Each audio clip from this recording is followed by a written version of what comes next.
I'm smiling because it's great to see all the 2021 faces.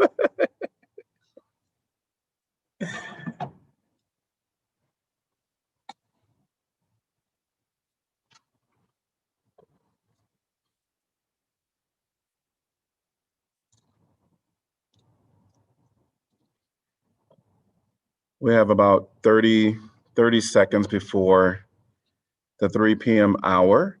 I just wanted to make sure that our counselors are present.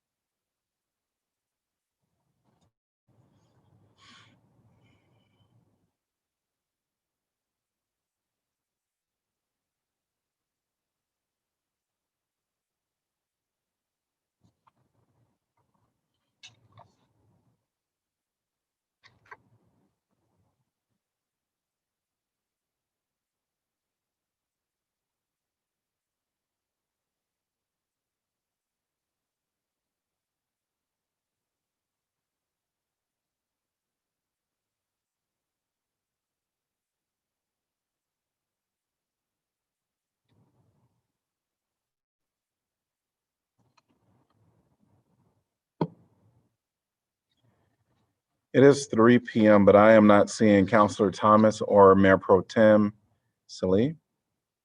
Oh, there you are. Thanks for waving. You're in my top left corner.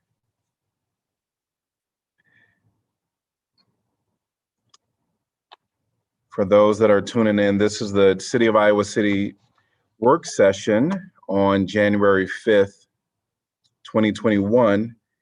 And I think we'll go ahead and get started. I'm going to have someone reach out to Mayor Pro Tem to make sure that she has sign on. Kelly, if your office can do that, that'd be great. Thank you. And we're going to start first. Happy New Year, everyone. Happy to see you here. And Happy New Year to everyone in Iowa City. We're going to start our work session today. We're starting early. Normally we start at 5 p.m., but we're going to start with the capital improvement projects. And because this will be a longer session, counselors, I think if you are needing to take a break, if you want us to stop, you might want to send me a message. Otherwise, I think just feel free to take a break and then come back whenever. So we're going to get started with our capital improvement projects plan, and I'm going to turn it over to our city attorney, city manager, Jeff Fruin. And I'm promptly going to turn it over to our finance director and public works director, who are going to lead you through the presentations tonight. All right.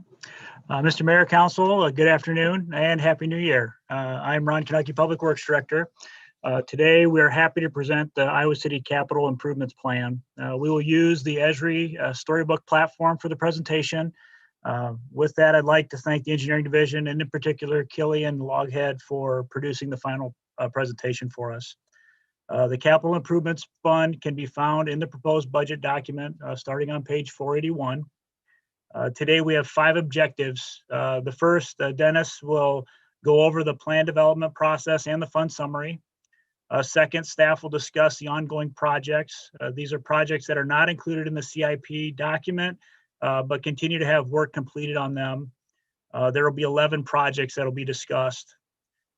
Third, staff will discuss the annual projects. There are 17 recurring projects that are identified in the CIP. Fourth, staff will discuss the 125 projects that are identified in the 5-year program. To try to save some time in this presentation, we've attempted to condense some of those projects that are similar in nature or are going to be completed at the same facility to try to save some time in regards to that.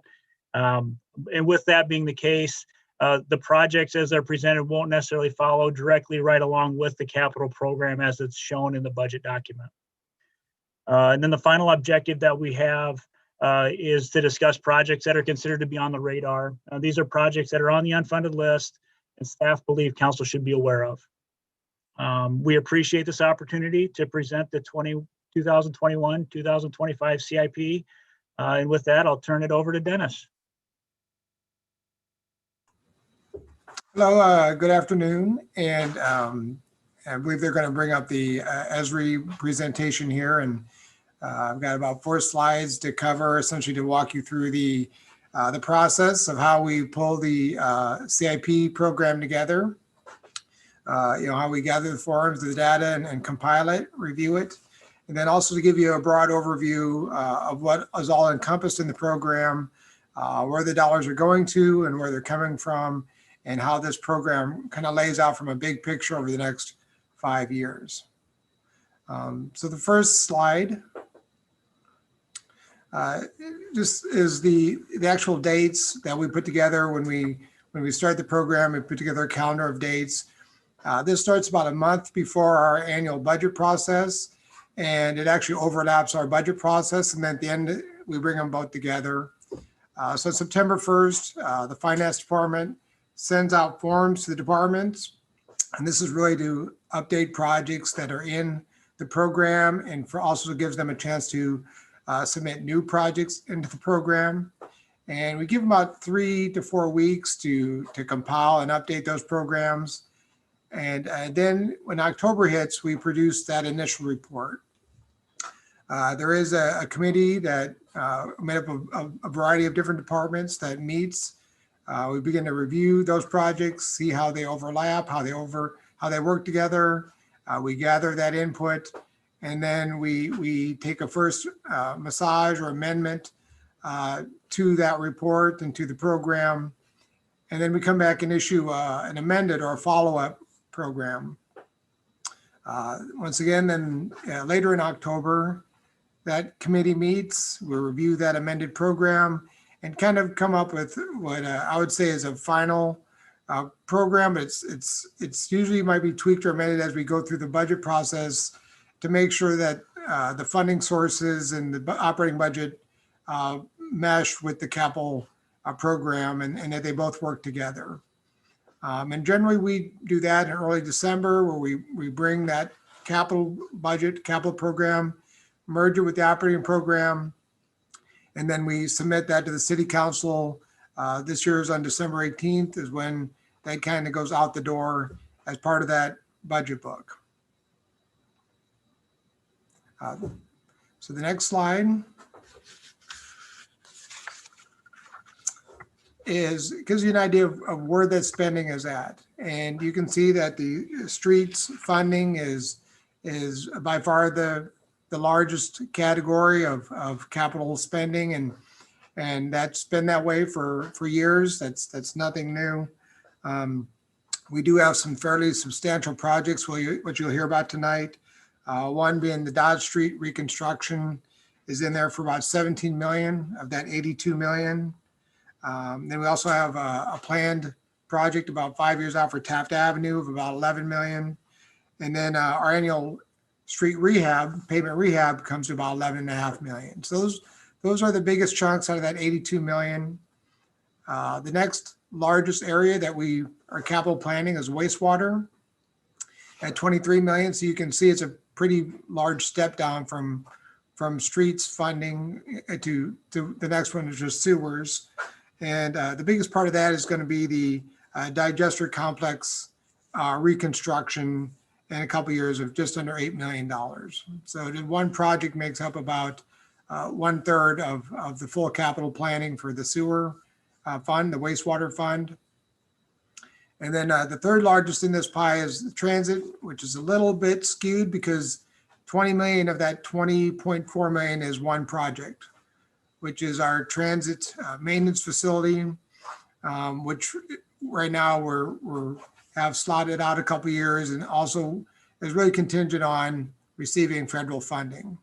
And then the next largest is park maintenance at 14 million. And then from down there, it drops down pretty quickly into smaller pieces.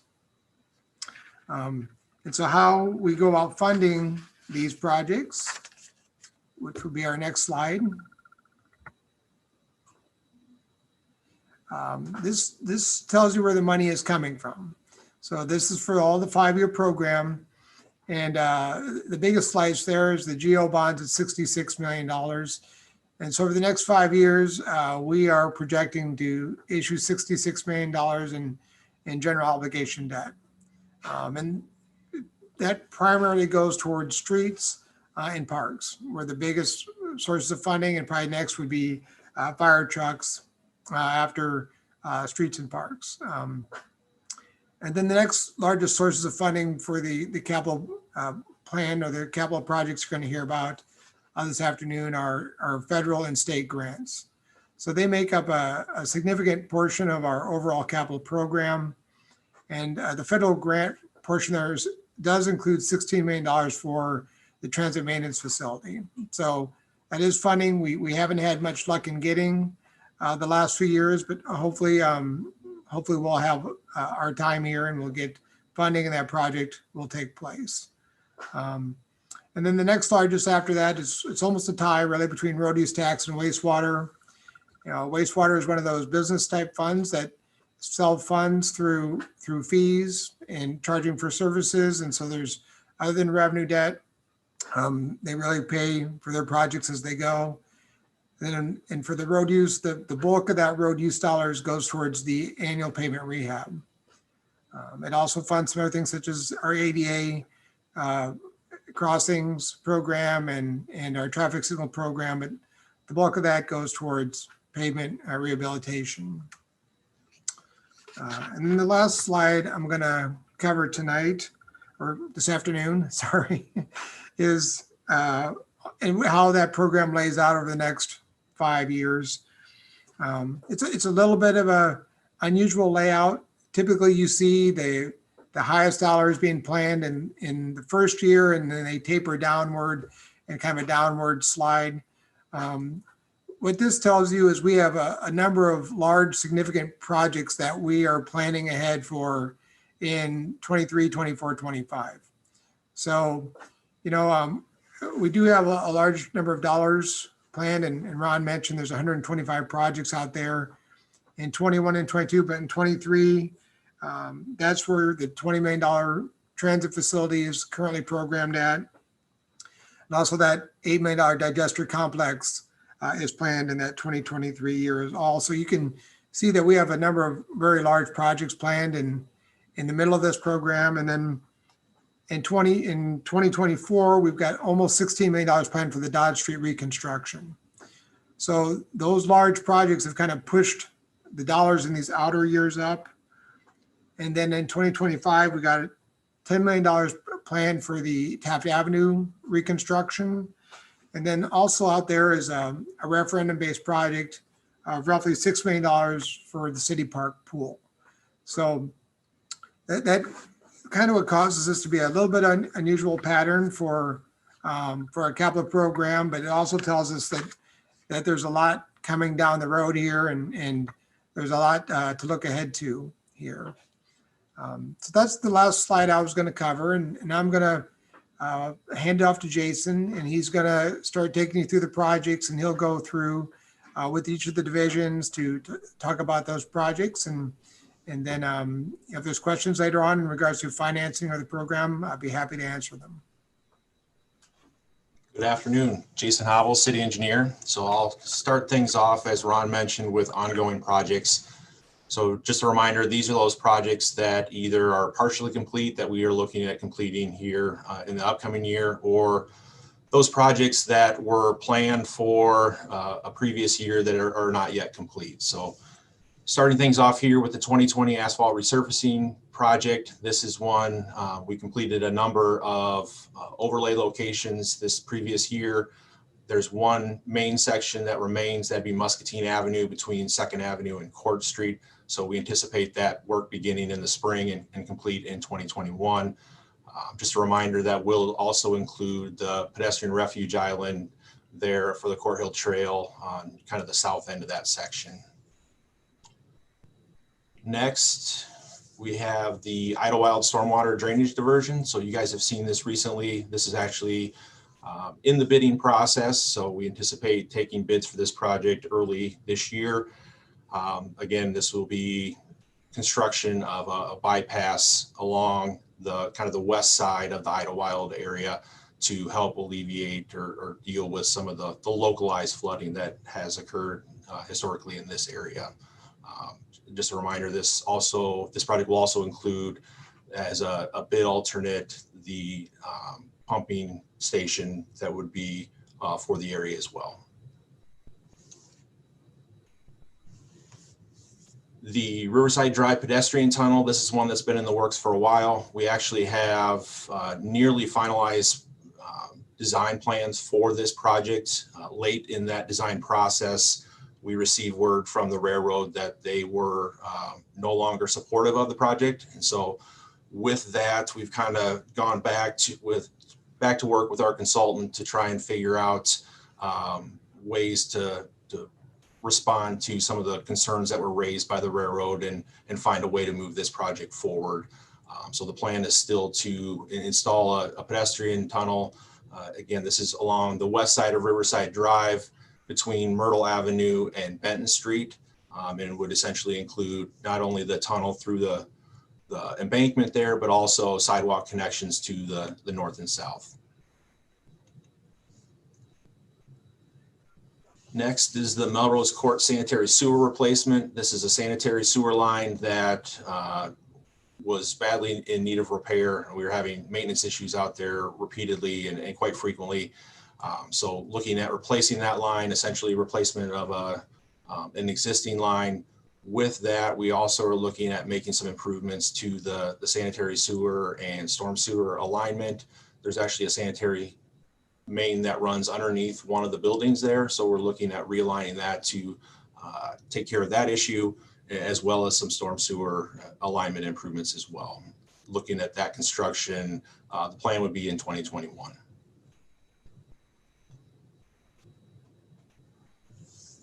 American Legion Road reconstruction. This will be a complete reconstruction of American Legion Road from Scott Boulevard out to Taft Avenue. It includes going from a rural section with ditches and turning that into an urban section. So we'll have curb and gutter and storm sewer. Also will include wide sidewalk on one side of the street, include bike lanes, on-street bike lanes, as well as utility improvements. This project will also include the roundabout at the Scott Boulevard and American Legion Road intersection, as well as the pedestrian underpass near the new Hoover School. This is will be bid through the DOT, and we anticipate that happening in March. So this will also be likely a 2-year construction window.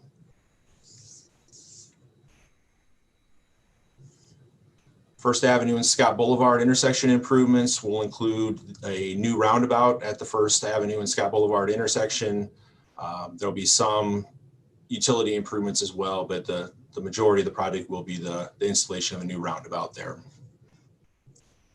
That one is currently under design and looking at 2021 construction as well.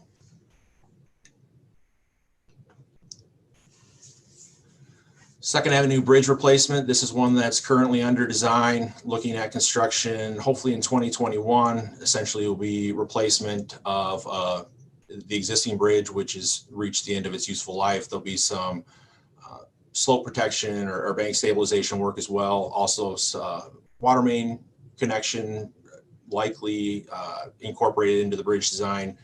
With this, it'll also include sidewalk infill. So it'll not only have a sidewalk crossing on the bridge, but also connect to existing sidewalk to the north and south of this location.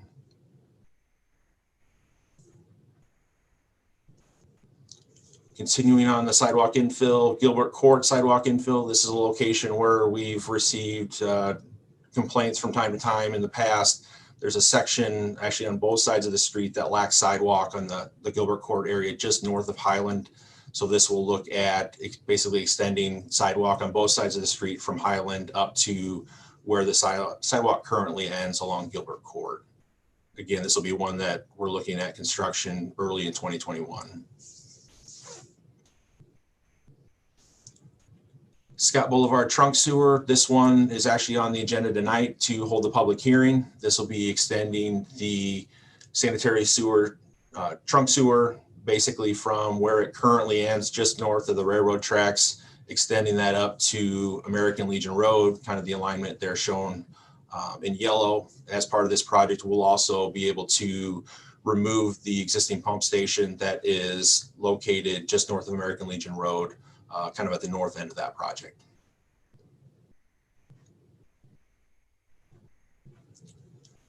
Down at the wastewater plant, we have a dewatering roll-off pavement project. Essentially what this will do is install a pad where they can then utilize that for the use of dewatering roll-offs. And what these are typically used for, those loads from such as sand and car wash and septic haulers. Basically, it's a way for them to dewater those loads before they deal with them down at the plant. And so this will just give them a more solid working surface and make it much more efficient. Rehabilitation of collector wells 3 and 4. So this is on the water side of things. Basically what they'll look at doing is clean out the existing laterals for wells 3 and 4, as well as repairs and rehabilitation of the pumps and the wet wells for those facilities.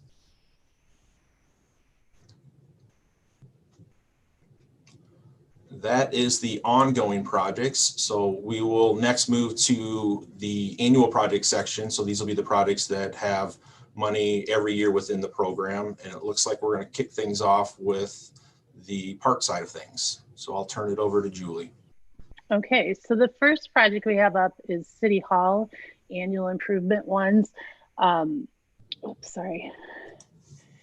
This is ongoing projects. So in year 3, it is or this year it is carpeting and painting on the 3rd floor of City Hall. Future years include roof replacement and a few other things. So it's ongoing maintenance and repair items in City Hall. Next, we have the park annual improvement project. Is it, Kelly, are you moving the screen?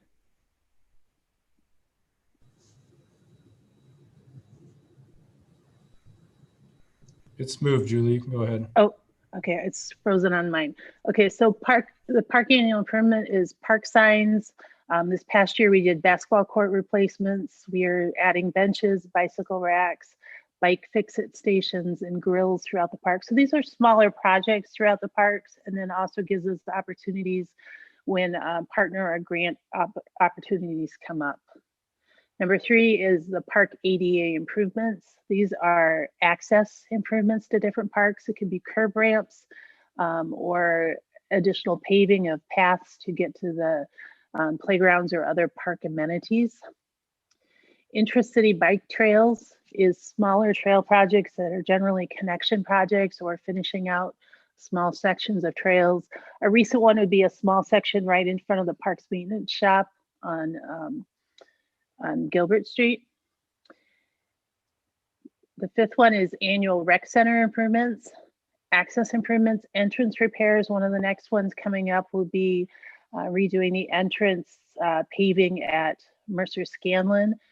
Right now at the rec center, which is the reason I'm doing this from home, is that we have demolition happening in the rec center for the on-deck restrooms. One other small project there, and building signage, some other things like that. And then number 6 is tree planting, one of our newer ongoing capital projects. We are right now in the process of preparing the bid documents and letting the neighbors know in the Mackinac neighborhood, and then also along Scott Boulevard for tree planting projects that will happen next season, next planting season. I think that's it for Parks and Rec.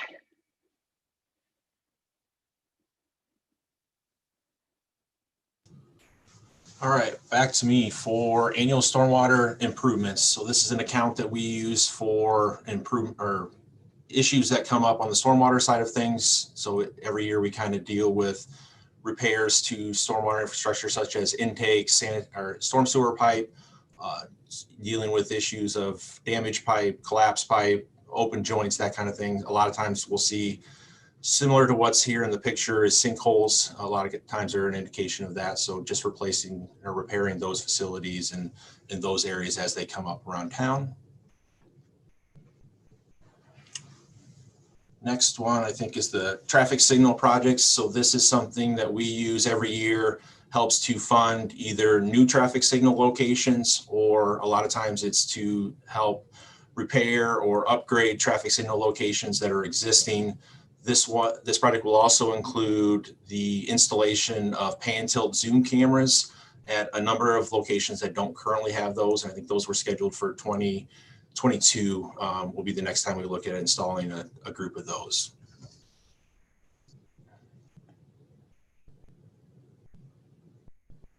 Next one is the traffic calming account. And this again is kind of based on need or request. So this is for construction of traffic calming measures that make it all the way through the neighborhood process. So once they're selected and approved and the neighborhood is voted to approve those, then the actual construction dollars come out of this account. Next one is the curb ramp ADA, and this funds an annual project where we go and look for locations that need either new ramps or upgraded ramps. Typically, our priority is those locations that have sidewalk facilities but do not have any curb ramps. So those areas with full curb would be our top priority. And then we also then work our way down the list of those sites that may have ramps that are not compliant, either they're too steep or don't have truncated domes. But those locations are throughout the city and will vary from year to year. Next one is our annual pavement rehabilitation. So again, this is the asphalt overlay is obviously a big portion of that. This account also pays for PCC patching, crack sealing, chip sealing, other pavement maintenance projects that we have throughout the city. And those, again, will vary as far as locations throughout the city. That's also comes from recommendations from our recently completed pavement management study.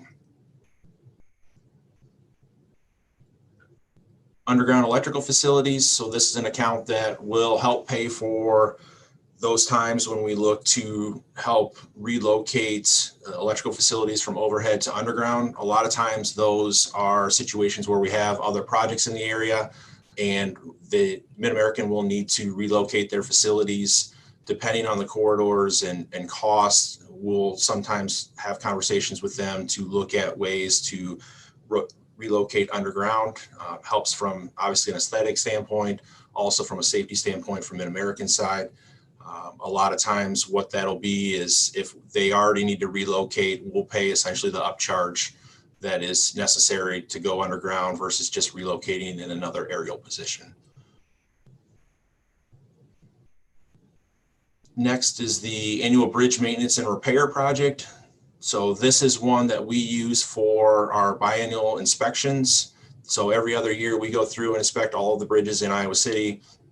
From that, we also get repair and maintenance recommendations from our consultant. So this account would help to fund those. Typically those are the, again, kind of repair and rehab projects. Anything that would be a full replacement or anything like that would actually typically be its own CIP account. So this would be more on the repair and rehabilitation side of things.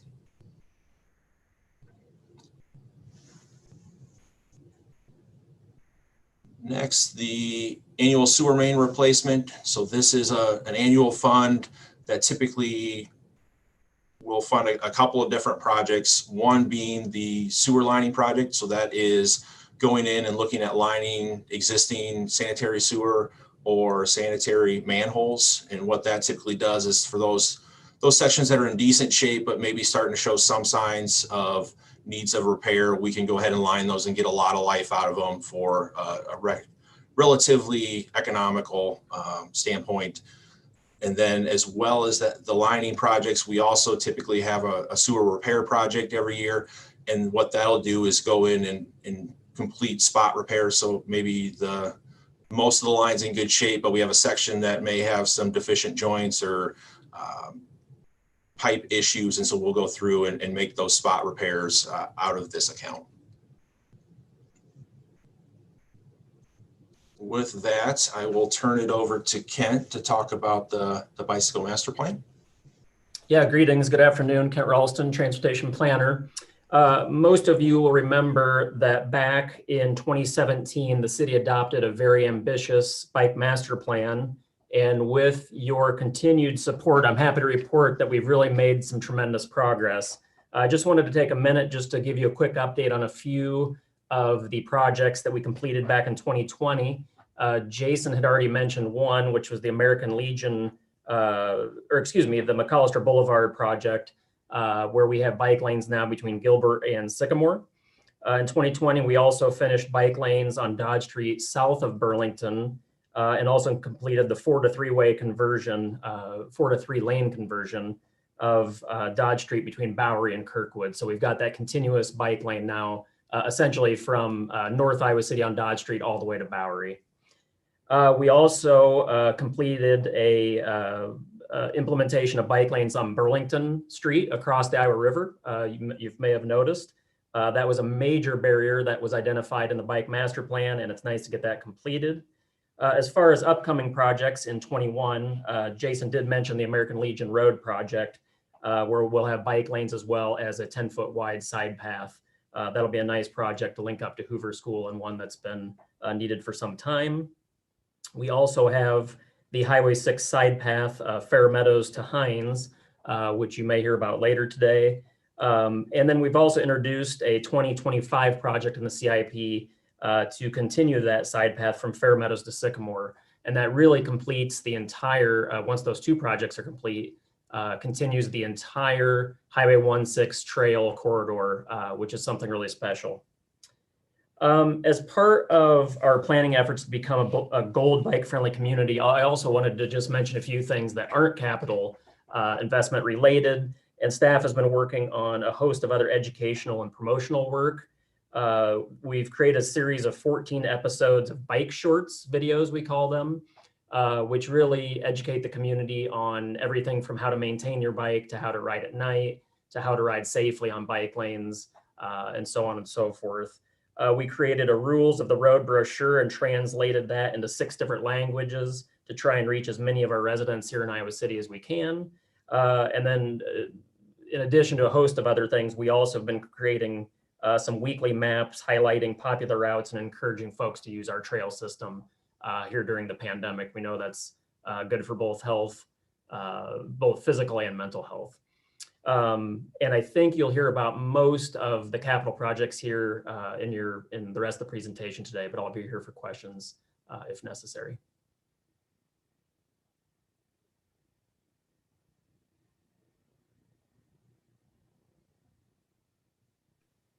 Good afternoon.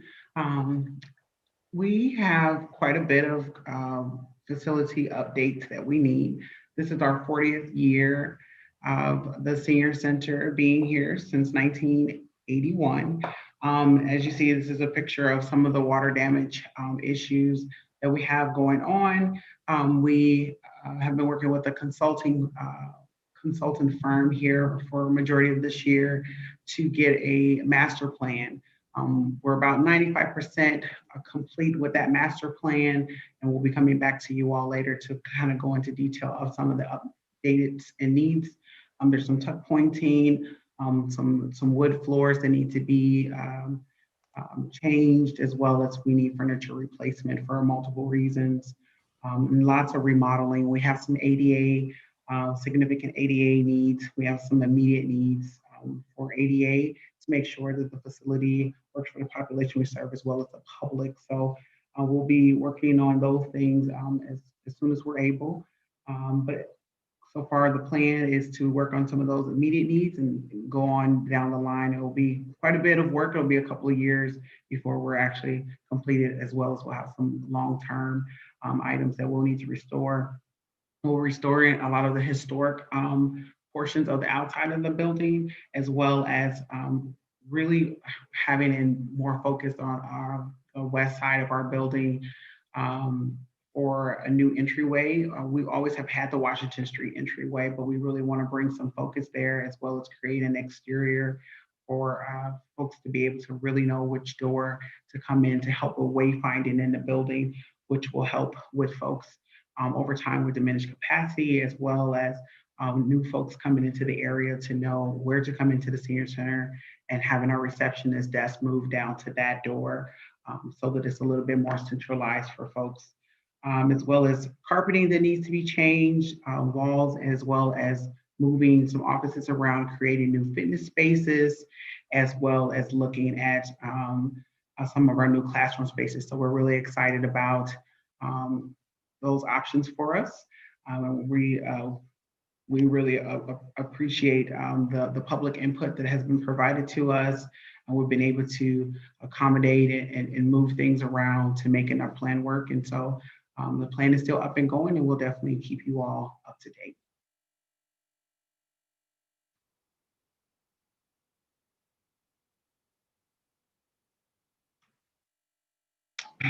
There we go. Good afternoon. This is Darian Nagel-Gann with Transportation Services. Happy New Year, everyone. We have the last project of the annual projects list. It is simply parking operations and maintenance of our parking facilities. Our annual project includes concrete restoration, application of sealants, repair of control joints, and just generally all of the things that we need to do to help maintain our facilities, which are of course open air, exposed to the weather, get lots of wear and tear and whatnot. Also part of this project too is I think our last remaining lights maybe that the city manages are the lights on top of our ramps that are not yet switched over to LED lights. We're hoping to fold that into the project and get those on a more energy efficient system very soon.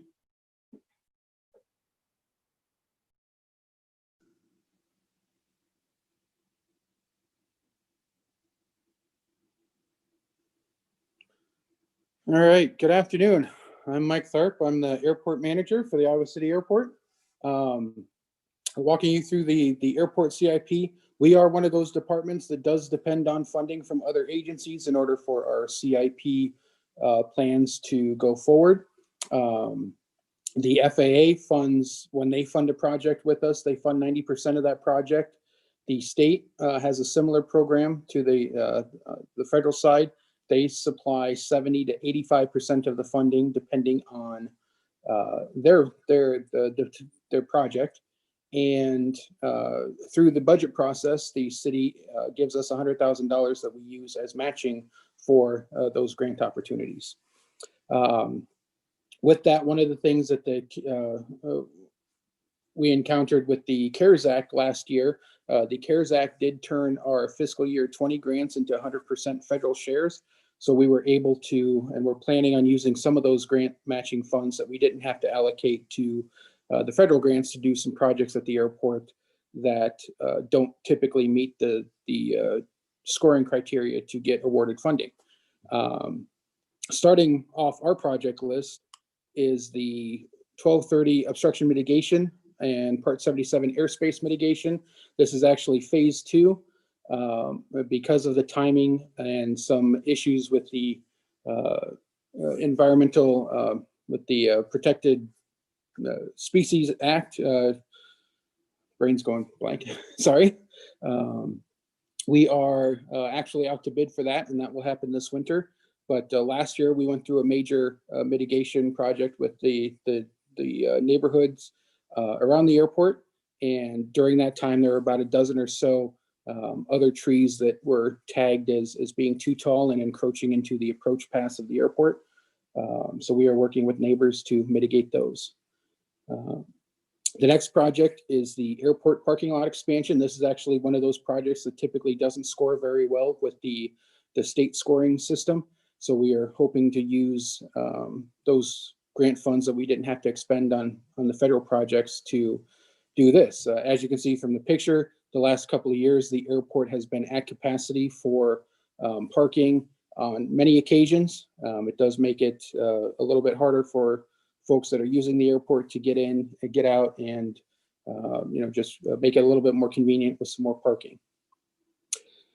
3465, the runway environmental assessment, runway 7. This is a project that may or may not come to pass based on FAA criteria, but the initial plan for the runway 7 end is we can stretch a couple hundred more feet of runway in that on that end to increase our landing distance. This is a project that comes from our airport master plan. That master plan is a roughly 20-year plan on how to develop the airport and the airside needs of the airport. It is blessed by the FAA, and FAA uses that kind of as their planning mechanism. Again, this one would be the start process, make sure there's no environmental issues or anything else to adding that couple 100 feet to the end of 7. It still keeps everything within the square footprint of the airport. Runway 25 threshold relocation. This is something we're working on next spring. It is kind of the end result of our master plan update, and the goal of that was to take the airport, take the infrastructure that we have, and without really dramatically, without expanding the footprint of the airport, maximizing the efficiency and the use of the airport facilities. So with that, we're able to bring that threshold back about 800 feet. That'll get us not quite to our 5,000 foot landing distance on runway 25. And that 5,000 foot landing distance is a pretty big number because a lot of our charter operators use that number for being able to land at the airport and also for taking fuel for aircraft that does land at the airport. The runway 1230 displaced threshold and relocation. This is one of those projects that is tied in with the mitigation work, making the airport just a little bit more efficient. We can slide the landing distance on the northwest side of the airport down a little bit, and we do add a little bit of concrete to maintain our existing distances on the southeast side, but it does shift the protection zones, the approach zones that are over the northwest neighborhoods a little bit closer into the airport, and allows the protection airspace over the neighborhoods to be higher in the sky. Airport apron expansion. This is a more or less an airplane parking project. We do get fairly busy, especially during football season with airplanes. The FAA has a formula for based on operational activity and how big of a parking apron you can have.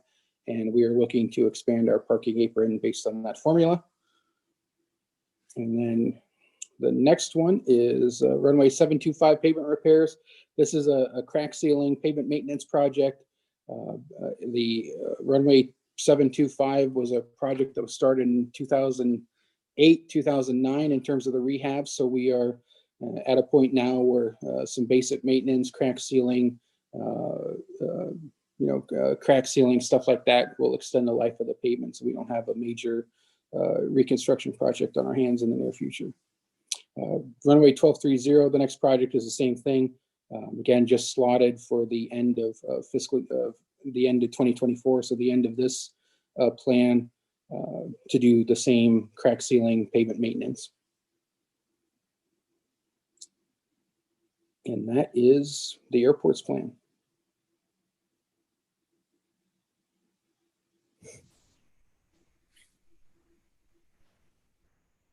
Good afternoon, everybody. John Greer, Fire Chief. I have a couple projects to talk with you about today. As Dennis indicated in his opening remarks, we have over the next 5 years, we have a few apparatus that are due for replacement. That's the bulk of our capital improvement program. Just for your refresher, we base our replacement on a fleet management score, working with the equipment division and number of years in service. And then if we happen to have an apparatus that develops a problem that's not fixable, we ask to have it replaced a little sooner. But coming up in this year, we have for the next big purchase is our big ladder truck, which works out of downtown. And then we take a couple years off and replace our smaller ladder truck, which is stationed on the west side of town at Station 2. And then the Scotty House is that fire safety house that we take around to the schools. And then we have some pumpers coming up due for replacement in 25, and then in a couple future years after that. The second project is we developed a crack at Fire Station 1 floor, and it has slowly been expanding. So we had some design professionals come in and look at it, and their assessment was that it needed to be removed and replaced. So that's the $95,000 for this year. If you have any questions, I'd be happy to answer them.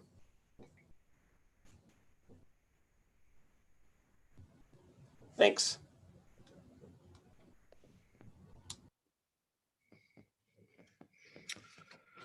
Hi, I'm Ellsworth Carba, the director of the library. We've got 3 projects to speak about today, and feel free to jump in with questions if you've got any.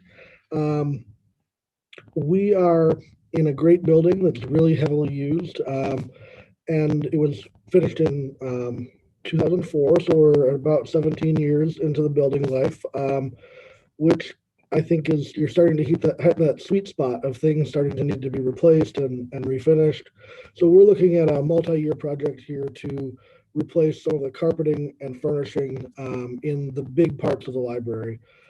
The cost of this project includes both the replacing of the flooring and some of the furnishings, but also all the demo and prep and moving the materials to facilitate these replacements. This is simply maintenance that needs to be done in a building as it ages, and I look forward to hopefully making choices that will last as long as this first round did, and continue to very carefully steward those resources. That's it for the first one. And our second project here is looking at an automatic material handler. This library and many other libraries use RFID tags on our materials. So when they're checked in and checked out, our computers communicate with those chips to keep track of the items, and that's kind of how our catalog operates. An AMH takes part of the human input out of those systems, and this building was designed to hold an AMH machine downstairs in our first floor returns area. They're basically a system of conveyor belts and bins that does some of the initial sorting of materials for you. Libraries that have these machines get benefits like increased return time from when an item is returned to back on the shelf, more accurate circulation statistics, fewer hands on the materials before they're back and ready for reuse. The reason that I'm bringing this up right now is there's our library uses volunteers to do a lot of our check-in work. So we're feeling pretty concerned about will those volunteers come back after this COVID experience. The trend that we're seeing nationally is libraries that are ready to bring their volunteers back aren't seeing that. So this piece of machinery would help us bridge that gap between a task that was done very heavily with volunteer work to allowing us to keep doing what we're doing, have staff doing other dynamic work. I want to be clear with this one that there is no intention of reducing staff if we did introduce this machine, that it doesn't supersede the work of human beings. Here it would replace some of the work done by volunteers in anticipation of maybe needing to do different work to get those folks in. We are one of the few, if not the only, size H library in Iowa that doesn't use an AMH. They're a very common piece of library machinery, and I think that we'd be coming in at a great time when the technology is pretty advanced and ready to do the work that we need. That's it for that one. And the last project sheet that I put in was to look at doing a facility study looking at space needs and environmental impact. Kind of like with that flooring project, we're getting our building is aging, and we want to make sure that we're doing everything we can to set ourselves and future generations up for success. So we want to make sure that our spaces are being used well, that we're doing the best work with our large and small systems to contribute to a greener future, and make sure that we're incorporating those into the plans. So this is a multi-year project that would first start with having experts come in to do those evaluations of how we're using the space, how we're impacting the environment, and then going on to implement some of the changes that may be suggested. Thank you.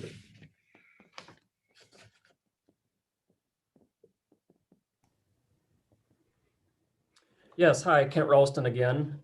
Neighborhood and Development Services has just one project in the plan this year. This is for remaining funds for implementation of our new software package. Although the package is largely up and running, The software handles everything from tracking of residents' requests to tracking and processing subdivision applications, and is also used to process building, construction plans, and housing inspections.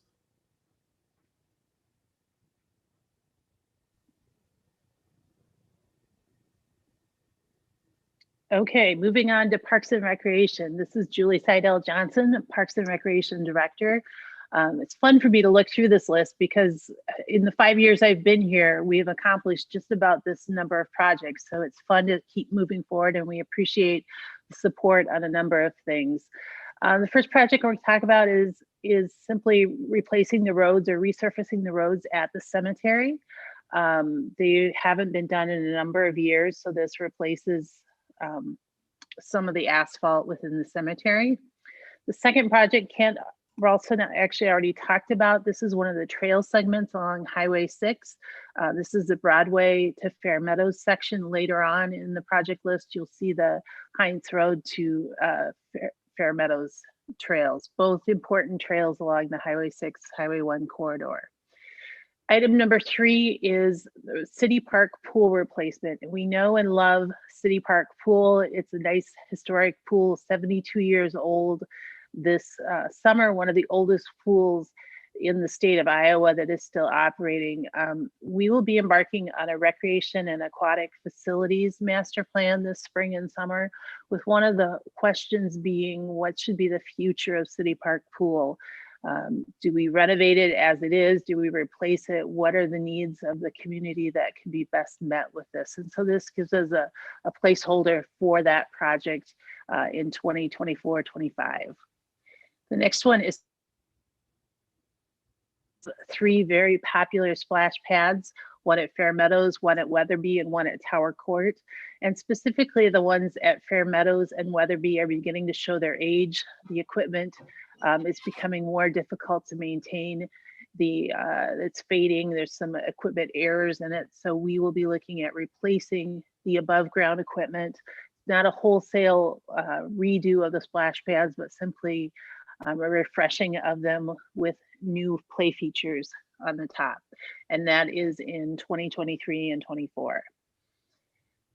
The next one is behind the scenes, but very important, and this is upgrading building automation controls. This is what runs our heating, cooling, dehumidification systems throughout the city, through our government building staff. This will replace the systems in a number of facilities, including fire stations, the animal care center, senior center, and I believe there's one more, but this is, it's all behind the scenes.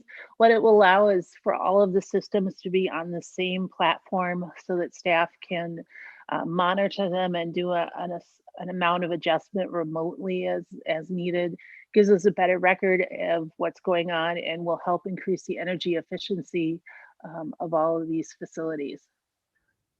Item number 6 is 2 new parks eventually, one in the Palisades area in the northeast area, and then one in Stonebridge, just kind of north and east of where Frauenholz Miller Park or the St. Pat's Catholic Church is.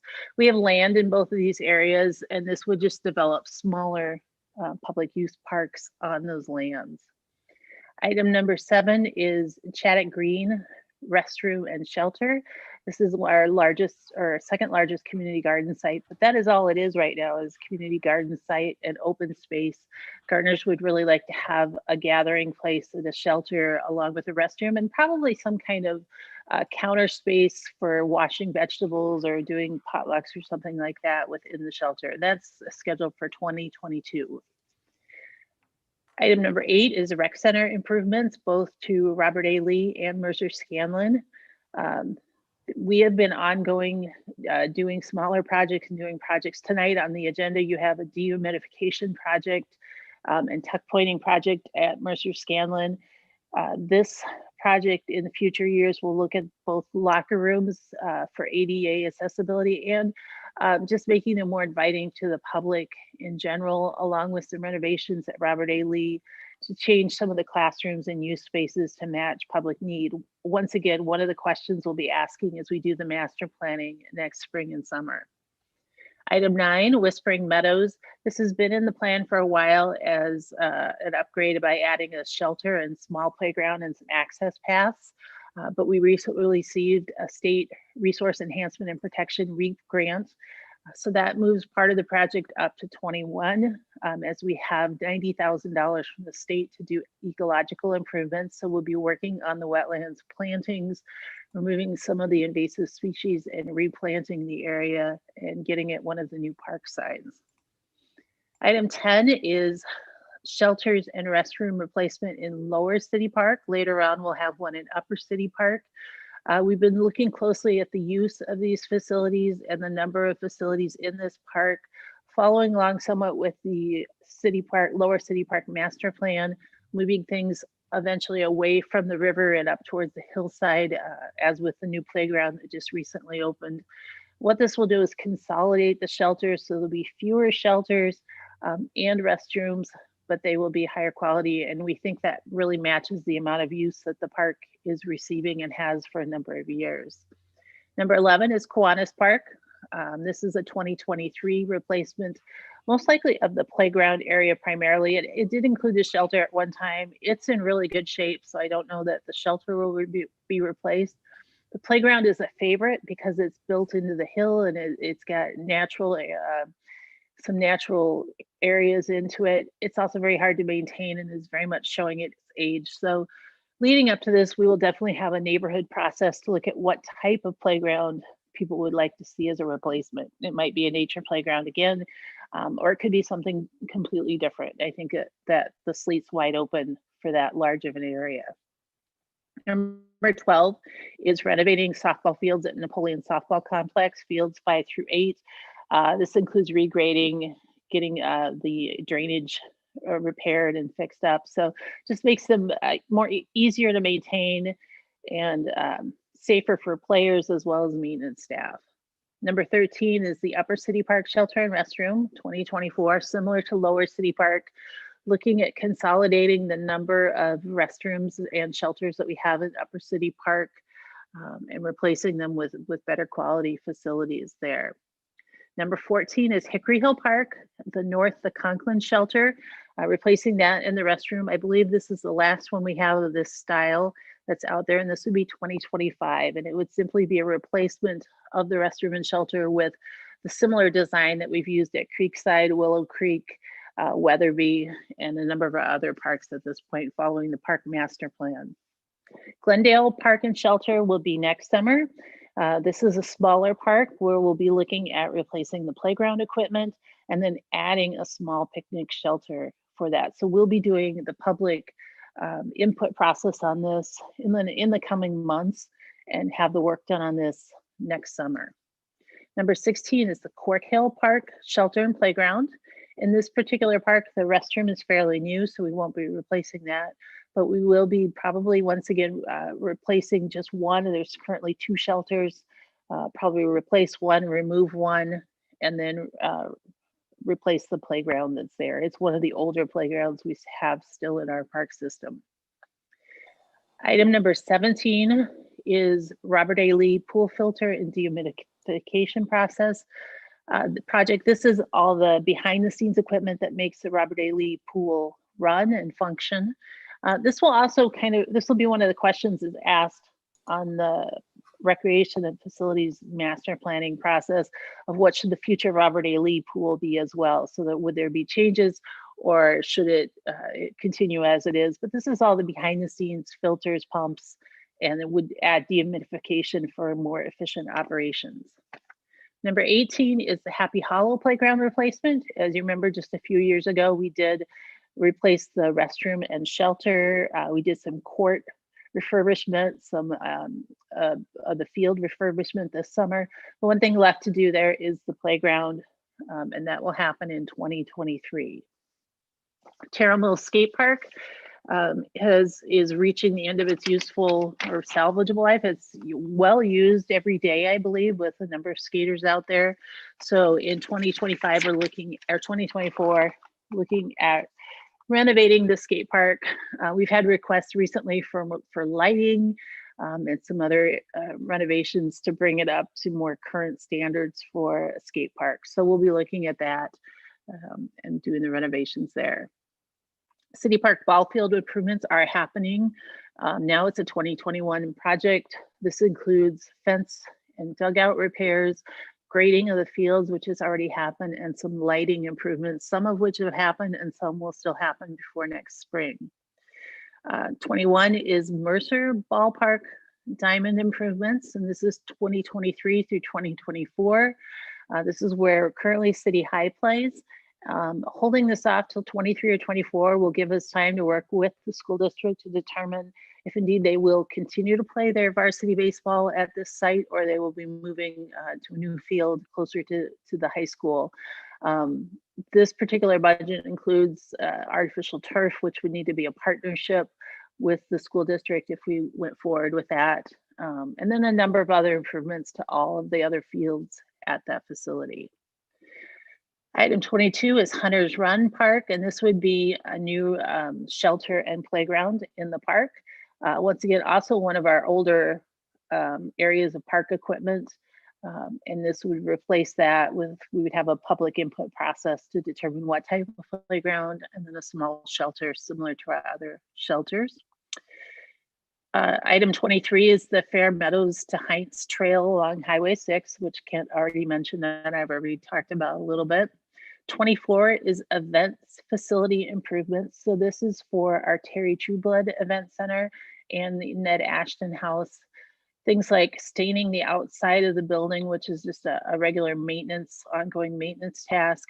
And then at both facilities also upgrading the BAS system so that HVAC can be monitored along with all of the other systems within the city, and some audiovisual equipment and upgrades at the TTRA Lodge. Number 25 is off-road bicycle trail development. We are looking at a new site that we just acquired through Public Works along the Elks Golf Course, and developed this along with some other property that we have down in the river bottoms there into an off-road bicycle track, single track bicycle course. Number 26 is Pedmal Playground. This one has been moved forward to this year. In fact, we had the kickoff meeting, hopefully for it later this week.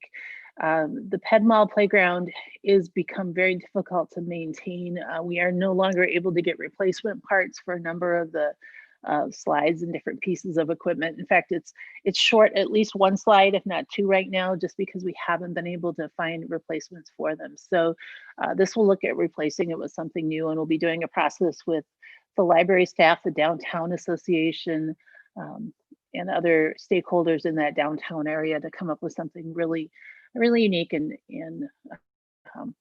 attractive for the Pedmal. Number 27 and 28 look to 2025 projects. The first one is Benton Hill. This replaces the playground. It's rather a small playground, but replaces it in 2025. And then College Green Playground is a larger playground, which will get also replaced in 2025.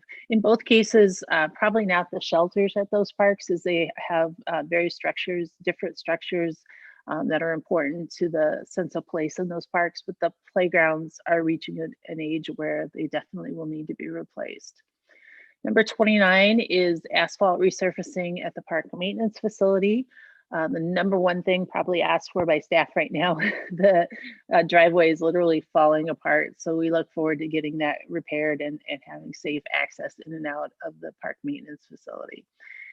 Same thing with number 30, the Willow Creek Trail replacement. This is a well-used trail, and we're finding even more now this winter as we've been clearing snow and ice for more of this park.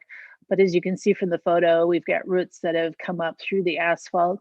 We'll be doing some remedial work in the spring to make it safe for use in the meantime, but then looking at a replacement for it in 2023.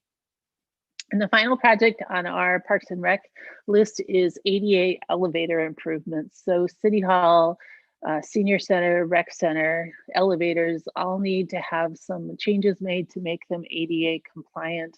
Things like voice audible systems and some other things that make them more accessible to more people. That's all for Parks and Rec. Thank you.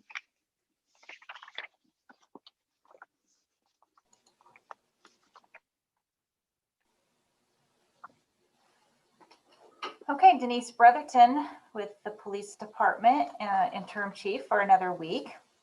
We just have 2 projects up here. The first one is our digital photo management. And what this would do would give us the ability to house digital evidence from any source and maintain security and efficiency in our evidence room.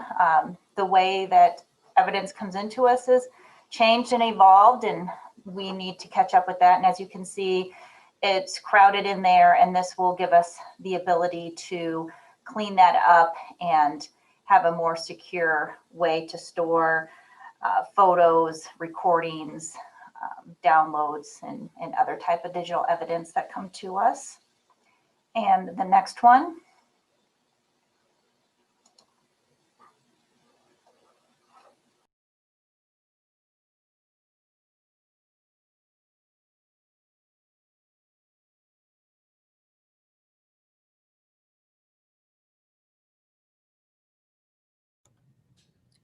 Denise, you got muted accidentally there. Am I back on? Yes. Okay, so again, at the shelter, there's no backup power when we lose electricity, and with things like a derecho and other natural events we've had happen in the last couple years, we find it can get very hot, very cold in there. There's not a whole lot of ventilation for the animals, so especially in that summertime. It was always a future plan to have this. When they first built the facility, it was too expensive to do then, but we've wanted to do this. And as we have more incidents now and we lose that electricity, you would see it's just imperative that we get that in there for those animals. And I am available for any questions.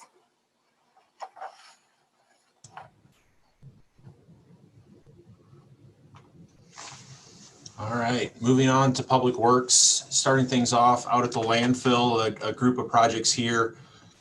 First one being the replacement of the equipment building. So this will be a new building that would actually allow for storage of all the equipment, or the availability for storage for equipment out there. Currently, some of the equipment actually doesn't fit into the existing building. So this will help to alleviate that.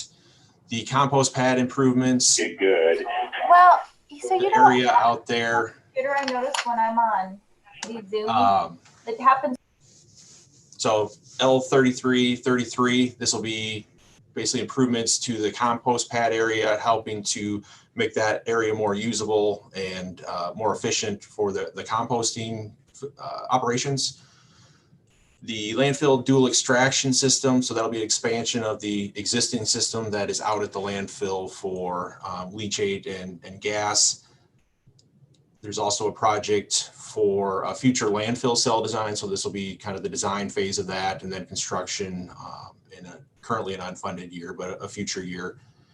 The bulk water fill station, so we have these at a couple locations throughout the city.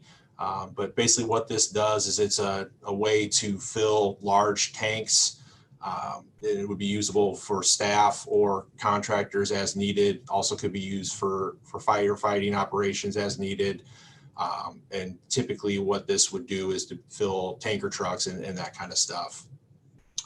There's a project for the leachate lagoons. There's currently 2 lagoons out at the landfill. This would look to essentially fill in one of the lagoons that's no longer being used, and then making repairs or renovations to the other lagoon out at the landfill.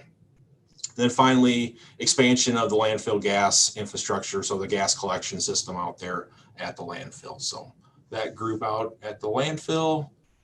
Next one is the Southside Recycling Site. This is down off of Riverside Drive near Sturgis Ferry Park. This would install pavement and other infrastructure to allow for a recycling site here. Also would include lighting, signage, that kind of stuff. Would also hopefully make it available for providing compost and wood chips to users as well. Next one is a couple pieces of equipment for resource management. First being a couple of automated curbside collection trucks, again, replacement vehicles there, and then replacement of a bulldozer for use out at the landfill as well.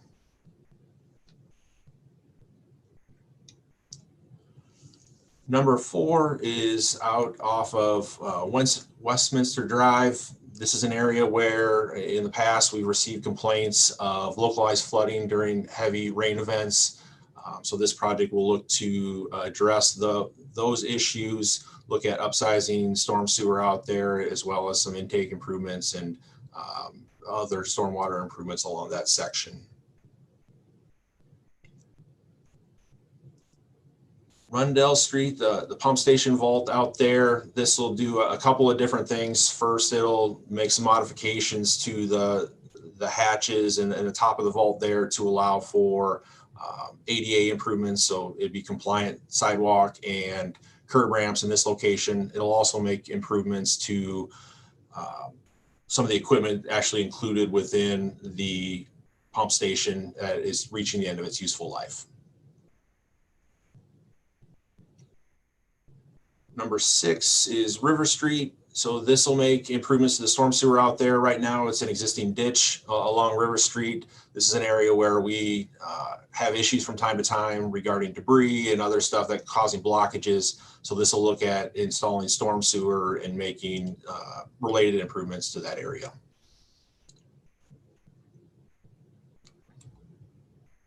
Number 7, Petzel Place storm sewer. So this will look to, again, upsize existing storm sewer infrastructure. This is an area where we've, again, received complaints of localized flooding. We have some infrastructure that's in need of repair. So this project will repair that and, again, upsize some of those facilities.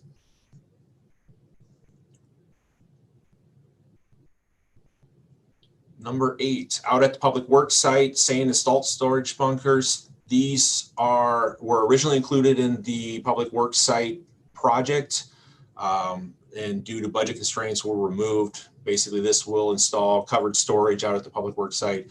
Can be used for obviously sand and salt. Could also be used for topsoil or rock or other materials as needed for city operations.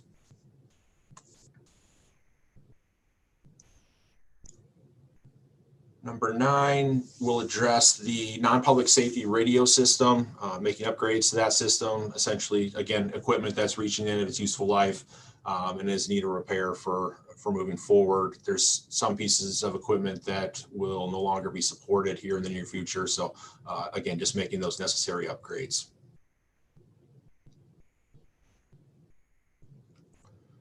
Number 10, the Melrose Avenue Improvements Project. So this is on the west side of town. Will reconstruct Melrose Avenue and IWV Road out to the landfill. So it'll basically be between the landfill and Highway 218. Complete reconstruction. This will remain a rural section, so it'll be a roadway with ditches. Also includes water main extension out to the landfill as part of that project. Currently looking at bidding that through the DOT. Probably mid-year this year. And again, this is a joint project with the county.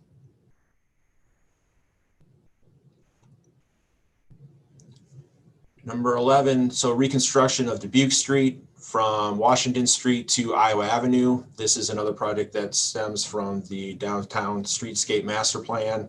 This project would be done similar to what was done along Washington Street a few years ago. So it addressed not only paving, sidewalk area, utility improvements, as well as lighting and some wayfinding as well.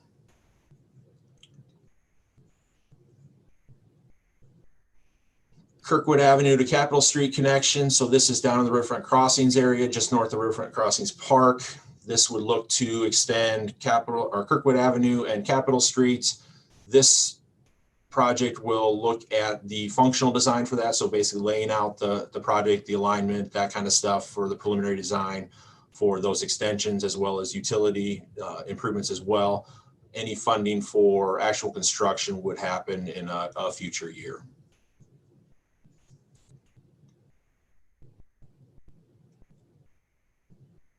Court Street reconstruction. This project will look at complete reconstruction of Court Street from Muscatine Avenue to First Avenue.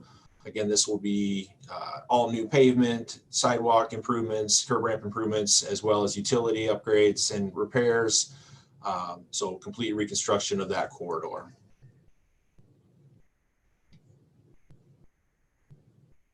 Out on Benton Street, we'll be doing a rehabilitation project, which will be an overlay of Benton Street from Mormon Trek to just west of Greenwood Drive, which is where we had done overlay a few years ago. So kind of continuing the next section here, it'll include not only an overlay as well as curb ramp improvements. We're also looking at some water main improvements. And with this project, we'll also install official bike lanes on Benton Street for this stretch.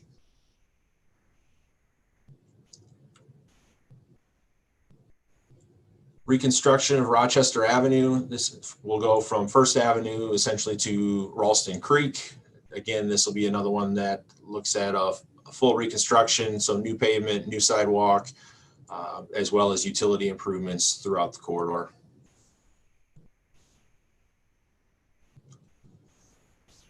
Next, we have a couple of roadway improvement studies. So the first one will be at Highway 1, Highway 6 intersection.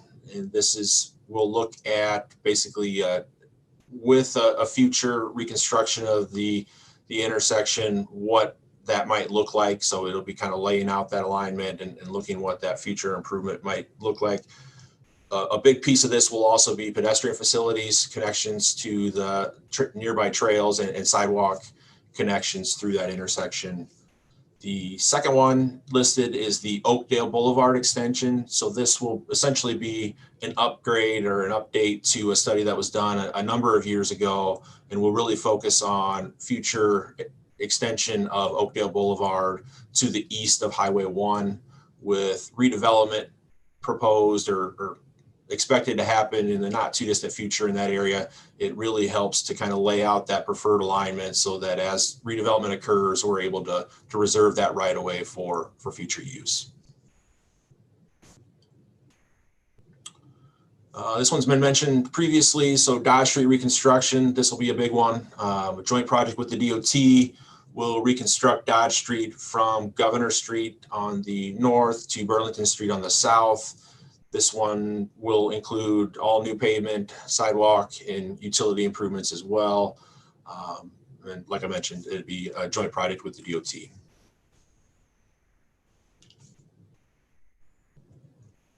Orchard Street reconstruction. This is one that we have under design right now. Complete reconstruction of Orchard Street from Highway 1 to Benton Street.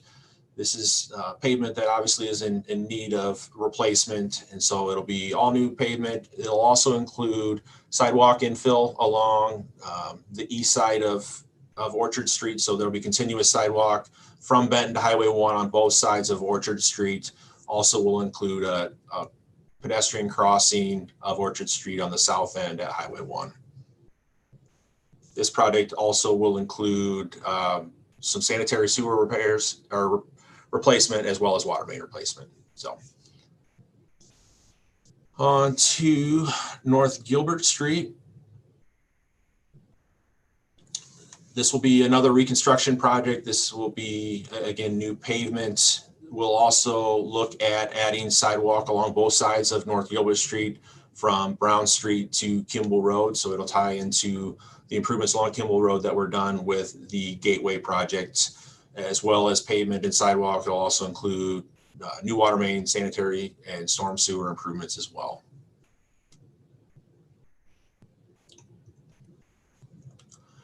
Gilbert Street Bridge. So this will be a replacement of the existing bridge with a similar structure. In addition to the bridge, it'll also include some slope protection along the creek, as well as sidewalk improvements, some storm sewer replacement as well along Gilbert Street, and other associated work.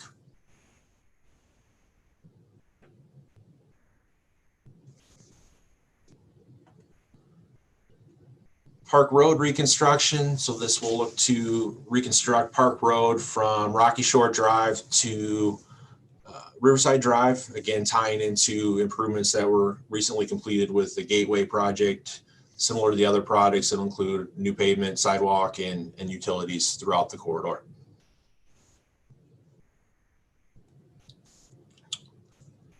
Taft Avenue out on the east side of town. So this will be another complete reconstruction. This one will probably be similar to what we're going to be doing on American Legion Road. So this would be, again, another rural section that we'd be looking at upgrading to an urban section with new curb and gutter, utility improvements throughout the corridor. And so this section will be,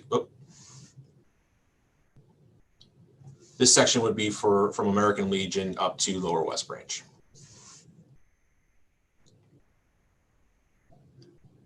Foster Road elevation. So this will be a functional design for looking at the elevation of Foster Road, essentially from No Name to Dubuque Street in that area that flooded back in 2008. Obviously, with the Peninsula neighborhood located where it is, this is the only access to that area currently. So this will look at what the design would include to elevate Foster Road to ensure that access remains open during flood events.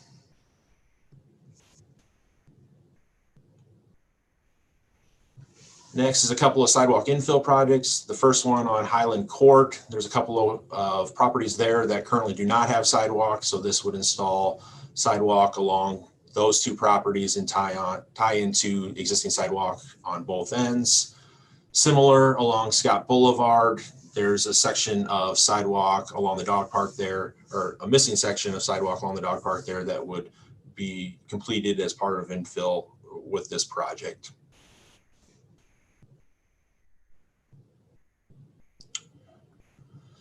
Burlington Street Bridge replacement. This project will look at replacing the two existing bridges and combining those into one bridge. So this will be a joint project with the DOT as well as the university. In addition to the bridge component of the project, we also would look at the corridor from Front Street, essentially all the way through Grand Avenue up to Melrose. Been some preliminary conversations with the university to look at how that might be done better. And so this project would look at not only kind of studying the area, but as well will include design of the project. I would note that construction is actually outside of the current 5-year plan right now, scheduled for or planned for 2026.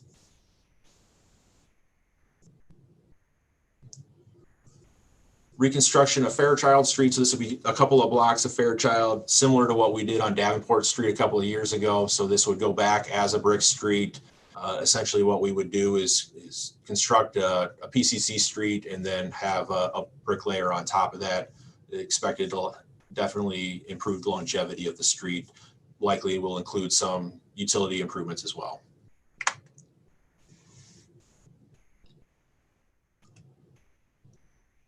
Next up is a couple of sanitary sewer improvement projects. So these are projects that will be essentially replacing existing sanitary sewer, just those areas that are in need of replacement. First one is along Nevada Avenue. This is actually along the backyards of properties along Nevada Avenue. So again, replacement of existing sewer there. Raritt South Sewer. This will be upsizing the sanitary sewer along Abbey Lane from the park to the west to Highway 218, and then it would extend new sanitary sewer under Highway 218 for access to the west of Highway 218. Then the Benton Street Trunk Sewer project, this will look to upsize and relocate an existing line near Benton Street that will help with not only repairs to the sanitary sewer line, but also greatly help access to the line, which is currently difficult to do.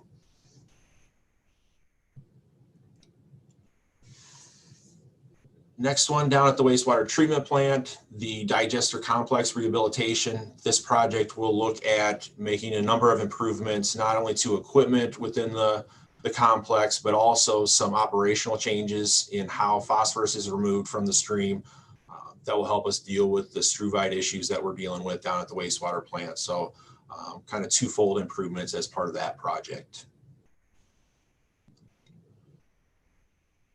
Next are a number of projects that we'll be looking at replacing existing equipment down at the wastewater plant. So again, these are pieces of equipment that are currently existing, reaching the end of their useful life. Many of these are operating nearly full time, so it just gets to a point where they need to be replaced. It includes the influent rake and screen replacement, which is essentially the kind of the first step of the treatment process down at the plant. Then there's a number of pump replacements for the influent pumps, the activated sludge pumps, and the recirculation pumps. In addition, replacement of the grit classifiers and heat exchanger. And then finally, there's a number of buildings down at the wastewater treatment plant that have roofs that are in need of repair. So this will be funding over a number of years to help kind of start the process of replacing those or repairing those as needed.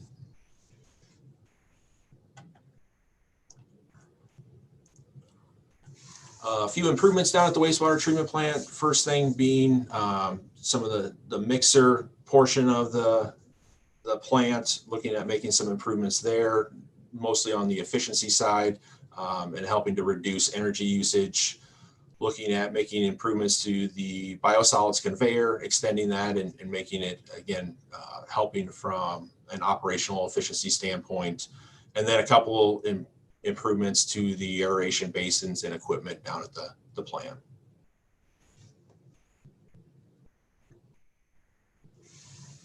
Number 31 is a number of lift station improvements, starting things off with the Hawkeye lift station. This project would remove the existing building, make some revisions to the lift station there and turn it into or convert it to a wet well setup. So would no longer have a building there. Making improvements to the Napoleon lift station. Again, it's been in operation for a number of years and just have some equipment that's reaching the end of its useful life. So making some upgrades and repairs to that location. And then making repairs to the Highlander lift station that is located up off of Highway 1 to the west there, and looking at making some capacity and just age improvements to that facility.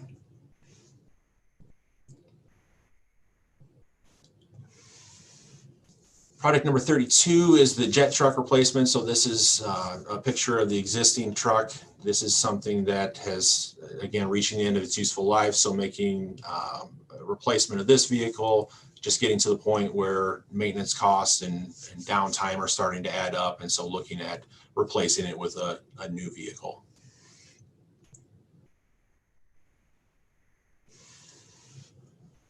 Moving over to the water side of things, a few water main replacement projects. So again, these are projects that will be replacing existing main in existing locations. The first one, Bradford Drive, that's down near Southeast Junior High.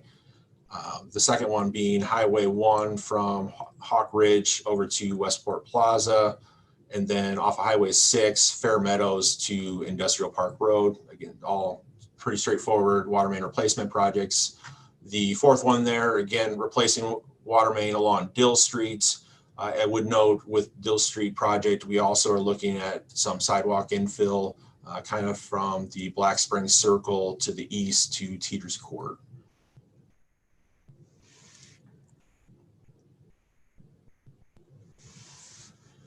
Project number 34, again, on the water side of things, making improvements to some of the well locations. First one would be the Jordan well, looking at replacing equipment that's reached the end of its useful life, so improvements there. Out at the Peninsula well field, looking at doing some electrical work to provide redundancy to the well field out there. And then finally, looking at collector well number 2, cleaning and upgrading there, again, cleaning the laterals and making repairs and rehabbing the actual well.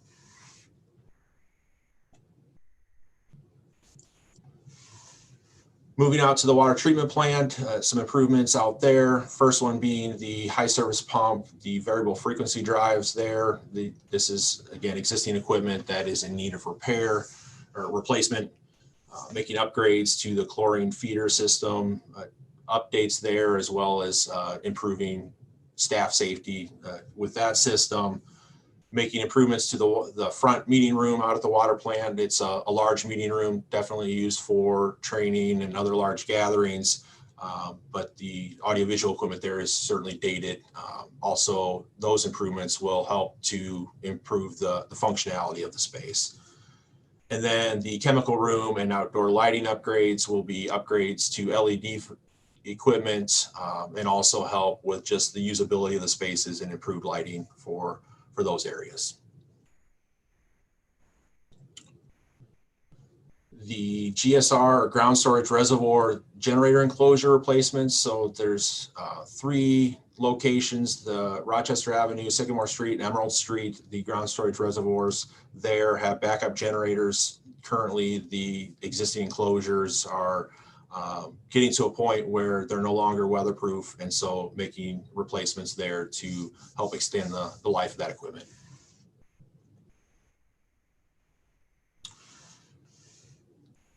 Out at the water plant, or I guess part of the water system, looking at a treatment technology study, with nutrient removal becoming more and more important as we move forward. This will help fund a study to look at the nutrient removal process and provide some guidance on how best to move forward with the system. And then finally, looking at asset inventory. So the city is currently in the process of implementing an asset management software and program.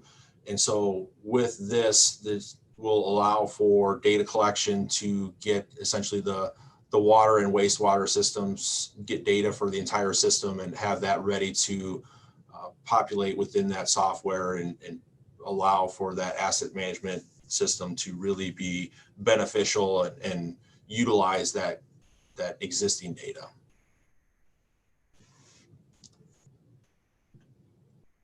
With that, I think I will pass it off to Darian for transportation. Thank you, Jason.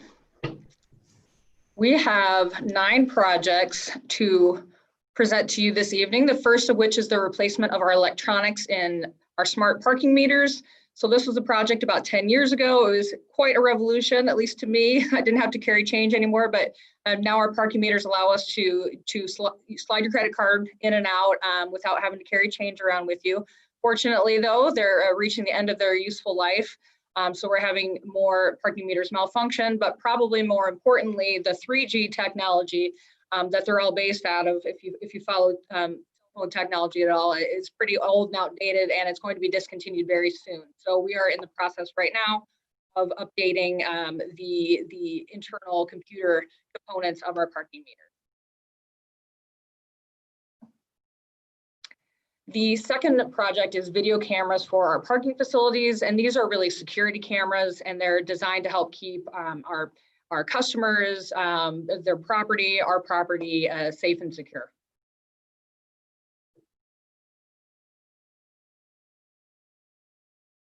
The third project is parking enforcement vehicles, and this is really an expansion of a program that we already use today. So we have this vehicle before you, but it would be duplicating it to enhance our services with license plate reader technology to really aid in enforcement.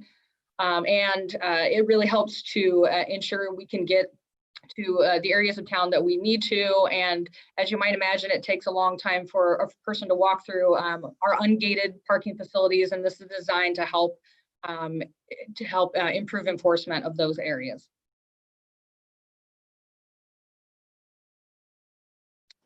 All right, our number 4 project is parking ramp automated parking equipment. And again, about 10 years ago, we jumped into the automated parking equipment world. It's, you get a ticket in, you feed a ticket out, you can use your credit card for payment.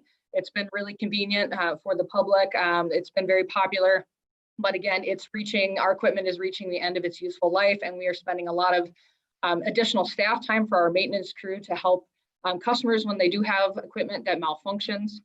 So this project would be to help renew that automated parking equipment in all of our parking facilities.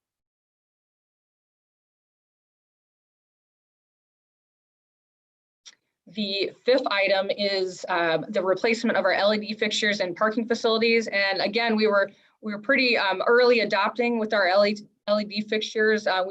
We saw a dramatic decrease in electricity usage and the amount of funds that were required to keep the power going in our ramps because those lights are on 24/7. However much we love the electricity reduction, unfortunately, they don't last forever. So we're at the point now where we really need to invest in another round of LED fixtures for all of our parking facilities, except for the Harrison Street facility, which was just built in 2017. But the remaining facilities really do need to have their equipment upgraded.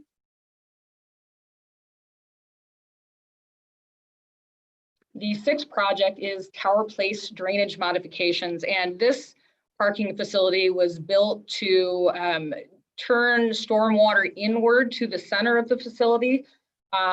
And unfortunately, at the time this was designed, I don't know if they were quite assuming maybe some of the changes in climate that have been happening to us in recent years. And during extreme rainfall events, we do have flooding in the very lower level of this facility. So this project is meant to help divert some of that stormwater from the center of the facility and help divert some of it around the outside of the facility to reduce some of that pressure on the pipes, which can't handle some of those extreme, 15-minute extreme weather events that seem to be increasing with frequency.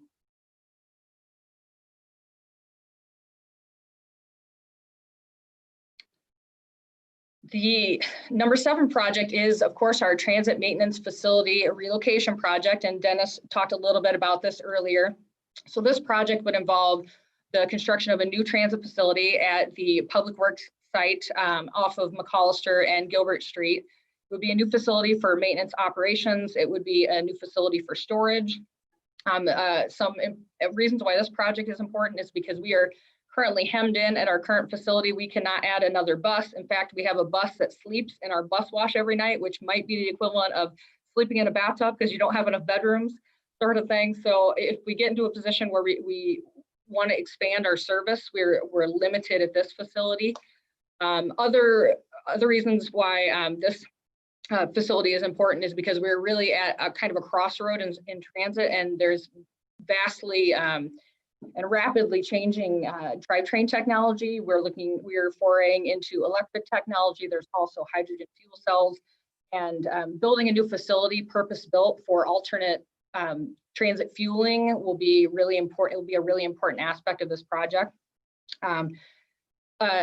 Another item is that we have some environmental issues on site at this location that precludes us from expanding here. So being able to move to a facility, a different location that does not have those environmental constraints will be really useful. And last but not least, in terms of funding, as Dennis mentioned earlier, and Mike Zarb also alluded to, transit is also relies pretty heavily, especially for large scale projects like purchase buses and for facilities, on federal and state funding sources. We have been actively pursuing federal funding for this project specifically. We're hoping our luck is better this year. We've been submitting multiple federal applications for the last several years, and we will continue to do so. Those usually will net 75 to 80% of the project in terms of reimbursement. So we'll continue to go after funding sources for this project.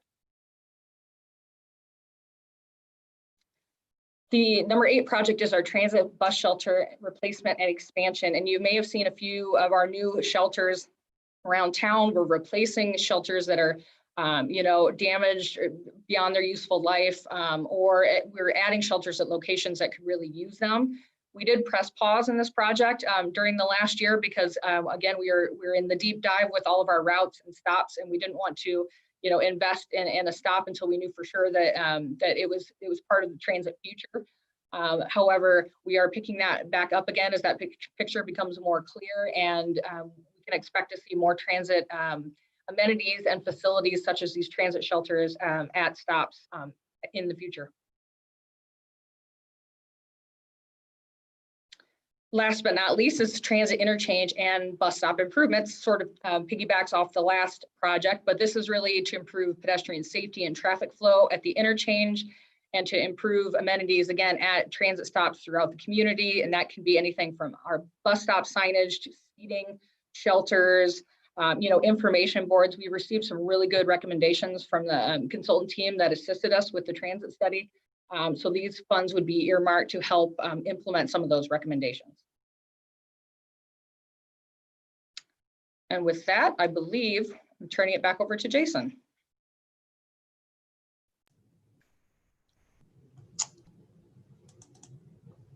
All right, starting things off with the fire station. John, were you going to speak to these?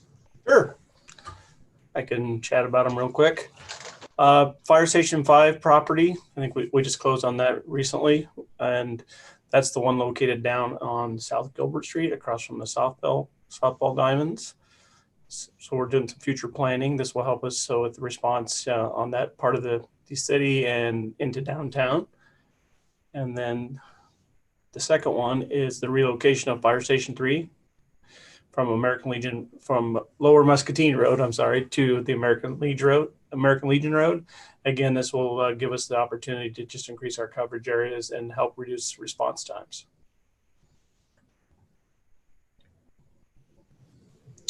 All right, the Burlington Street Bridge Reconstruction Project. Again, just wanted to note that the current 5-year plan includes the study and design of the project, but the construction of the project actually would be outside the current 5-year plan. So more just kind of a heads up. This is going to be a long time coming for this project. It's obviously a significant one with the importance of the Burlington Street Bridge. So again, just a reminder, we're talking multi-year construction, probably in the 26-27 timeframe.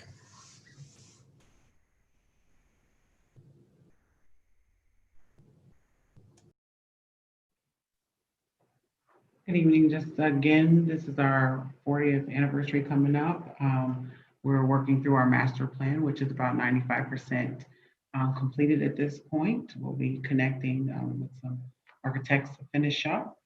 We've had a couple opportunities for public input, as well as we've had an ADA study, space needs study, as well as we had an opportunity early on to partner with UI Public Policy to get some overall community input about the future of the senior center and its usage. So just wanted to touch back on that, and we'll keep you updated as we continue to move along with this process.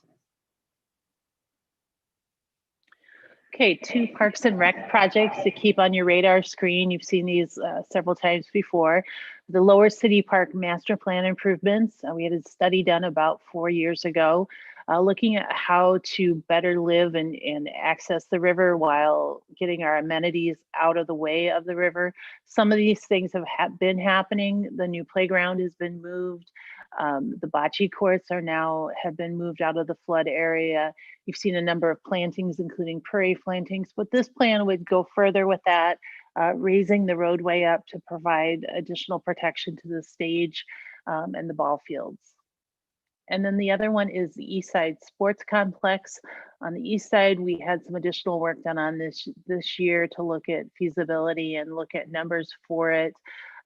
Community meetings, that the baseball community is still very interested in having this happen. It is good land. We've done a tree buffer out there, but this just keeps it on your radar screen for the future as well. And that's it for Parks and Rec projects.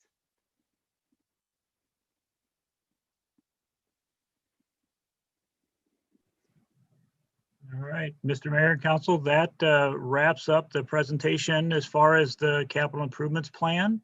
We're open to answer any questions that you would have in regards to what we've presented. Thanks to all of the staff for kind of a marathon through a lot of the capital improvement items. I do want to open it up to, of course, our counselors to ask any questions or make any comments. I have a few comments and questions. The pavement management study, is that available online? So we are just putting the final touches on that. We anticipate that being available probably here in the next, hopefully, matter of weeks. I believe at some point the plan was to have a presentation to council of that report as well. On the ridership on the bike system, do we have a sense of when we complete these projects, the level of ridership that we see on these bike lanes that are going in? Kent, maybe that's a question for you. If you're... Yeah, I can. Yeah, this is Kent Ralston. I'm having difficulty getting my video on, but hopefully you can hear me. Yeah, we do, John. We actually go out when we do our peak hour counts, and we do count bikes that are both on the sidewalk and in street. So we do get a sense of that. It just takes us a little time after those facilities are.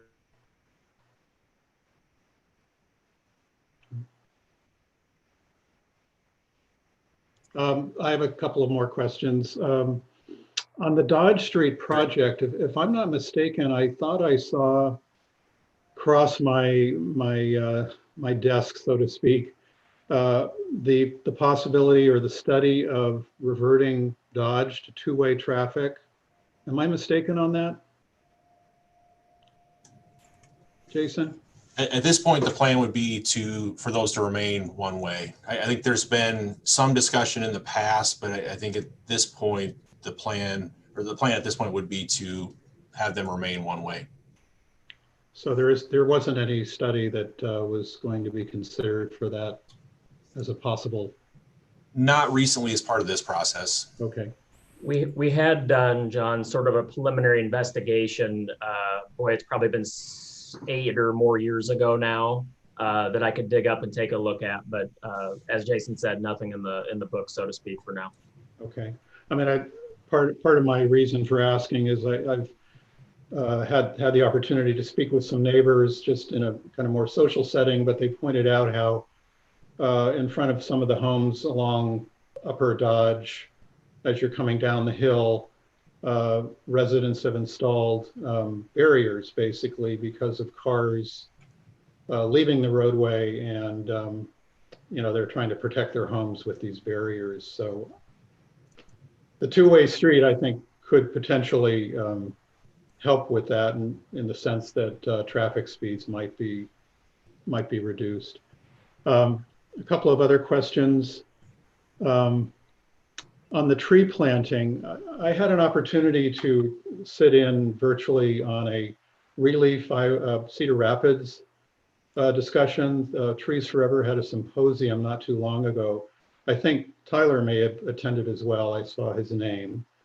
And I have to say, I was really impressed with what Cedar Rapids is doing there. They're working with Trees Forever.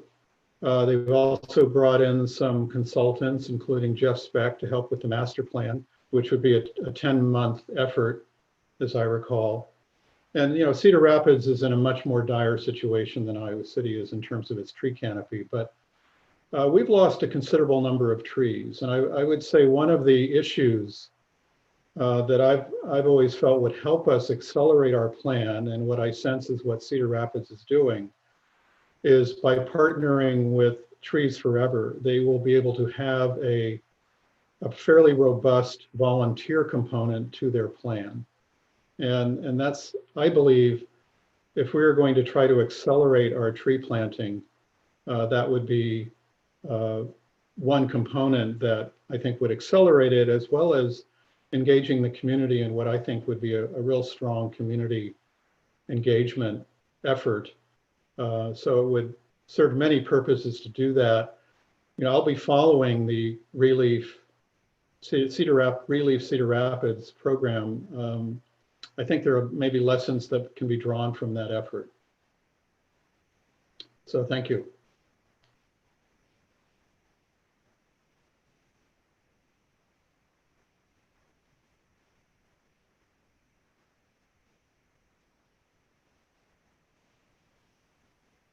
Anyone else?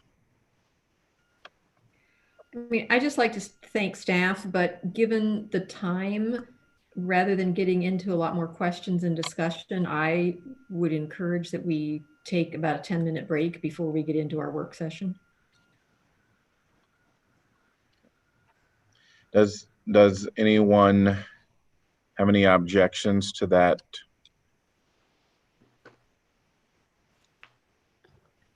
I'm not hearing any. Oh, go right ahead. You mean we're coming back to the same thing, or just we finish now and? We'll come back to this link.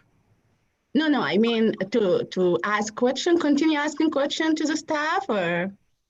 Well, I think we can, that's up to us. So if you want to continue to ask questions, that's a decision we make as a council. If you have a question, I would say go ahead and. Yes, it's a small question. Just I want to make sure if we're done, so the staff doesn't have to be there waiting for us.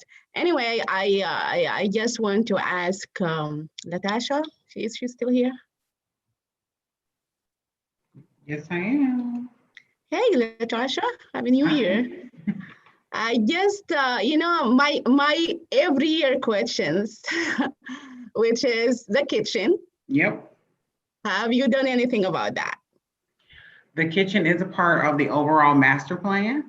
So it's in the plan. It's set up to be a culinary kitchen that will be used for classroom as well as for catering. So it is a part of our master plan process. So it is a part of the CIP process here. I think it's a part, it will be in our second or in our third tier, because we have to fix some of those infrastructural pieces for the overall standing of the building. But yes, it's in our priority area for sure. Thank you very much. No problem. That's it for me. Great. Any other burning questions before we go to a break? All right, we'll be back at 5 p.m. So a 10-minute break. 10 minutes on the dot. So see you soon. Thank you.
Okay.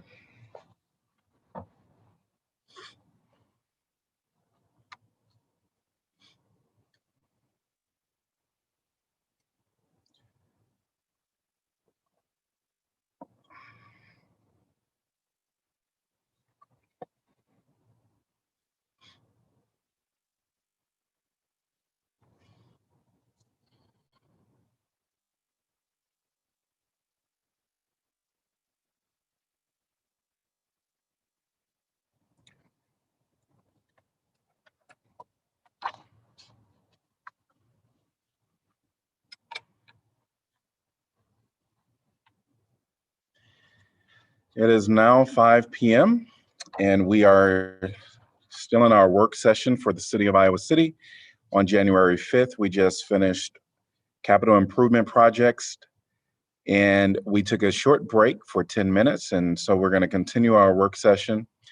I do see that all of our counselors are present. Mayor Pro Tem is actually in transit from, and will be joining us here momentarily. So other than that, I do see Ryan from USG. And I'm looking for Eleanor, our city attorney. Yes, she's there. All right, I think we are ready to go. So we will jump right back in on, and I even see Anna. I see Anna, so welcome to both of you from USG. I want to just get us back into the work session, and we're going to continue our discussion on the preliminary plan to restructure the Iowa City Police Department towards community policing. And I think I'm just going to open the floor to counselors to kind of chime in wherever you want to on this item.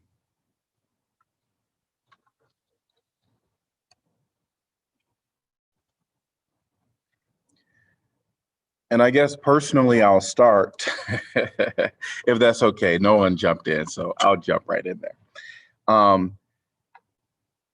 At least for me, I am still weighing through all of the items, as this is a huge document, as we all know. I am certainly starting engagement with people in the community on more specifics within the documents.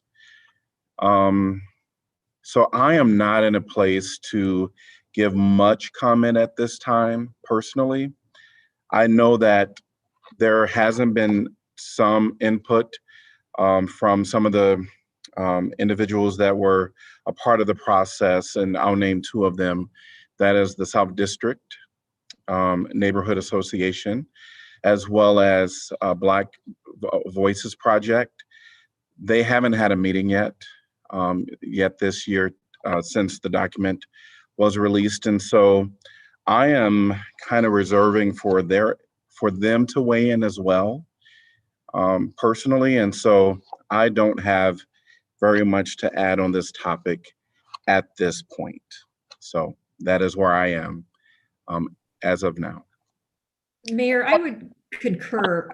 I think, one, like you said, it's a pretty weighty and detailed document with which we've been presented, and I want to thank the city manager for that and all of his work and staff who've been involved with that. And this is a really important process, and I think we want to be as expeditious but also as cautious as we can in terms of making sure we get the public input, that we have a chance to really read through it in depth. And I know in the last probably week and a half or 2 weeks, a lot of us have been sidetracked from that in terms of reading the budget, because we have some pretty tight timelines with the budget. So I'm the same place you are, Mayor. I don't have a lot to add at this point tonight. I want to hear more from a broad range of the community. And I do want to make sure it really is the broader community, not just narrow segments that we really need to hear from. So for any of the public that are listening, I do hope that you will give us some feedback, call and ask us questions. And I think it's important as we look at these recommendations, as the city manager said, look at the rationale behind those, not just at the recommendations themselves. And then personally, I think what we should entertain is a work session devoted just to this, maybe in a month or so. And I think we need structure for that work session. I think we really need to think about how we are going to do it with 36 recommendations or whatever. I don't think it's going to be a productive meeting to just open it up once we are ready to really talk about it. I think we really need to think about a structure for that work session, so it can be really effective and productive. So that's where I am at this point. Well, Mayor and Susan, I think you kind of took the words out of my mouth. I agree. It's a lot to digest. It's a big document. And so I appreciate Jeff and the staff that took time to put it all together. But there is a lot of information in there, and things that just can't happen overnight. Things that we really have to give a lot of thought to. And Susan, I appreciate your suggestion. And I totally agree that we should have a work session that's totally devoted to this, so that we can really take time to look at each item and look at the consequences and what it would mean to the community. So I agree. The only thing is about work session is people cannot speak. Do you have an idea when can we hear the public speak and give us feedback? Or do you want to open that work session for people to speak? I just can, yeah, I agree with you, but we need time, but I would like to make sure how we're gonna get the input from the public. And, because as you all agreed that this is big topic, we need to hear more, and we need to hear the view of a lot of people so we can make our mind. Well, for me, I think there's a place on the website for input. People can always call us. People can always email us. I guess the question is, typically in the 11 years I've been on council, I would say probably 99% of the time, that is how we have gotten our public input, is through individual conversations, emails. We've done community input events. We still could do something like that. But when it has come time for the council meetings, like the work session, that has been devoted to council dialogue and council discussion, trying to get all of that input ahead of that time. And then, of course, once we come to that point of taking any formal action in a formal meeting, we've always opened that up for input. To me, that's almost too late for people to really give us input that might have a strong influence on our decisions. So I would just encourage people through the website, through phone calls, through emails, and maybe once we get through the budget, maybe we want to think about doing some more public engagement like we did during the input process. So I'm not sure what other people think in that regard. I know, I'm sorry, I'm gonna just say one last thing before as a council can talk. I just want to say that, yes, I understand that the work session is devoted to the council and everything. My goal is to make sure people understand it. This document now in English, a lot of people, they don't understand what in this document and what it means, what the city can do to make sure everybody understand what's going on, and also feedback, like the way that we receive feedback is not working for a lot of community. And I think this is an important topic. We need to give the opportunity to reach out to a lot of communities so we can have their input. That's the only thing I'm really, we can devote the work session for the council to do only. That's not, I don't mind that. But I just want to make sure we don't forget to include everybody on this and try to think about a way how can we include them. That's all. I do wonder if we don't consider having an opportunity at our, either within the formal meeting, or we set aside another opportunity for, and when I say the formal meeting, maybe 30 minutes of community input on on this item, or we do some type of listening session just for this via Zoom, where we can get people input. So that's what I might think, we might want to think about as we're continuing this discussion. I agree that getting a wide variety of public input, and I think elevating the members of our community who we expect may be impacted the most by restructuring the police department is really important to me. And that I especially, as Mayor Pro Tem was saying, just reaching out to communities and parts of the community. I do think we need a little bit of a process around that. I think this is the type of subject matter that, having the feedback form on the website is, to me, maybe not enough, to get the information out and to get feedback. So absolutely agree that, encourage anyone who has input to contact us individually and to, engage through those mechanisms. But I think we do need to do a little bit of organizing around it. I was wondering about if counselors are interested in working groups. So the experience that we had with the Truth and Reconciliation Commission, where, Janice and I were kind of a subcommittee on that topic, and then met with a variety of, interested people and kind of reported back. I don't know that the council has to, lead that kind of thing. But to me, if we can divide up the 36 recommendations, maybe by subject areas, and even the plan itself has a few different ways we can kind of cut that up, and then consider having, even if we're just encouraging or facilitating, making sure that the people who we think may have input, who might need an invitation to that table to be able to provide that input. I don't know what people think about that. I think that it really does warrant extra and extraordinary efforts, much as we put it not dissimilar to what we put into the TRC, and that it's also incumbent upon each of us as part of that to reach out to a wide variety of people that we know, not just expect people to come to us. It would be great if they all did, but I think we all know that won't happen. So, and I believe each of us know a really broad cross section of the community. So I would support what Laura's suggesting in sort of an informal subcommittees. And I also really urge every single member of council to essentially to make a list and start reaching out to people and whatever cross segment of the community the best or think you can be effective with.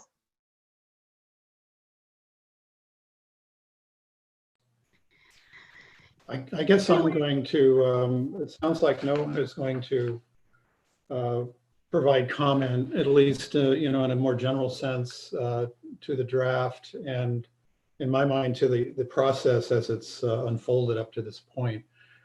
But I guess I felt a certain obligation, perhaps is the word, to at least express my feelings at the moment in terms of what I've gained from this and some comments related to the draft. So I've prepared some thoughts on that I'll share with you. Obviously, as I think all of us understand, there's a much needed further discussion within the community in terms of getting a response both to the draft and their just general sense of how this question of policing should be addressed. But I did want to kind of give an update in terms of where I am at the moment based on what I've seen and experienced.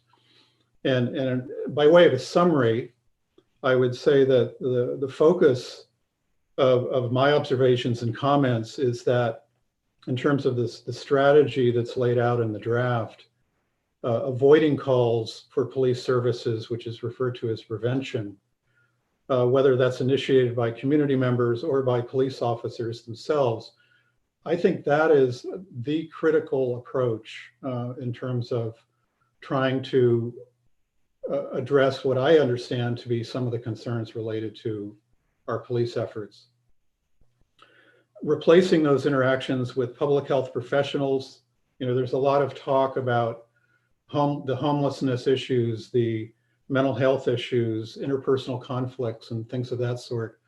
All of them clearly seem to lend themselves to that notion of addressing those kinds of calls for service with the professionals that are properly trained and suited for those kinds of calls.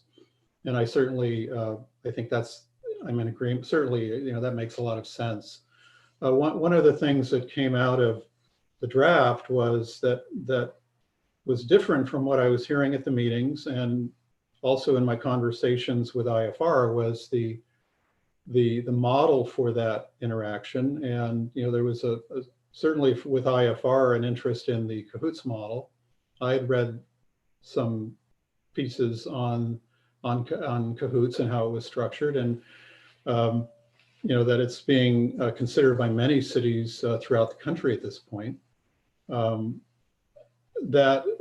know, that I was kind of expecting that would be acknowledged and included in the report, and I didn't see any evidence of that. So that's something that, as we move forward, I would certainly be concerned with and interested in following. As I mentioned months ago, I found the architecture that IFR had presented to be a useful one. I felt it did bridge between the kind of more generalized discussion that we see nationally on Black Lives Matter and conditions in Iowa City. And the 5 components of that plan were mental health, anti-homelessness, interpersonal conflict, road safety, and drugs and alcohol. You know, the 3 first categories, you know, I just discussed, but I felt the question of road safety was an interesting one in the way that it intersected with Black Lives Matter. And so that's something that I'd like to comment on a little bit. You know, if you look at our budget, it's very clear that road safety is a top priority of our field operations within the police department, which is the largest component of our police department. It has 78 full-time employees. And I've said before, and I will say again, that I think there's several potential ways we can advance community wellness and public safety on our streets while reducing the need for police officers to enforce traffic laws through traffic stops, which will thus address the issue of driving while black. I do think many members of our community, you know, the interface they have with our police officers while driving is a very important part of their experience in town here. And so that was why I felt there should be some emphasis on that. As we learned at one of the listening posts, in addition, traffic stops can also be traumatic for persons with special needs. They're very sensitive to sirens and flashing lights. So I began to see that it wasn't simply the BIPOC community, but others as well who are impacted by the experience of the traffic stop. The draft plan noted that 25% of our calls for police service are traffic stops and collisions. In fiscal year 2019, there were 14,482 traffic stops. These traffic stops are mostly police initiated rather than responses to a public request. My belief is that the fewer times our police officers interact with people when enforcing traffic laws, the less likely those interactions will go badly, and people will be able to more peacefully go about their lives. And months ago, I mentioned how I felt some of those things could be addressed. One of them being eliminating traffic stops for minor infractions. That is recommendation 21. I think perhaps more could be done along those lines. In fact, I found one of our pieces of correspondence from Donna Ruth Beery mentioned the idea of a seasonal car check event.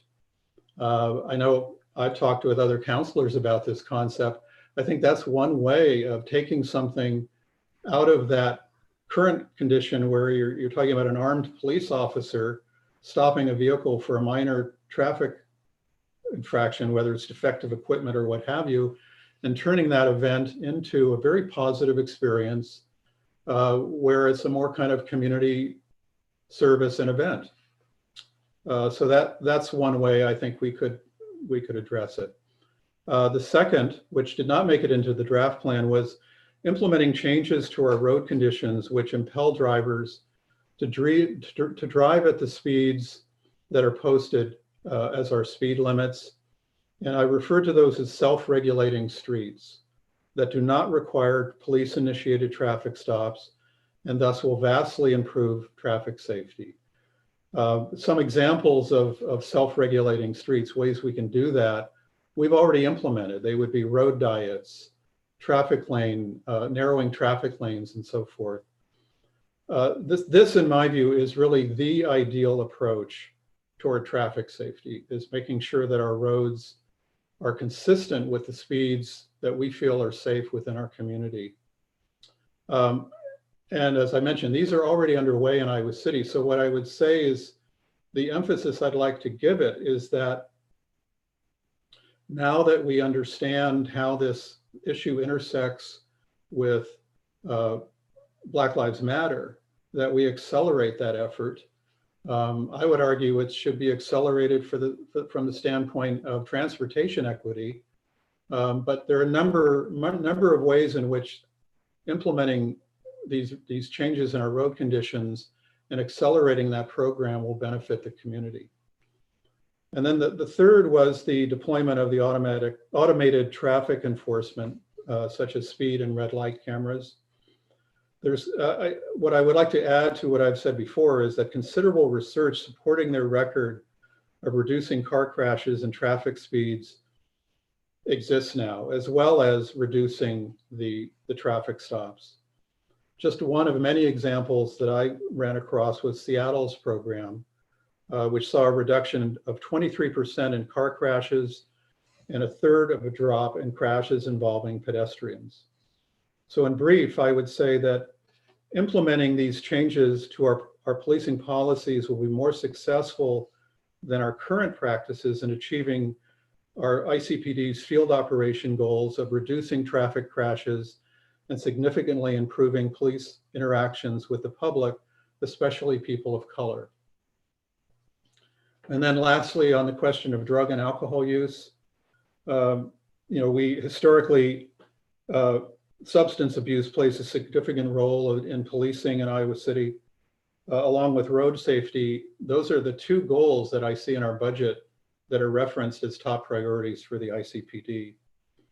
One of the things that I felt was interesting was the impact of COVID on access to drinking establishments did provide an opening for exploring possibilities for creating other venues for all of us to socialize more safely. And I would like to continue those conversations, again, with the emphasis being on the prevention of alcohol and drug abuse rather than its criminalization at the back end. So those are my observations up to this point. We've been working on this for months. I'm certainly interested in hearing how people feel about we can restructure the police department.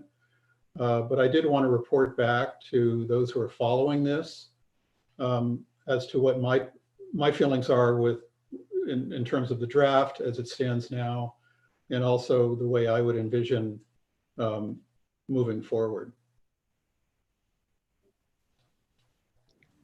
I think, John, you make some very good points.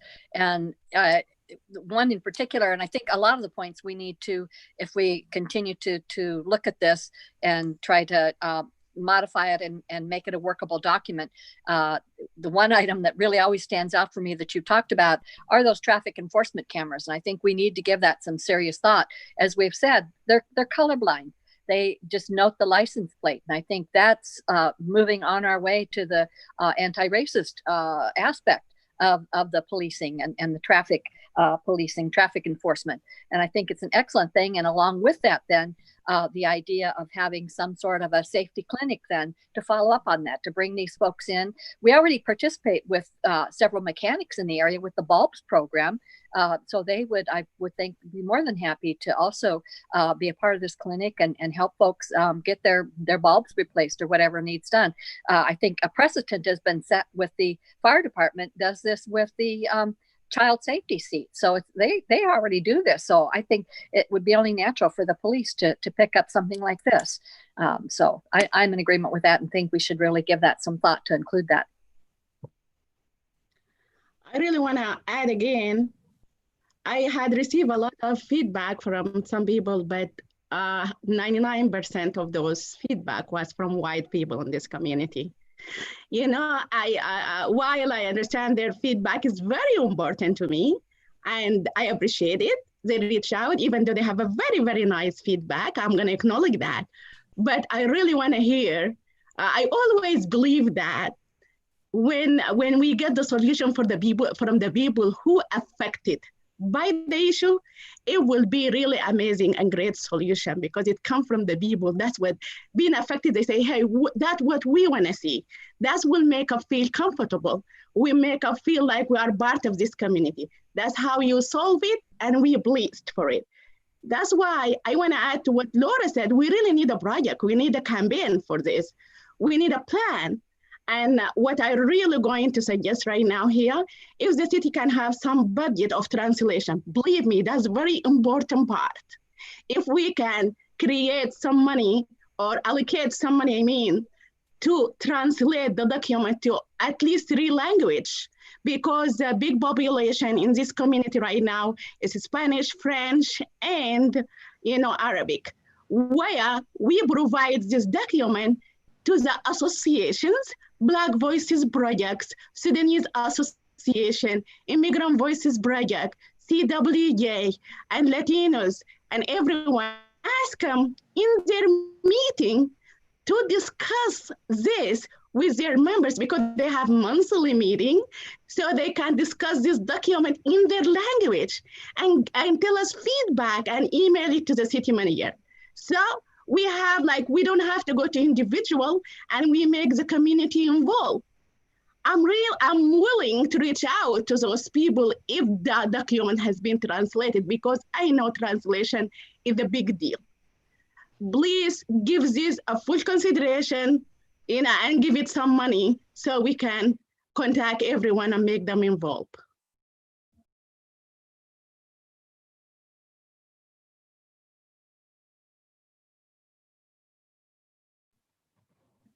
All right.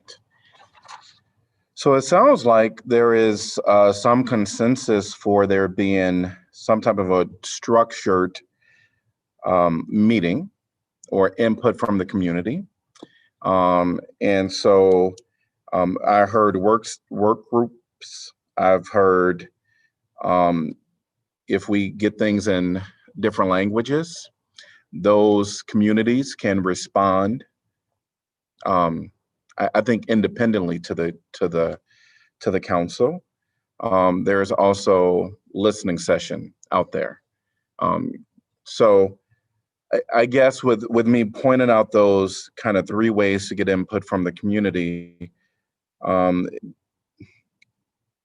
haven't heard a consensus on which.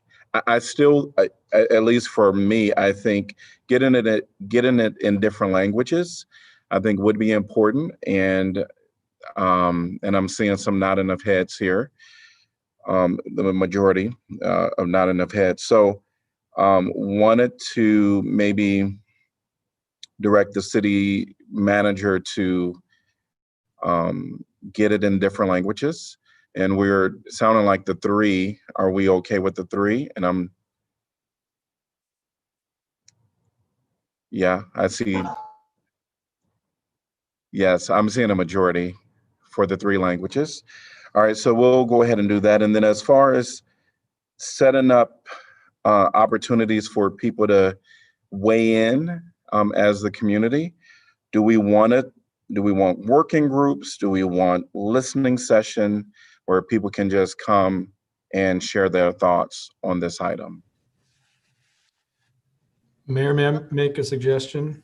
Sure. This is just a broad suggestion, but as you all have seen, you've had this document for a couple of weeks, and it's not the easiest to wade through. And even if it's in different languages, I think people are gonna struggle to find the time to get through it all.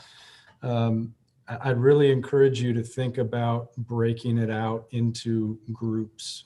However you want to group them, it doesn't have to be the same types of groups that I use to format the document. But much like you did with the listening post, where you had a focus on each session, you can still take comments on the entire plan. But what I fear is that if you just put a call out and you do a listening post to tell me about the plan, you're going to get very high level comments. I don't like it. I don't like it. I like it. That sort of thing. And I'm not sure that's going to be helpful for your deliberations. Maybe it will on some level, but if you can really break down to however many core issues you feel need to be addressed by this type of plan, I think the quality of feedback that you'll get, the insight that you'll get from community members will be much more valuable. Yeah, I agree with you, but the listening post, you guys attend listening book. How many immigrants were there? Be honest. You know, to be honest with you, that's not the type of outreach for immigrants. You know, you're gonna see white people coming to the, listening booth more than even Black people. You know, I really, when I say like this, because I want, like, even if I'm an immigrant and came to the listening booth and see all those people, I will be afraid to speak up. Maybe because if I speak up, maybe my language is not okay, and I'm scared that they don't understand me. But in like a community session, in your own language, people will speak up more. That's what I have been discovered from my working with the community, I swear God. But at the end, of course, is majority, but it is my really obligation that to tell you what my experience is and how those things work. And it is up to you guys. I mean, I agree with you, Maz, and I would be happy to help lead a session in French, for example, and I also think that, along with what Laura said initially, that perhaps we could have a couple of counselors agree to sort of go through the document and do the breakout so that we can figure out which of these recommendations belong sort of in which group that we'd be dealing with. I mean, I know some folks, for example, in the French-speaking community I could reach out to and try and set something up, but that's my niche. Other people have their niches as well. Yeah, I mean, I would agree. I know early on when we did a listening post, like out at Pheasant Ridge, I mean, we had a lot of members, I think, of the Sudanese community. People were very, very comfortable. They spoke up. Rockne Cole and I happened to do that one. So I totally support and hear what you're saying. I guess the question is, with the pandemic still going on, how do we want to handle that?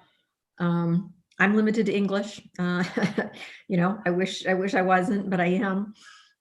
So no, I think trying to reach out and either do some smaller groups in person with people like that, because of the pandemic, I'm totally open to that. I think we really need to try and do that. I want to go back just real quickly to the translation. I really question, and I don't know the cost, I really question translating the entire document. I think we start with translating the 36 or whatever recommendations. And if maybe there's a paragraph or two that kind of gives some rationale, maybe we do that. I don't think we're going to get many people who are fluent in English reading this whole thing. So would you be comfortable, Maz, if we looked at like doing the actual recommendations and maybe a short paragraph or two for each one? Do you think that's reasonable? Yes, it is. I was trying to say that too. I agree with you. If we can, also there is some item that is very important to them, maybe those like only selected item to be translated and the recommendation as you said. Yeah, I agree with that totally. I would agree as well, and I would suggest, and I think the meeting's kind of in the place where the people we are trying to make contact with actually live would be helpful. I think, having, if granted it's COVID, I'm not sure how the South District, for example, meets, but if we could attend virtually, if necessary, one of those meetings and discuss this. And I would suggest that it be a much more open-ended conversation than focusing only or primarily on the plan. Partly, because I think it's a document that I'm not sure it speaks the language of everyday experience, basically. It certainly can be, I don't mean to suggest that it shouldn't be discussed, but I think it would be useful to go beyond that and to try to understand when at these meetings, how people struggle or benefit from our current policing policies, and try to leave it a little bit more wide open as to how we can improve them. More again in the calls for service. I really felt that's the interface right there. How do people actually interface with our police force? That's where I think, is the crux of the issue. How do we improve that? And as I said in my comments, where possible, reducing those contacts with better outcomes is what I would also suggest. I did want to do one clarification with Mayor Pro Tem, because I think I understood that she mentioned that she wasn't suggesting, at least for the different communities, that there actually be listening posts or any council presence. Is really documents that will be within their language, and for them amongst themselves would have conversation, and they would reach out to council. Like, we can certainly make initial contact, is maybe what I understood, to ensure that they have the document within their language, and maybe have a point of contact just to let them know the council is willing. But I wanted to make sure that I understood Mayor Pro Tem correctly and what she was suggesting. Yes, Mayor. What I was suggesting is, translate wherever we want to do that, like as Susan means, maybe a selected, items to three language, and give it to the association and some different organization as well, like Black Voices Project for the Black community. And we will, they will meet and they will discuss it among themselves in their language. And after that, if they would like to meet with two council, like a listen and they have question, maybe they will call you and ask you for qualifications, not like call, ask you, invite you to come. Maybe it's, for example, invite Pauline Taylor and Janice to come to a meeting with the Congolese community. And for example, they say, okay, we have question. After we discuss this, we had this question. And after you do this questions, answer the question, they will give you their recommendation if they have any change, if they want to add something, if they don't like something. So this will be their recommendation. But if they feel comfortable and they have their conditions, they don't have to meet. They can just send it to a contact person, a city manager, a manager, or the city council. Just after the group met, they can do that themselves. But if they need us to come so they can ask us questions, I think they can just send us, email and ask us to be present, after they discuss it by themselves. But give them the chance to do it among themselves without any pressure from council. So what I might suggest is, when we did the listening sessions related to Black Lives Matter, Kelly, our city clerk, reached out to various communities. Now, potentially there was some communities not on the list.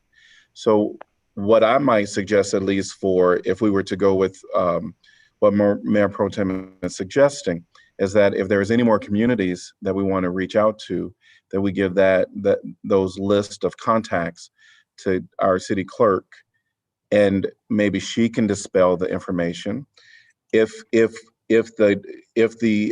we're really looking for public input or a space for public input. Of course, we heard the working groups as well as the listening sessions.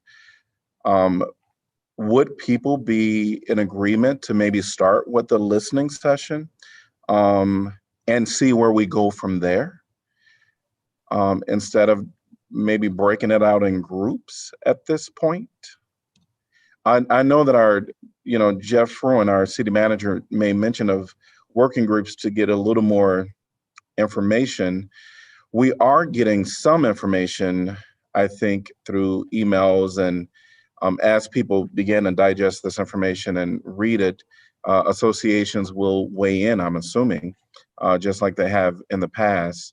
With some, it varies what we get, right? Some are detailed in writing, some are verbally detailed, and some, so I don't know. I think if we can kind of come to maybe a step one, it sounds like everybody's in agreement that we'll do the translations of the 36 points, and that'll be disseminated. I think our city clerk can certainly help us with that. So if we can focus now on what would be the next way to get the public engagement, would that be through creating work groups, or would that be through a listening session? What do you mean by creating? What's the difference? Sorry, Laura. Oh, sorry, go ahead. Mayor Pro Well, Tem. I'll let you answer. What's the difference between a listening session and a work group?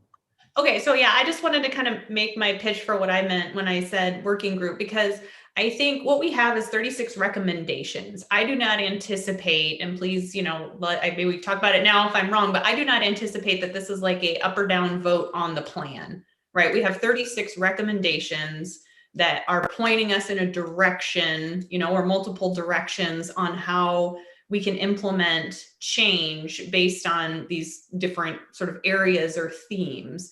And so what I was suggesting was trying to dig into that, right? I mean, I do agree that we need like overall input, but I think what we're doing, and the appendices to the plan itself really illustrated this for me, what we're doing is something new. What we're doing is not, I would challenge any of us to find communities in the US that are really undertaking a more comprehensive overview to try and accomplish something like this. And so I want to get more concrete. I really fear we're going to take up a lot of time and maybe even lead people astray if we leave it open-ended, because we need to get to the actual implementation of the changes that we've committed to this community that we would make. And so what I was talking about is maybe having sort of smaller group meetings that would be based on the topic areas. So for example, John, you brought up the CAHOOTS model.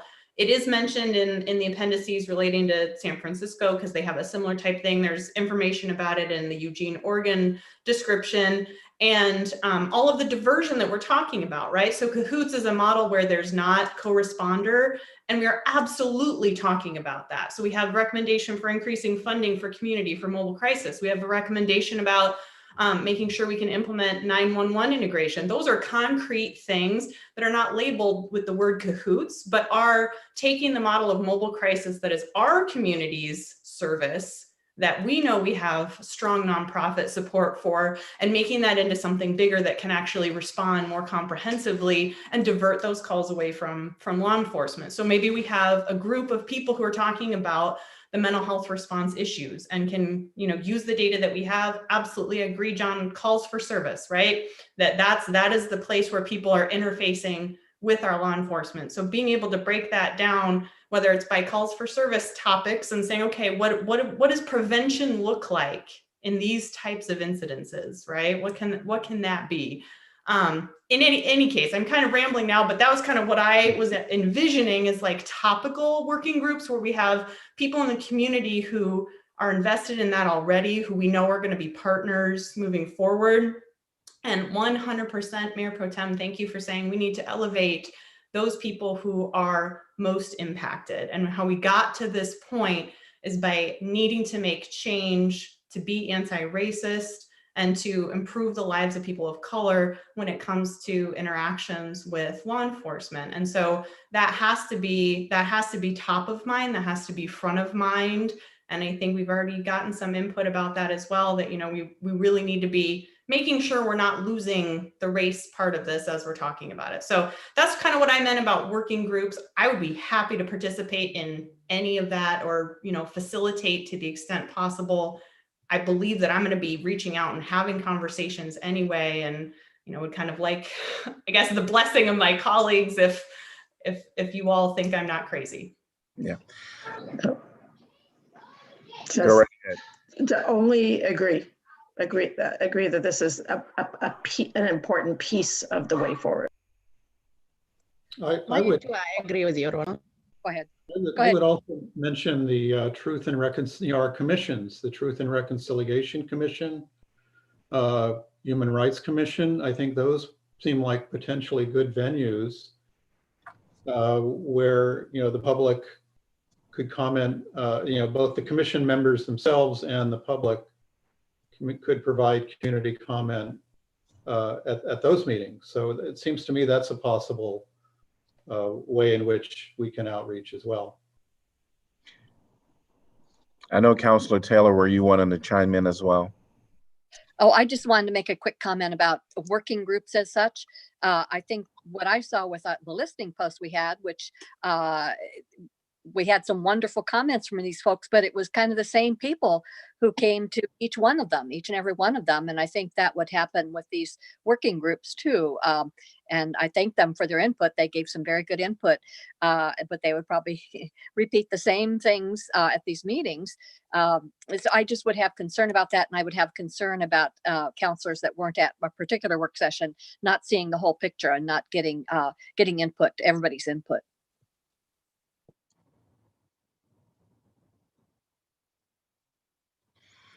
Okay. All right. It did sound like the majority of people felt that the document we need to take our time to work through the document. Seem like work groups are important. I wonder if we did, I think just for the sake of today, are people, I want to make a recommendation that we actually ask maybe Councilor Burgess and Mayor Pro Tem and City Manager Jeff Fruin to work on this, maybe talk about what those work groups look like, break them out, and then come back on the 19th at our next work session and kind of give us some thoughts to move forward. What are people's thoughts there? I'm seeing some shaking of heads. I think that's good, because I think we've had a lot of conversation here, but we're not walking away from this with any definitive plan or structure. So to have a couple of council members work with the city manager and maybe get us some more specific structure of whether we're going to try and do some Zoom listening posts, whether we're going to try and do working groups, whether we're going to try and do a combination of those things. I think that's a good idea, Mayor, because as we were getting ready to leave this topic, I'm like, I'm not sure any of us really know what direction we're headed. Yep. And so I think that's a good way to do it. And if I might even include Councilor Weiner, because of all of her work, as well as with different groups, the French speaking. Would Councilor Weiner, would you be amendable? Sure. Yes. Great. All right. We will revisit this on the 19th. Moving on to the next agenda item. So this is a discussion of miscellaneous council meeting and communication items that I and Mayor Pro Tem had been in conversation about, as well as some of the staff a little bit before having this item brought here. And there's 3 items. And so we'll kind of just go through each item. And one is moving meeting start times 1 hour earlier. So what this would mean is that our work session would begin at 4 p.m. instead of 5 p.m. And then our formal meetings that now start at 7 p.m. will start at 6 p.m. So, I want to open it up, but I also wanted to at least maybe mention to the public, what this could mean for everyone.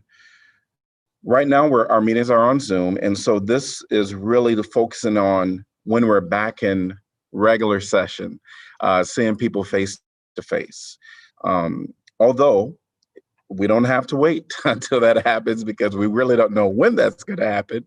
But wanted to just bring this up and also allow opportunity for people in the community to weigh in if, on this 1 hour change. And so I'll leave it at that for an introduction as to what this is, and then counselors, please weigh in.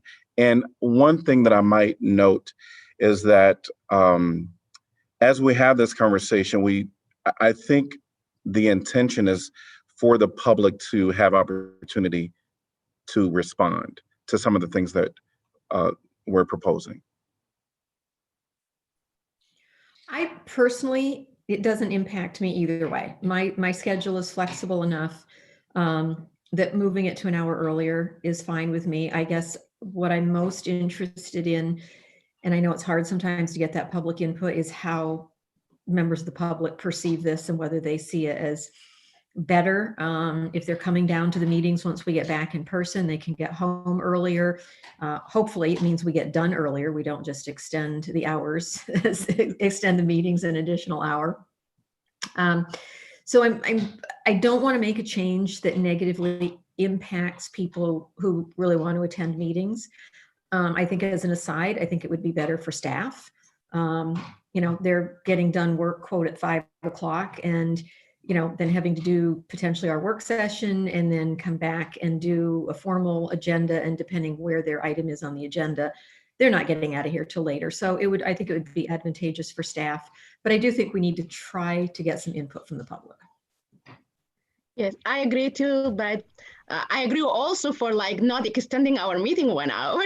I remember the latest meeting that we have was midnight, and I just maybe we can just have a limited at 11 instead of midnight, because we are extending it 1 hour and don't want to go 12 midnight and we have it 1 hour more.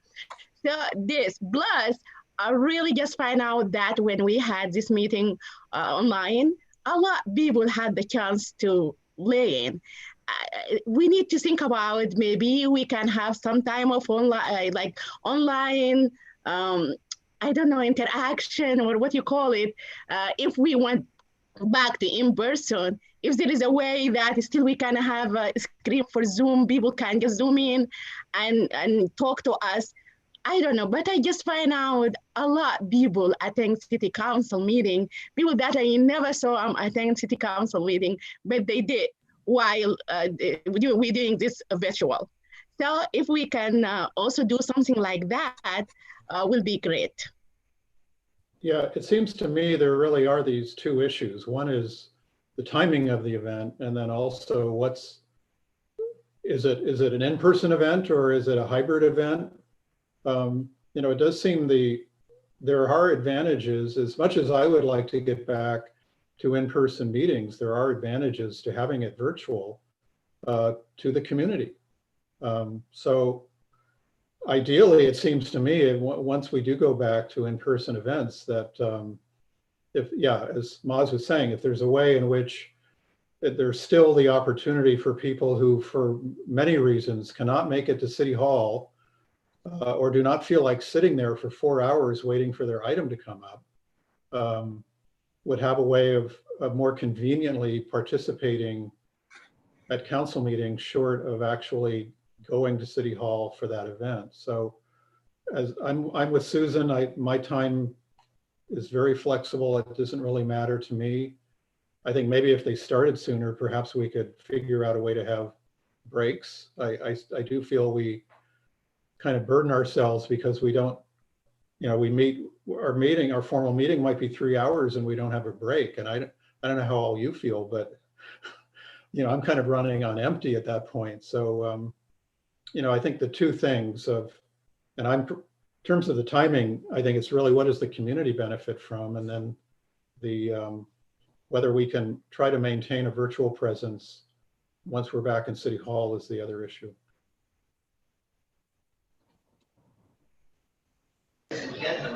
Yeah, I think we we need to hear from people. My only concern with starting the one meeting earlier is how anybody who wants to listen in, is that impacted by their work schedule? And you might get some people we wouldn't otherwise get. So it may be a wash. I don't know, but I think we should find out.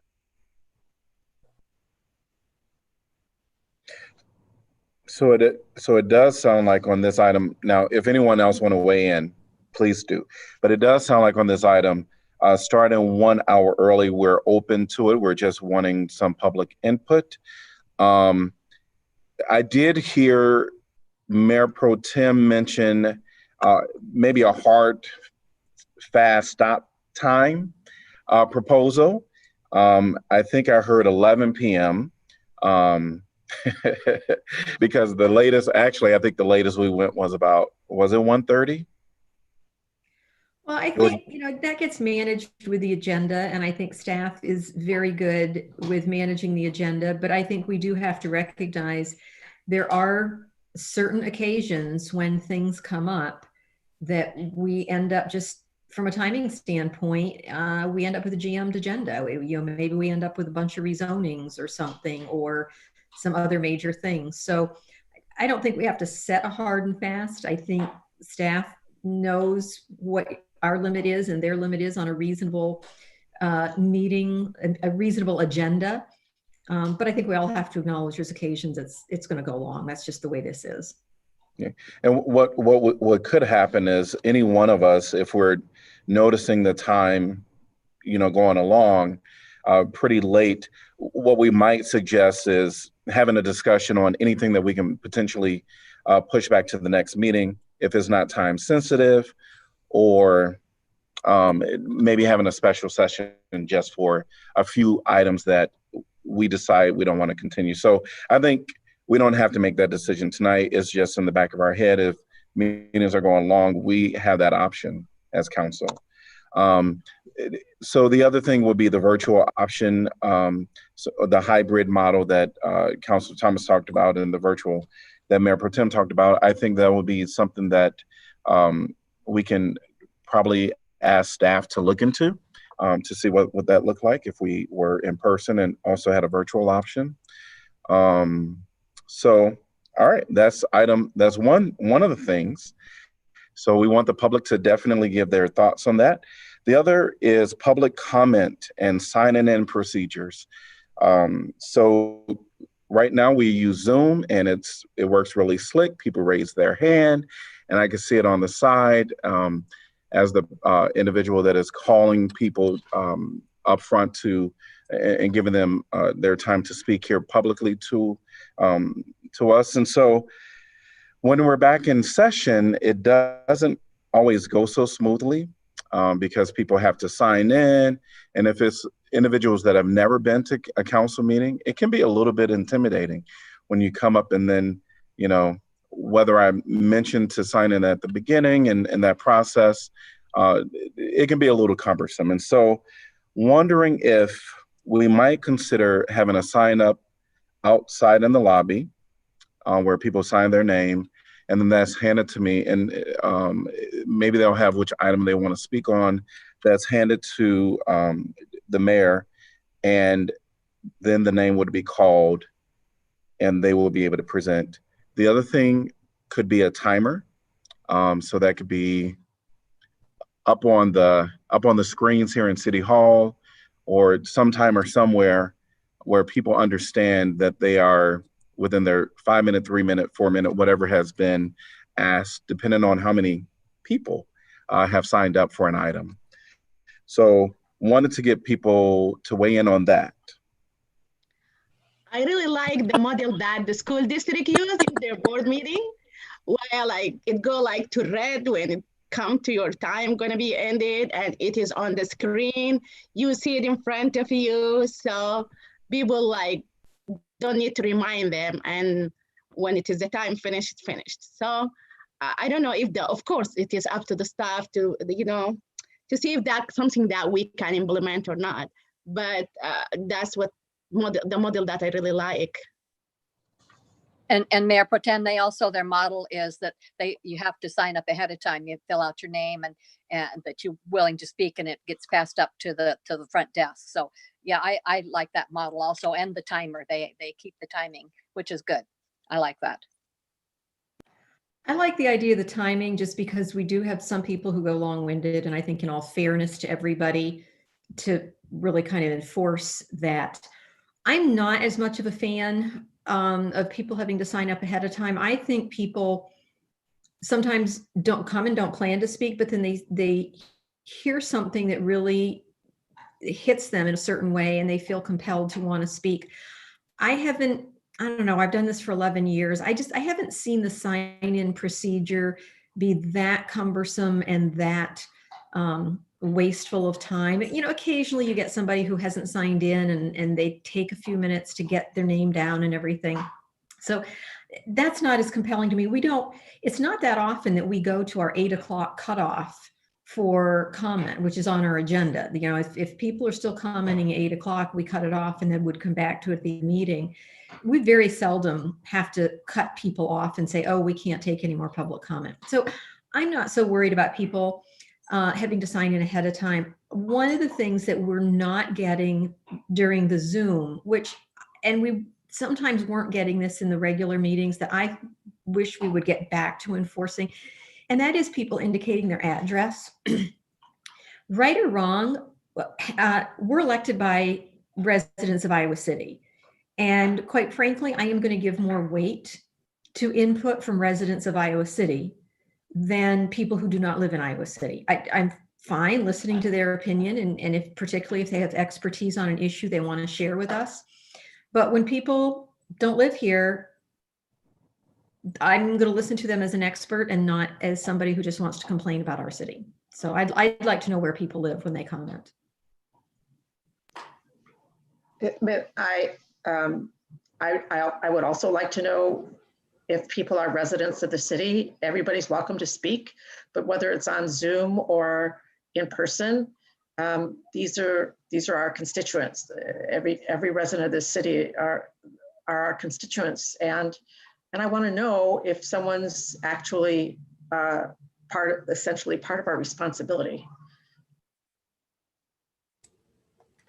Maya, just correct me if I'm wrong. My understanding is, yes, you sign up ahead of time, but while the public comment in session, you still, if you decide, if you move by the topic and you decide to do, you can go and sign in and hand the paper, because that's what I've been seeing at the school district, where people, even if they came late, they still can go and give the secretary, a piece of paper with their name and address. And they will pass it. I think it's up to us how we, institute that. We currently have, when we were in session, people sign up at the back. They go and get their sign up little thing, and they, put the sticker down. So it's kind of the same process. But I think to Councilor Mims' concern, we can certainly, do that last call for anybody out there that didn't sign up, giving them an opportunity, because again, there are people that, like she mentioned, they're moved by a topic, and we've seen people that sit there and they say, I just have to get up, and say something. And so I think we can still allow that as a part of the process. The name and the address writing, in person, we have that sign up. And I think if people are wanting that to be a part of the initial response when someone speaks via Zoom, I can certainly institute, introducing the person to come and speak and asking them to state their address. We can even have them write it in the comment section. But again, this is just an opportunity for people to weigh in. I do see our city attorney. So hello, Eleanor. Hello. It's not clear to me whether we're talking about sign up just for public comment of items not on the agenda, or if we're talking about every agenda item, because you ask for public comment on every agenda item. And that seems very cumbersome to me. I I haven't seen a school board meeting in a long time, but I don't believe they allow public comment on every item like we do. So I also think with respect to public hearings, I'm not wild about the sign up ahead of time. I think that's a time for people to speak when they want. And if it's spontaneous, it needs to be spontaneous. If it's in response to somebody who just spoke and they want to correct an error, then I think they should be able to do that. I also think we need to be careful about the time limit for applicants. We have, you know, unlike the school board, we have people who are coming to us with a zoning application or this application or that application, and they shouldn't be limited to the 5 minutes, just like staff isn't limited to the 5 minutes in making their presentation. The applicant shouldn't be either. So I don't have any problem with the sign up for items not on the agenda, but to do it for every agenda item seems cumbersome. I really meant the public comment, Eleanor, only during the public comment. Of course, the public hearing, that's something different. Everybody have to lay in. Sometime, you know, yeah, the applicant they need more time. We ask them question, and yeah, I totally agree with you. I just meant during the public comment only for item that is not on the agenda. Sounds good. I wonder if something different could happen. You know how you go to churches and then in the back of the seat, there's this little, you know, card that you pull out if you want to, you know, sign your name. I wonder if we don't have either someone at the beginning of our meetings or throughout the meetings that just walk around with cards and give it to people that want to sign up. That way they can be at their seat when their name is called, because I think that's a part of it. When people are coming up, there's just a little delay when people are coming up. And so maybe there could be some explanation about, you know, if you want to speak, we will ask that you sign up and here's a sticker, do yada, yada, yada. So maybe we can have some more thoughts around that. We're asking the public to weigh in on these items. And we'll put this back on the agenda. Is that all right? All right. And then the last thing is the council emails and correspondence. So there's been an increase of correspondence, at least in 2020. And so I think there's a little growing frustration because all of the items that are addressed to the council appears in our information packet. And sometimes I think there could be some response to some of these emails that come in the correspondence. I'm going to ask maybe Jeff or Eleanor to kind of have some, maybe guide us through this conversation a little bit. So this item, staff started thinking about this because of kind of the nature of the correspondence to council. I'm not talking about correspondence to individual council members, but emails to the council@iowacity.org email address. And for years and years, you know how those have been handled. They are not, you don't get them in real time. They're put in your next agenda packet. And I think some of the reason for that has been that a couple reasons. It's handy sometimes to get a staff response to those before you see them, because staff has some information. And then I think there's been some concern about replying all and having a meetings violation. But it seems that it's odd for staff to get those emails and you not get them when they're directed to you, particularly when they're of a nature that staff doesn't really need to chime in. This is just something that they want you to hear. So I think there's two issues with emails to council. The first is when you get it, and the second is whether all council correspondence goes on your council agenda. And it's not the info packet, it goes in the correspondence on the formal agendas. Kelly did, and Kelly, you can help me out here if I mess this up, but Kelly did a survey of other cities, and essentially what she found was that most cities don't have a group email, they just have individual emails. And of the two, there were 8 cities. Of the 2 that do have a group email, one of it receives it in real time, and one it goes through by the city manager first. With respect to whether correspondence to the council goes on the council agenda, it was pretty overwhelming that just is not a typical thing when it's not related to an agenda item. Rather just a list of correspondence that the council gets. I think only one of the 8 city puts an agenda item on the agenda if it's not an agenda item, and then only if it's requested to be put there.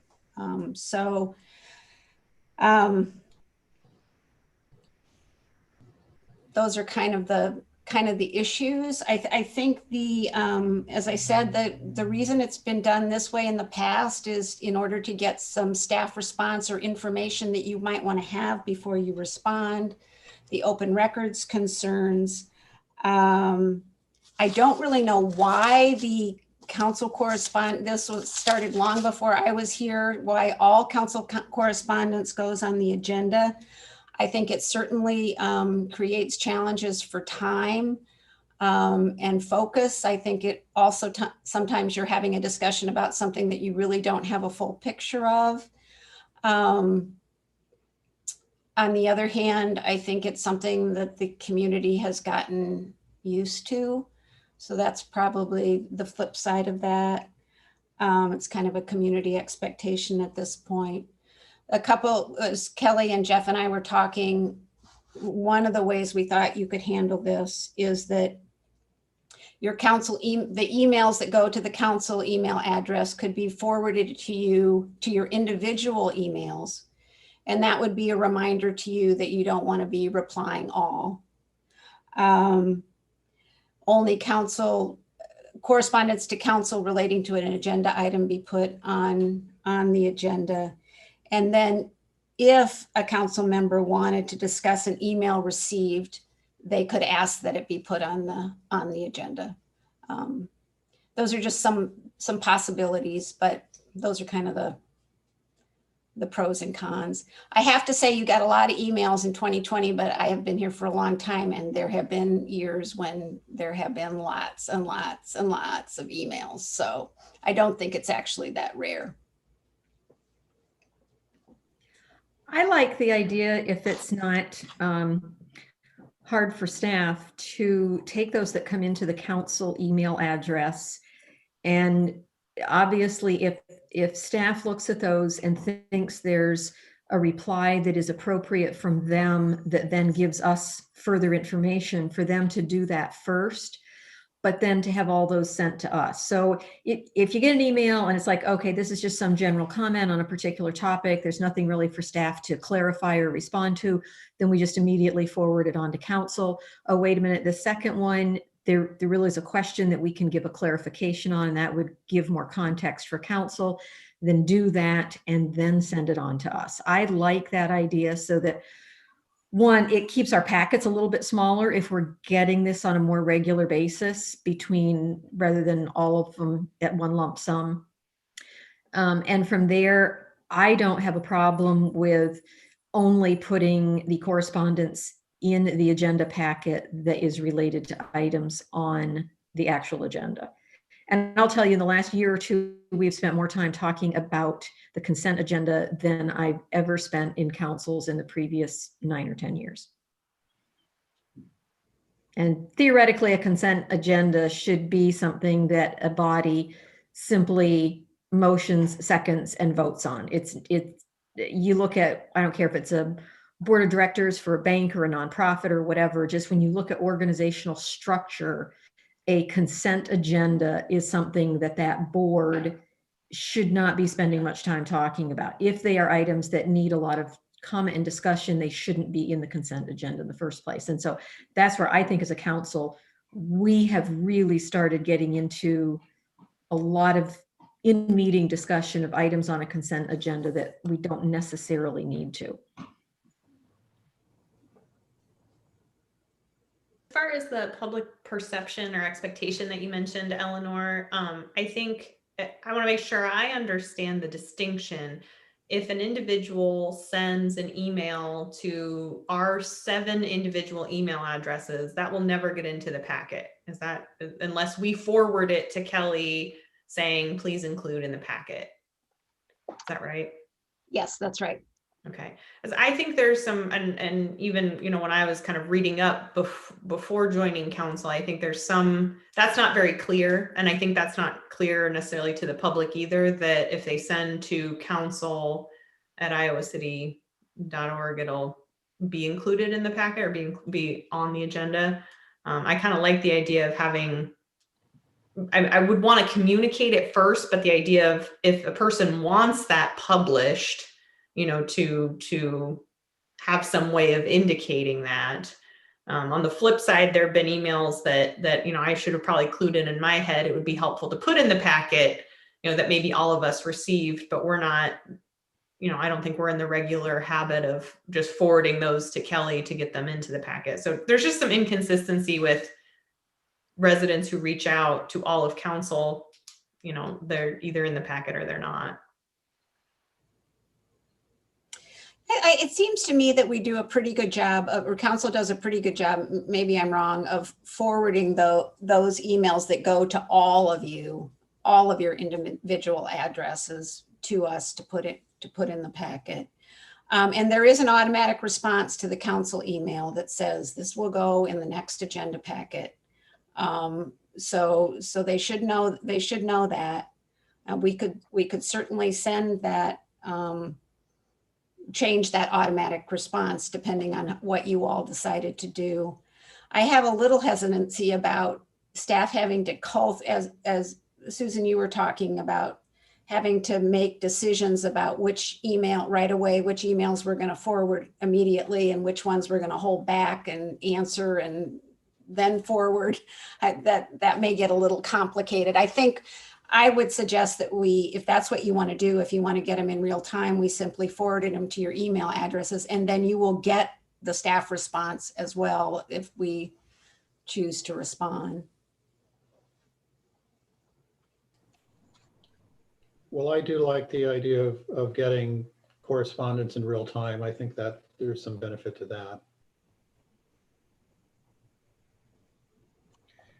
So it sounds like what we'll do is we'll bring this back on the work session agenda and allow the public some time to weigh in on this item and the other items. And we encourage people to let us hear your thoughts.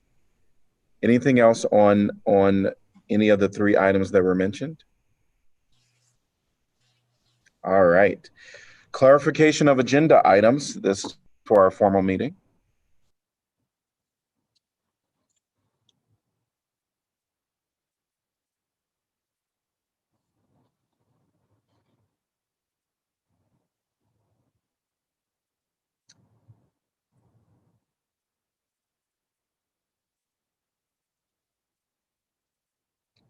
Moving on to information packets, December 17th.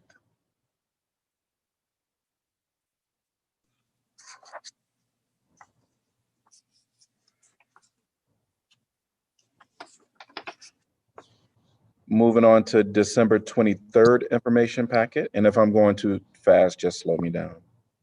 Oh, I'll make this real quick, Mayor. Just IP2 on December 23rd, the Johnson County Affordable Housing Coalition, the memo from Sarah Behrens, and looking ahead to 2021. I really appreciated her memo, and I want to thank her as well as the community partners who have helped secure rent and mortgage assistance and advocated at state and federal resources, ensuring that very critical needs for some of our most vulnerable members of our community that have been able to make it through these trying times that we're still not seeing really the light at the end of the tunnel yet for that. So I appreciate her work and also all of the community partners out there that have worked really hard to help those, as I'd said, very critical to those members of our community that needed that assistance, and thank them. Great. I second that, Pauline. Absolutely. All right. December 30th, information packet. And I did want to just touch base on IP3 pending work session topics. We had on our work session topics last year up until today, COVID. We just had it as a standard item. Wondering if, I know that Councilor Weiner had mentioned having public health come and speak to us, since update us on COVID as it relates to our community, or even having the University of Iowa, but also having some reports on the vaccination. And so wondering, and Councilor Weiner, please chime in, but wondering if we would be open to having either the University of Iowa or Johnson County Public Health come and speak to us on our formal agenda, maybe once a month, or, and this is Councilor Weiner idea, so please feel free. So what I was interested in having happen just basically for the entire community or anybody who's listening is a regular report, probably at this point by Johnson County Public Health, to tell us where the vaccination rollout stands, and if there are any other sort of hotspots or other things we should be paying attention to, so that we're really, it could be UIHC as well, but Johnson County Public Health, I think, is going to be integral in rolling out the vaccination plan for our communities, so that we're getting information directly from the people who are making the policy and implementing the policy, or from the scientists, and not from those of us who are trying to somehow to interpret what's going on or interpret what the scientists would like us to know. So and it just, because there's been from my perspective anyway, at this point, a dearth of information out of state, from Iowa Department of Public Health on what they're going to do in terms of vaccine rollout, aside from medical professionals and long-term care. They put together a commissioner working group that's not public, so it seems to me that it's really what they're doing in terms of deciding the priorities for vaccination, probably more important than almost anything we deal with under public meetings law. But the short version is, I thought it would be useful at least once a month for us to get just whether in the work session or in the formal meeting, a short report. Where do we stand with vaccination rollout? What are they recommending?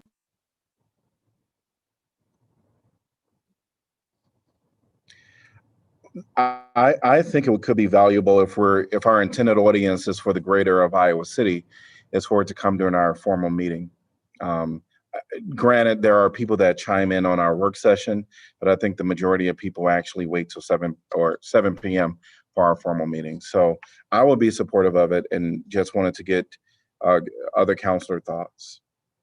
Yeah, I would agree. And I think the formal makes more sense because I do think we have a larger audience. I think it's key to keep it short, 2 to 3 minutes. But like you say, Janice, an update, maybe where they're at in their plans, and what they know. There's a huge educational component that has got to continue to go with this to hopefully encourage those people who are hesitant to educate them, get them as much information and answer questions, so that we can get as many people to participate as possible once they have the opportunity. So I think if we can just keep it a real brief update once a month, I think that makes sense. Okay.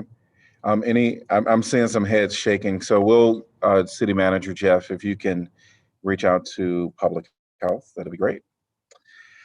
The other item that we have to discuss on December 30th is IP5, and this is a memo from our City Manager. Yeah, thanks, Mayor. Real briefly, this memo just updates you on a planning process that is just starting to unfold jointly with the county. They own property at 821 South Clinton, which is the corner of Clinton and Benton Street. That property is often referred to as the CarQuest building, and you may know it as the current home of the winter shelter. They are envisioning the future of that facility and have graciously invited us into that discussion. I just thought I would check in with you to see if a council member or two would be interested in joining staff for those discussions, as we'll be working with your elected counterparts with the Board of Supervisors. Yeah, this is Pauline. I was really happy to see this actually, I drive by that building so many times, all the time, and I, in my head, think of all kinds of wonderful things that space could be used for. So I would very much, if you do put together some partners to meet with the Board of Supervisors and others interested parties, I would like to be one of those council members to participate. I also told Jeff during the meeting, and I asked him to be part of it. And I really am passionate about this, and I would love to be part of it.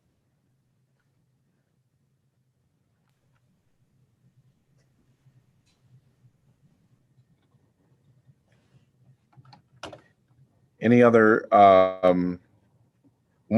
general comments on this? I think thanks for the memo personally, and I think it's a great opportunity to explore.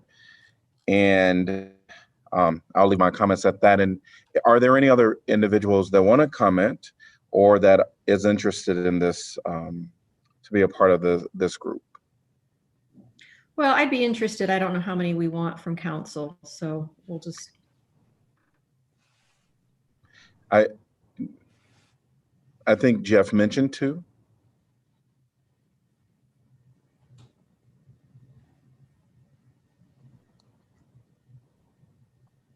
So I guess we have three that's interested. I'm personally comfortable with Councilor Taylor and Mayor Pro Tem. Yeah, that's fine. I mean, any decision has got to come back to full council in terms of city having a formal position on anything. So yeah, okay, yeah, all right. So it sounds like the two will be a part of those conversations. So thanks to both of you. Any other item from 12:30?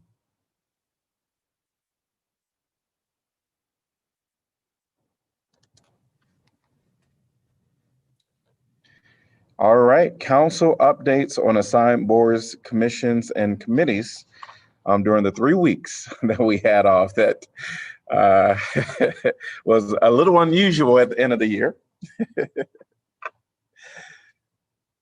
but appreciate it. Nothing for me. Okay.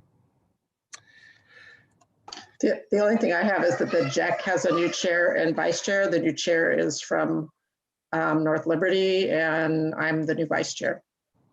Great. Good. I really want to say something. I didn't have a chance to say to everyone Happy New Year to all our council members, and also to the staff who are currently here and to the staff who always work behind the scene to make our city really comfortable for everyone. And I just want to say Happy New Year. It was very tough year to go through 2020. especially never gonna be forgotten. But we went through it safely. It is for me as a Black person and as a Black leader for the city, Mayor and Mayor Pro Tem, we went through a lot, but I think we done a lot of work that need to be done. We done some improvement, but there is a lot more to do. Looking forward to working with the staff and City Council for 2021 to make it even better. Thank you. Great. All right. Anything else? We will be back at 7 p.m. for our formal meeting. And remember to sign out of this Zoom meeting into our 7 p.m. Zoom meeting. And we will see you all then. Bye.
So Maz, how's your jet lag? You should rename yourself.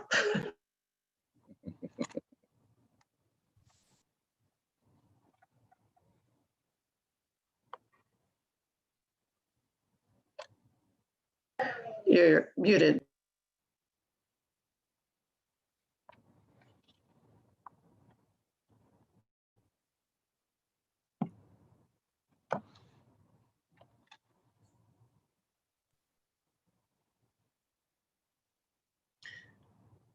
I'm not hearing anything. Oh, Now I hear. I muted myself. No, I said like since I came, I still sleep at 8 o'clock or like 7:30.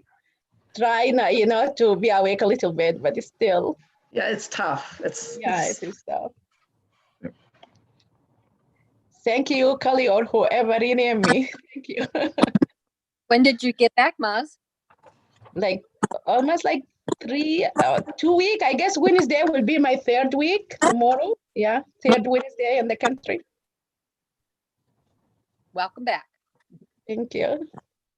Welcome back. And we are ready to start our City Council formal meeting for January 5th, 2021.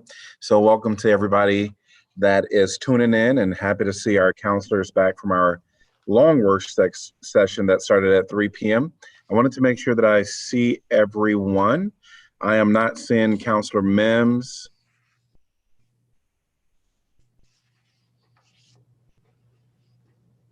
Will someone reach out to Counselor Mims, please? My city clerk office will. Yep, I can do that. Thank you. All right, we're gonna just wait a little bit just to give Mayor Pro Tem, give Counselor Mims, oh, there she is. All right. Sorry about that. No worries. All right, we are gonna go ahead with a roll call, please. Burgess. Here. Mims. Tilly. Here. Taylor. Here. Teague. Here. Thomas. Here. Weiner. Here. All right, well, welcome everybody once again. Happy to be in 2021 with you virtually. And we're gonna just jump right into our agenda with agenda item number 2, which is proclamations. And this is Martin Luther King Jr. Day proclamation. So whereas the Reverend Dr. Martin Luther King Jr. believed that each individual possesses the power of self-fulfillment regardless of their circumstances, and that it is the duty of all human beings to strengthen communities, alleviate poverty, and harness the potential of us all. And whereas Dr. King's dream of transforming the world into one free from discrimination and intolerance continues in the minds of millions and has not been forgotten since his devastating death on April 4th, 1968. And whereas Dr. Martin Luther King Jr. dedicated his life to promoting peace, freedom, and opportunity through nonviolent means, and whereas the teaching of Dr. King can continue to guide and inspire us in addressing challenges in our communities, and whereas there are numerous ways to show service and respect to others, such as volunteering at your local hospital, donating books and games to families in need, organizing a food drive in your school, volunteering at a senior center, and many others. And whereas the city of Iowa City joins with other towns and cities across the country in tribute to Dr. Martin Luther King Jr., now therefore I, Bruce Teague, Mayor of Iowa City, do hereby proclaim Monday, January 18th, 2021 to be Martin Luther King Jr. Day in Iowa City, and urge all to join me in the celebration thereof and to take this opportunity to reflect upon Dr. King's message of the principles of justice and equality for all.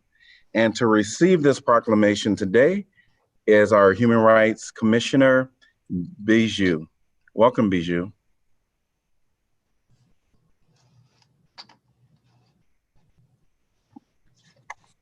And I'm having issues again, so Lily is going to have to assist.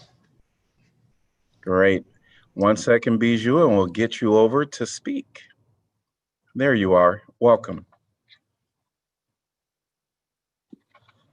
Thank you, Mayor Teague. The life and legacy of Dr. Martin Luther King Jr. continue to inspire and impact all of us to build a just community, to build a community in which diversity of community and idea is valued, and in which all members of the community are committed to the highest standards of ethical conduct and integrity. As we pause to remember Dr. King's legacy, let us not forget his famous quote, "The time is always right to do what is right." On behalf of the Human Rights Commission, I would like to thank Mayor Teague and council members for this proclamation and also for your leadership this year. Thank you. Thank you, and thanks for all the work that you and the commissioners do and our Human Rights Commission. Moving on to our consent agenda, could I get a motion to approve items 3 through 8? So moved by Saleh. Second, Weiner. All right. If anyone from the public would like to address any item that's on our consent agenda, please raise your hand. And if you're on the phone, press *9 and I'll call on you. And we ask that you keep your comments 3 to 5 minutes.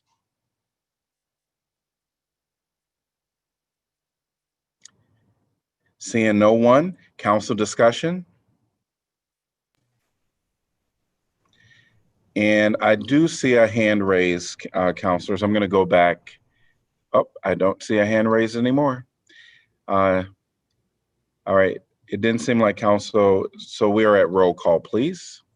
Burgess, Yes. Mims, Yes. Salee, Yes. Taylor, Yes. Teague, Yes. Thomas, Yes. Weiner. Yes. Item passes 7-0. Item number 9, this is a time for community comment, and we ask that people raise their hand, and we ask that you keep your comments 3 to 5 minutes. The other thing is, if there is any item that is on our agenda, we ask that you wait for that agenda item to speak. So I'm going to start with the Mel, followed by David. Welcome. Can you hear me? Yes, we can. Okay, perfect. First, since I didn't get a chance to do this the last time, I want to share my gratitude with the council for electing me to be on the Truth and Reconciliation Mission. I'm really excited to get to know and work with you guys. So just to get that out of the way, the views that I'm speaking just represent myself. So I was listening to your work session earlier, and I really agreed on a lot of the stuff that Mazahir specifically said regarding the translating of the police document. And there was another counselor who mentioned maybe not translating at all, just doing like the important key stuff that we want to work on. I think that's a really good idea. Coming from an immigrant family, I can say that if my parents were a little bit more knowledgeable about the laws that went on in the city and how the police department kind of moves and works, I think they would have been able to educate me a little bit better. Also, a large portion of the Sudanese population and the Congolese population have young boys and girls that are probably going to live here for a while, since the city is pretty great to raise a family in. So I think you should really take that into consideration. I also really liked what Laura said about kind of making it each listening topic kind of a focus on what specific things. And I really hope that you guys can get the ball running on that, because I think once it gets going, it'll be a lot of help. I also heard you guys discussing COVID and having the Department of Public Health come speak maybe in the future. I also think something to think about in regards to COVID right now, especially since getting the vaccine is coming up and a lot of people are kind of worried. I think it would mean a lot to the Black community, especially in Iowa City. If, let's say, when Mayor Teague got his COVID shot, if you could, post a picture or something, or we have our, Johnson County Supervisor, our first Black woman, Royce-Ann Porter, if she ends up getting it, if she could take a picture, and same with Mazahir, she could help a lot of the Sudanese community kind of understand and maybe lose the fear with that, because those populations are the ones that aren't sure about it and don't trust the health system. And that's all right. They have every right not to trust the health system, but I think that it's very important because COVID is disproportionately killing and affecting that population a lot more. So that's all I have to say. Thank you so much for giving me this time to speak. Thank you, Amel. We'll have David, welcome, followed by Nicholas. Welcome, David. Thank you, Mayor. So I'd just like to talk about both the proposal for police changes that the city manager put out and the budget proposals that he put out within the last couple of weeks. So, first I just felt sick and saddened reading the city manager's proposal. After the traumatic summer that we had, the traumatic summer that Black people in Iowa City had, after hearing hundreds and thousands of the most vulnerable citizens in Iowa City resist the bloated police budget and the incomprehensible spread of police power, the city manager proposes increasing their budget and increasing their power. After he saw the police force shooting tear gas and flash grenades into a group of young people standing still with their hands in the air, his response is to give those shooters more money and more influence. And there's no morality in a city government that looks at this past summer and decides that those that did harm to other humans deserve more money and more power. And the problems with the proposal itself are vast. And so there's really nowhere to start, but I sent my feedback in already. And really what this proposal is doing is expanding the reach of the police, the power of the police, by adding partnerships between police and community organizations, and adding cops in civilian clothing by adding these outreach officers in similar positions. And whether they're employed by the city or the police department is not terribly consequential because they're not addressing structural issues. And so if there's one thing I can say, it's that it's insulting and offensive that the city manager started his presentation by proposing that Iowa City is somehow a leader in any of this. And during the work session, Laura Burgess just challenged us to find communities who have approached change more comprehensively. And I'm offended by this because the document goes on to propose dozens of things that have already been tried for decades. And there's absolutely nothing new in this proposal. Maybe it's new to some of you, but it's not new to the Black and brown scholars and activists who have been doing this work for decades. And the majority of these things have only expanded police power, surveillance, abuse, and violence. And it's insulting because looking at this document as progressive is thumbing your nose at the Black and brown women and femmes who have quite literally dedicated and given their lives to struggling against police violence in communities across the country for many decades. And so the city manager is looking at those Black and brown people and rejecting their work and their intelligence as less than his. And I'm offended by his rejection of their work in favor of his, because he's new to this and has not done his homework outside of consulting his friends in the police department and consulting the local social groups that he knows already agree with him. And at this point, it's no longer an innocent ignorance, because we've come to you dozens of times with offers to help you consult the Black scholars and organizers of the last 6 decades who have investigated what's necessary for community safety. And by the way, we're still here and happy if you want to discuss resources. But from the evidence I've seen personally, only Mayor Pro Tem and Councillor Thomas have ever really respected us and earnestly worked with us. We haven't even gotten an email response from our own mayor since June. And we know you're not interested in IFR's feedback at this point, and you're intentionally leaving our name out of these lists and documents of people whose feedback you're interested in, but at least consult someone who is organized around this before last June, because it's clear that that's not happening right now. So when we're begging you to consult experts and their work around the country, what we're saying is, if people like Ruth Wilson Gilmore feel inaccessible, please tell us and we can help.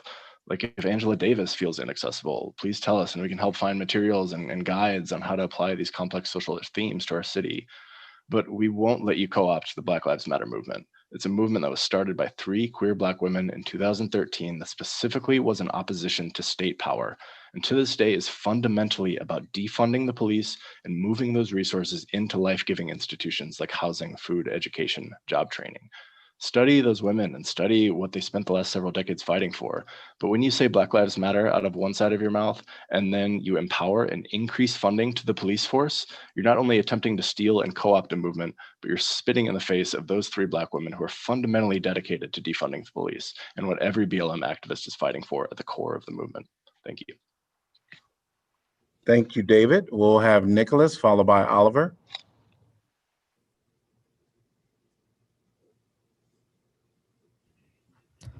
Thank you, Mayor.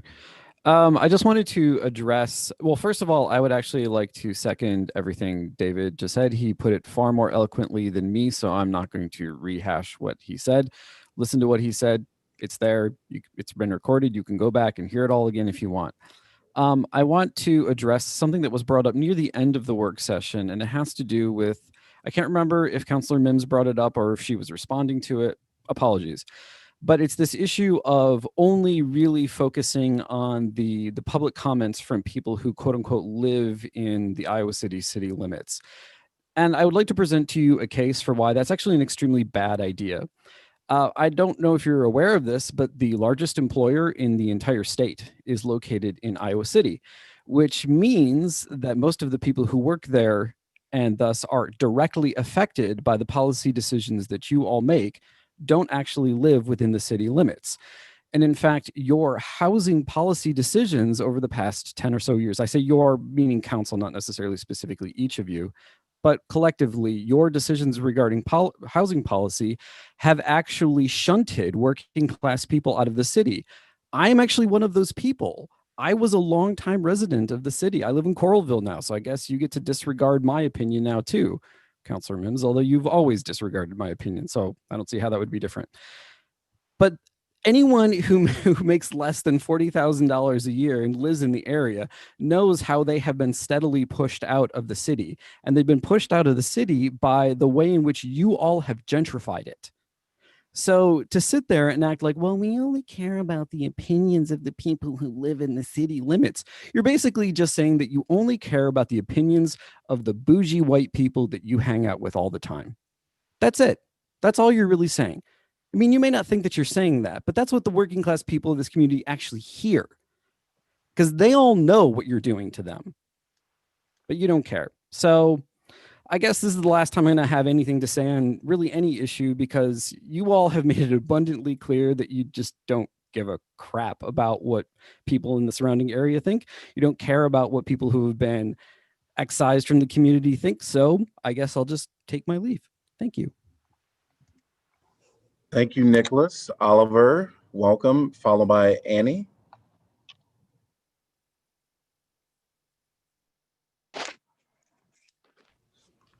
Hello, can you hear me okay? Yes, we can. Thank you so much. My name is Oliver. I'm an Iowa City resident. I'm a caretaker for 7 years now. I've been a caretaker for individuals with autism, working group homes. I specialize in those with some maladaptive behaviors. I just wanted to start this off by giving a few cases around the country that really, weigh on my mind every single night when I go to sleep and I think about my clients and their needs. Just a few months ago, there was a 13-year-old boy named Lyndon Cameron. He lives in Salt Lake City, and he was shot 11 times while unarmed. He has autism, and his mother called for help when he was having an emotional crisis. He was shot in the back 11 times. I want to talk about Ricardo Munoz, 27-year-old man, Black man with mental illness from Lancaster, Pennsylvania. He was shot after his sister called for help during a mental health crisis. Willie Henley, a 60-year-old man with mental illness from Buffalo, New York. He was shot after a mental health crisis call. One that really gets to me, Daniel Prude, a 41-year-old man suffering from a mental health crisis. He was killed by police after they put a hood over his head and forced his face into the pavement for over 2 minutes. And this one really gets me. This man, Charles Kinsey, he is a caregiver of people with behavioral health, maladaptive behaviors, exactly like myself. He was shot by a police officer trying to receive his patient retrieve his patient who had run away from the group home. The patient was holding a toy truck, and the officer said that he thought that it was a weapon. And in attempting to shoot his patient, the officer accidentally shot Charles Kinsley, the therapist, like myself, similar to myself. Like I said, this particular case keeps me up at night the most because I could easily see myself in that exact same position, out in the community with one of my clients who enters a behavioral crisis, and the police show up and could hurt potentially him or me. These are just a handful of examples of the absolute epidemic of police needlessly maiming and murdering people with mental illness. Disproportionately, those people are people of color. The only way that you can force police to stop needlessly responding to situations where they are not needed and where their very presence can escalate the situation is to take away their funding and give it to unarmed, trained professionals that have no ties to law enforcement.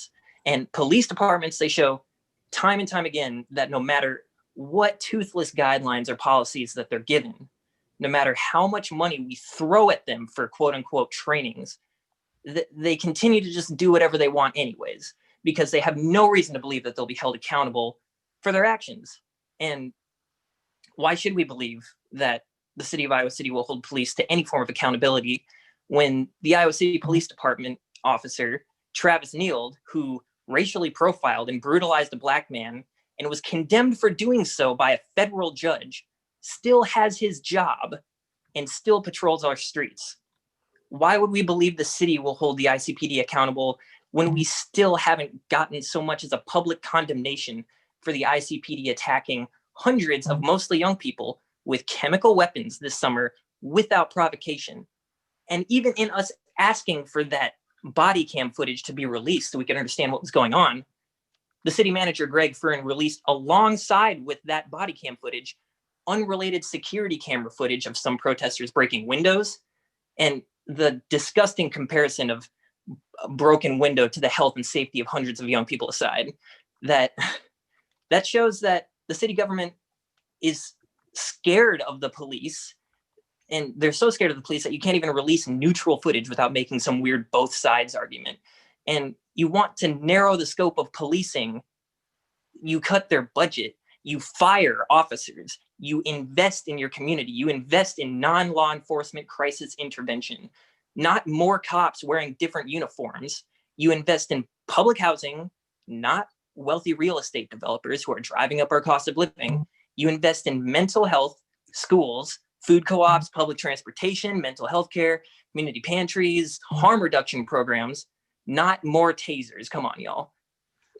To pass a budget that gives more money to the police, to not even make an attempt to step in the right direction, you are choosing to ignore the desperate pleas of all who participated in the largest civil rights protest movement in the history of the country. You are choosing to ignore the pleas of these frankly badass and brave young Black organizers in the city, and you're choosing to continue with the status quo that brutalizes and oppresses innocent Black, brown, indigenous, neurodivergent, working class people. And you can lie to yourselves and continue to grasp at excuses as to why you can't do it. You can say, oh, it's too late, we have to try again next year, or yada, yada, yada, or whatever helps you all sleep at night. Or you can do something courageous, historic even.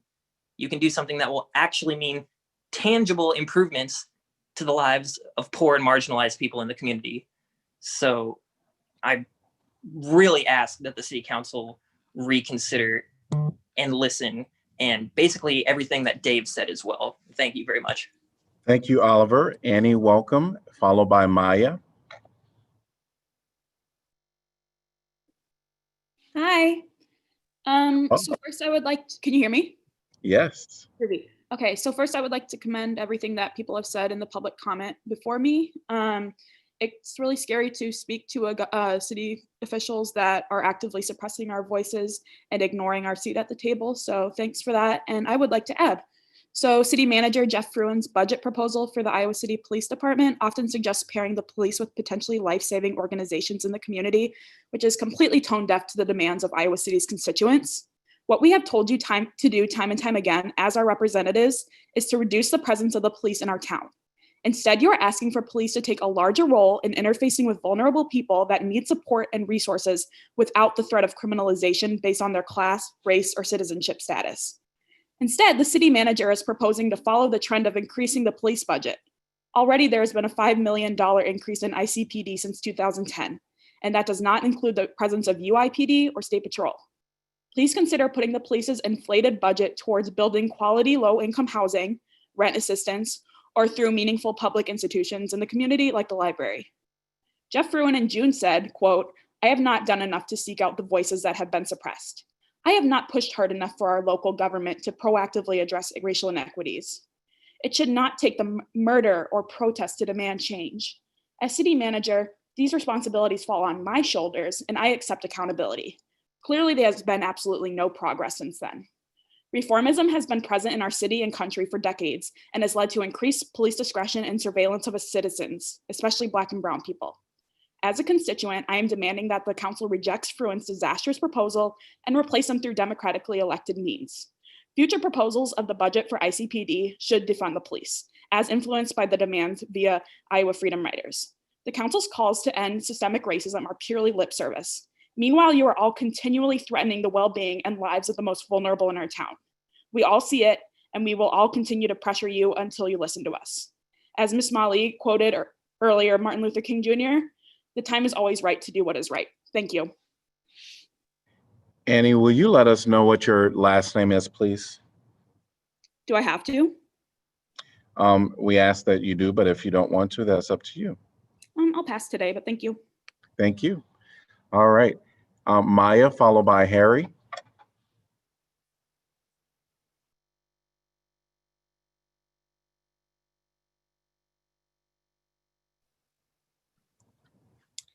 Good evening. My name is Maya Sims, and I am speaking in support of the Iowa Freedom Riders and their efforts. As a young person in this community, it's devastating to see the City Council tell us that they are going to work to make things more just, and then turn around and do the exact opposite of what your constituents are asking for. And what we're asking for is a just and a safe community. In your emails and in the way that the council has advertised this restructuring, you act like you have listened to the community and are making changes based on that. But the problem is you're not listening. You've managed to give the police department even more funding and resources, despite evidence given to you by the Freedom Riders that suggests this is not the solution. If you're not going to do the work to find out how transformative justice and accountability can be used in our community, at least listen to the people who have been doing the work. Listen to the people who will determine if you stay in your elected office when it comes time to vote. How can you possibly proclaim MLKJ Day and consider increasing police funding in the same breath? I cannot believe that after the year we've just had, we still have to beg you not to give this ineffective and discriminatory institution more money. Do your part, protect your constituents, and please do not approve a budget that seeks to give the police more resources. Just as IFR is doing, there are many incredible community organizations doing the work, filling in the gaps where the city does not. Fund them and don't support state violence. This is not a matter of a few changes and our voices will go away. This is a matter of systemic change. Increasing police involvement in community orgs is the opposite of what we've asked for. Police need to step aside so that the professionals can do their job. Council, please reject this budget and these proposals that seek to give more power to an institution that has terrorized our community. I stand in complete support of the Iowa Freedom Riders' efforts. Thank you. Thank you. Harry, welcome, followed by Amelia. Hi, my name is Harry Monaligod, and I'm here to address the absolute joke of a proposal brought forth by Josh Fruin. This proposal is quite frankly disgusting. This community, people of all races, ages, gender, and class, people from all walks of life came together this summer to tell you that we need to significantly divest from the police and instead spend money on fighting crime with social programs that get to the root of the problem. And what do you turn around and do? You propose that we give the police more money for weapons. The fact that this plan is even being considered shows me that my government, my city, does not ultimately care about Black people, homeless people, trans people, and everybody that feels an inherent guilt rather than safety when a police car drives down the street. I've lived in Iowa City for just about my entire life. And I know that racism and police brutality happen here. I remember when I graduated high school, a police officer by the name of Travis Graves assaulted a 15-year-old Black boy for being too loud in a public space. And you continue to pay him for years. That was 5 years ago, but this city council, specifically Susan Mims and Janice Weiner, refused to fight this problem with any sense of urgency. Instead, you whine about property damage and the structure of our government and appeal to proceduralism because deep down, you don't really care about us. I was there when police tear gassed your citizens. There were high schoolers in that crowd, and the police committed a war crime on us. It left me with a trauma that I'll never forget, and it left me with an anger that will only get worse if you give the police more money. How can you watch your constituents get attacked and brutalized and draw the conclusion that the guys with guns and chemical weapons need more resources? I've called this place my home for my whole life, and this proposal is a betrayal to the people you're supposed to protect. Thank you, Harry. I'm going to have Amelia. And we asked if you've already spoken, we ask that you take your hand down. We only really request that people speak one time to the council. So Amelia, welcome.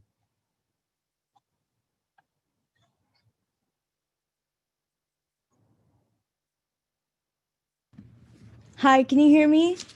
Yes, we can.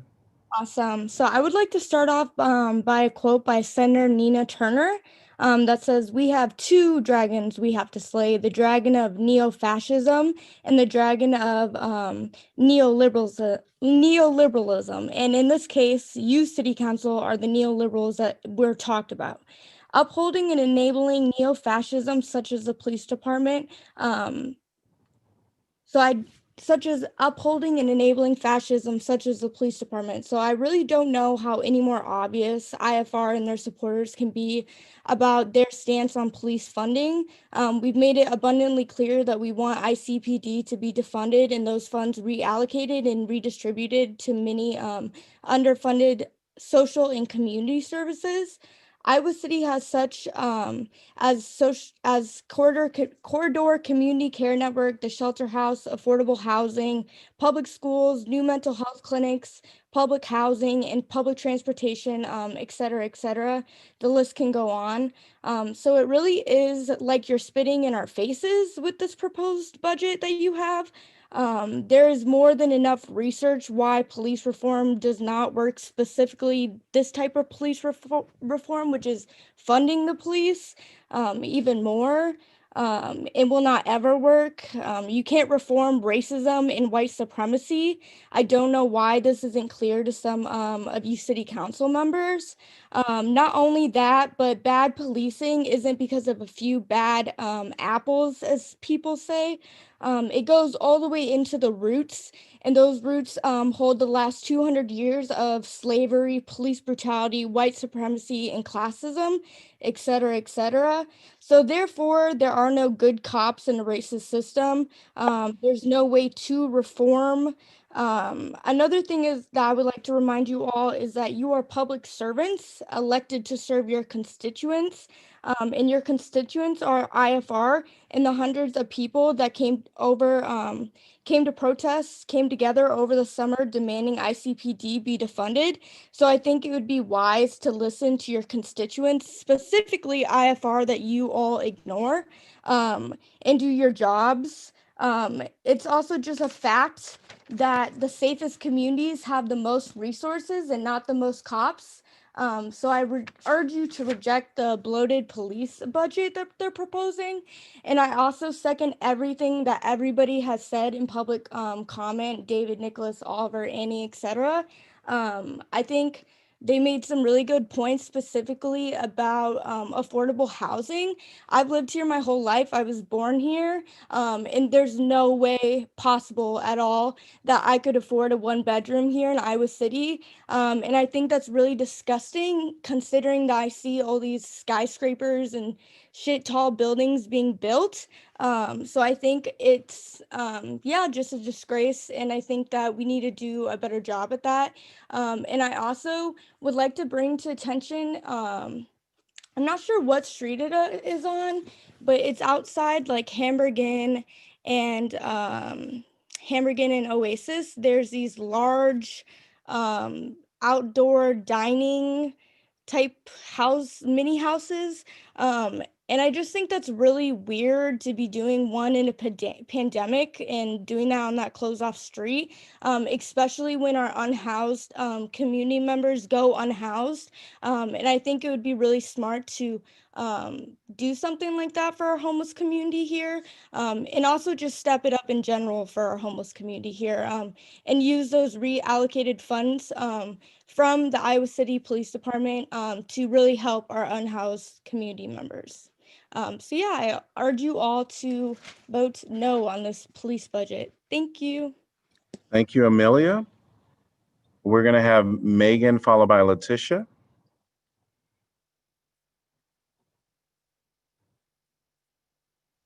Can you hear me? Yes, welcome.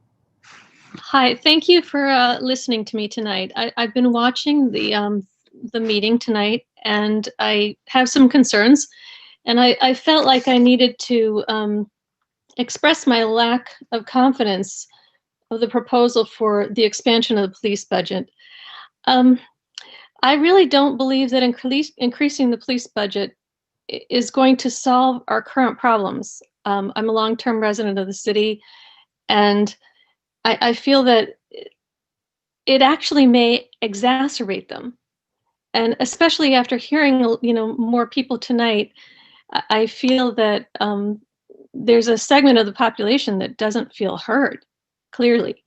And, if they're so angry, the way they're talking to the council tonight. I do believe that the money could be better allocated, and you could increase spending for expansion of social programs that would aid your constituents. People have talked about expanded mental health care, which I think is so important, especially during this time of crisis that we have here in this country. It's unprecedented, and expansion of housing and food banks, I feel would be helpful to deter the crime that I think that you're afraid of. I think that there's this fear that we need to have expanded police force in order to deter crime, when in fact, if people were motivated to remain in the community because they felt safe and they felt taken care of in a lot of ways, I think that there wouldn't be as much crime. So I appreciate that you're listening to me tonight, and I just want to reiterate, I don't support the expansion of the police budget in its current form. I don't support the proposal. Thank you. Thank you, Megan. We're going to have Letitia. Welcome. All right. Can you hear me now? Yes. All right. Good evening. I like to support everything that has been said so far about making sure that we don't increase the police budget, but actually allocate that money to other resources.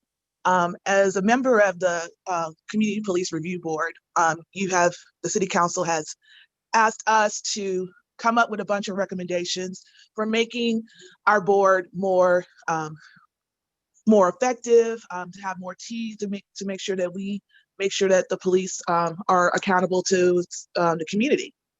And some of the recommendations you're going to see are going to include for more resources for mental health providers, more resources for making sure people know about the board, and just more resources in general especially for mental health providers and for people who are in crisis.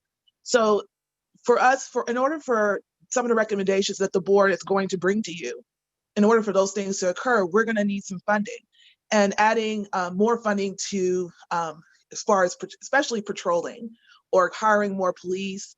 That's not going to help us as a board to reach the goals that we want to do, to reach some of the recommendations that we are going to bring to you. So I'm asking you to reconsider the budget that you are now trying to propose to the community as far as increasing the amount of money to the police. I know that you consider the CPRB to be maybe part of the police, but some of the recommendations that we're making actually involve decreasing money to the police and adding that money to the community. So thank you. Thank you, Letitia. I do see some hands raised that have already addressed the council. I'm not sure if they're still raised for some reason. Welcome, Bailey Baker.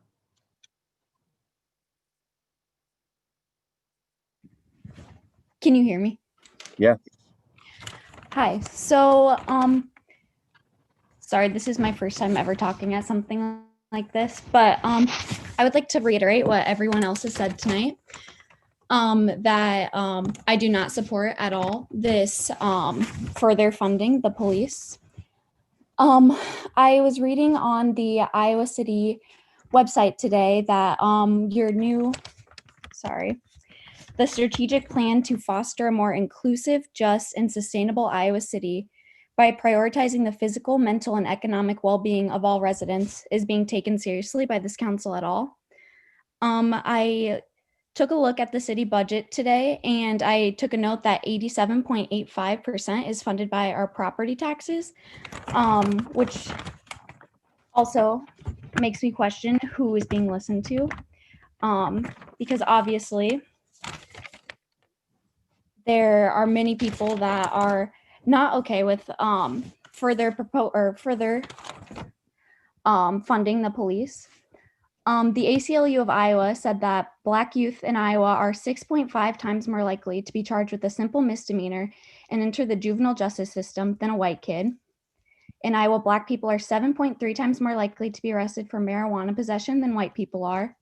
And the ACLU nationwide said that Black girls are 8+ times more likely, which means it's at the very top. There are some with, I think we're in the top 4 states that Black girls are 8+ times more likely to be arrested than white girls in Iowa.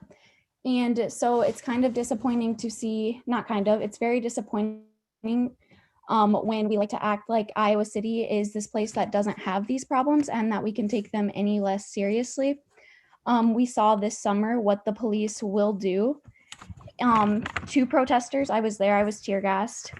And along with you refusing to give IFR a seat at the city council table,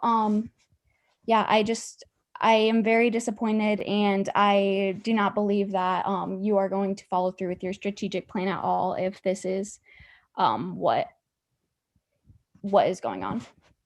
Thank you. Thank you, Bailey. Is there anyone else that would like to address this topic that haven't already spoken? If so, please raise your hand. I do see Oliver and Megan hand raised. If you've already addressed this, and Amel, you've already addressed council during this time. Is there anyone else that would like to address this topic?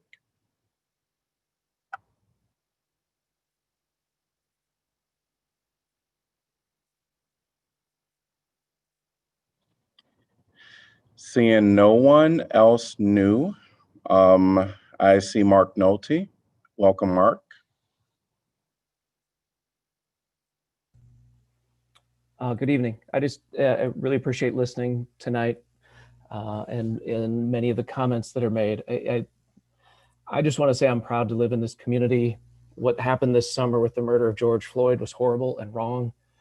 And so many other senseless tragedies around the country that were brought into the nation's attention where the police killed Black Americans. It was horrible and wrong. I'm proud that our city council and our mayor and so many people in the community came out and marched against these atrocities and called them for what they are. I'm proud that our community does work to house the homeless when most don't. The new GuideLink Center is a huge improvement in serving those in need, and I'm excited for that to open. And I'm proud that our community has been taking steps to improve policing for years, and I think this plan is a strong continuation of that tradition. It's not perfect, but change never is. I'm also proud to be friends with several members of the Iowa City Police Department. I know them to be good, kind human beings who got into these careers because they just want to serve, because they want to keep people safe and they want to work for justice.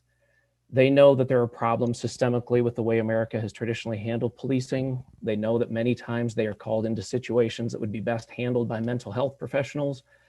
They know firsthand that many crimes are committed out of the realities of income inequality, where people are just trying to find a way to survive. They also know that every day they go to work, they are in danger. There is violence in every community, and when there's trouble, it's their job to put their life on the line for others. They go where they are called, no questions asked, and for that they deserve our appreciation. Every community needs law enforcement. They know that there's a problem of racism in this country. We all do, and we have to continue to find ways to come together on that. So our community needs the right kind of policing from the right kind of people, and I trust that these changes are one step in making sure we're on that path. And there will be a constant need to evaluate and improve every day. We know that. Anyway, I want to thank the activists who've made their voices heard to demand change. I'm excited for the future with what these young people and their passion will do. I thank the good men and women who became police officers for the right reasons, and I thank you as the council for the spot you're in. You can't make both sides happy in this. No matter what you do, it will be too much for some and nothing at all for others, but that's the job, and I think you're all up to it, and I think you're doing your best. Thank you. Thank you, Mark. Jalen, welcome. Hey, my name is Jalen Cavill. I wasn't even going to speak. I've just been listening, but after hearing what Mark just said, I just had to raise my hand because I think it's, kind of wild for a white man to come on here and tell folks that we should be appreciative of cops and that every community needs law enforcement. I think that's completely misguided. And for him to use the trope of, I know good cops and these cops want to help people, just lets me know that he really has no full understanding of what systemic racism is and what people are talking about when they're talking about systemic racism in policing. For y'all to be considering raising the budget of the Iowa City Police Department, I think is abhorrent. I think any city council member and the mayor that votes yes on this is showing people exactly where they stand. If they have not already shown that, you are completely disrespecting IFR and the organizers and the activists who've been fighting all summer long. And now to get the police department defunded, if you do vote yes on this, it will be a slap in the face to every organizer and activist, and IFR specifically, who deserves praise, who deserves to have a seat at the table always, who deserves to be running these conversations and really be leading things. You all really need to reconsider this position. And I really, really hope that you vote no on this. Thanks. Thank you. Is there anyone else that would like to address this topic? If so, please raise your hand. And if you've already addressed this topic, we only ask that you address us once tonight.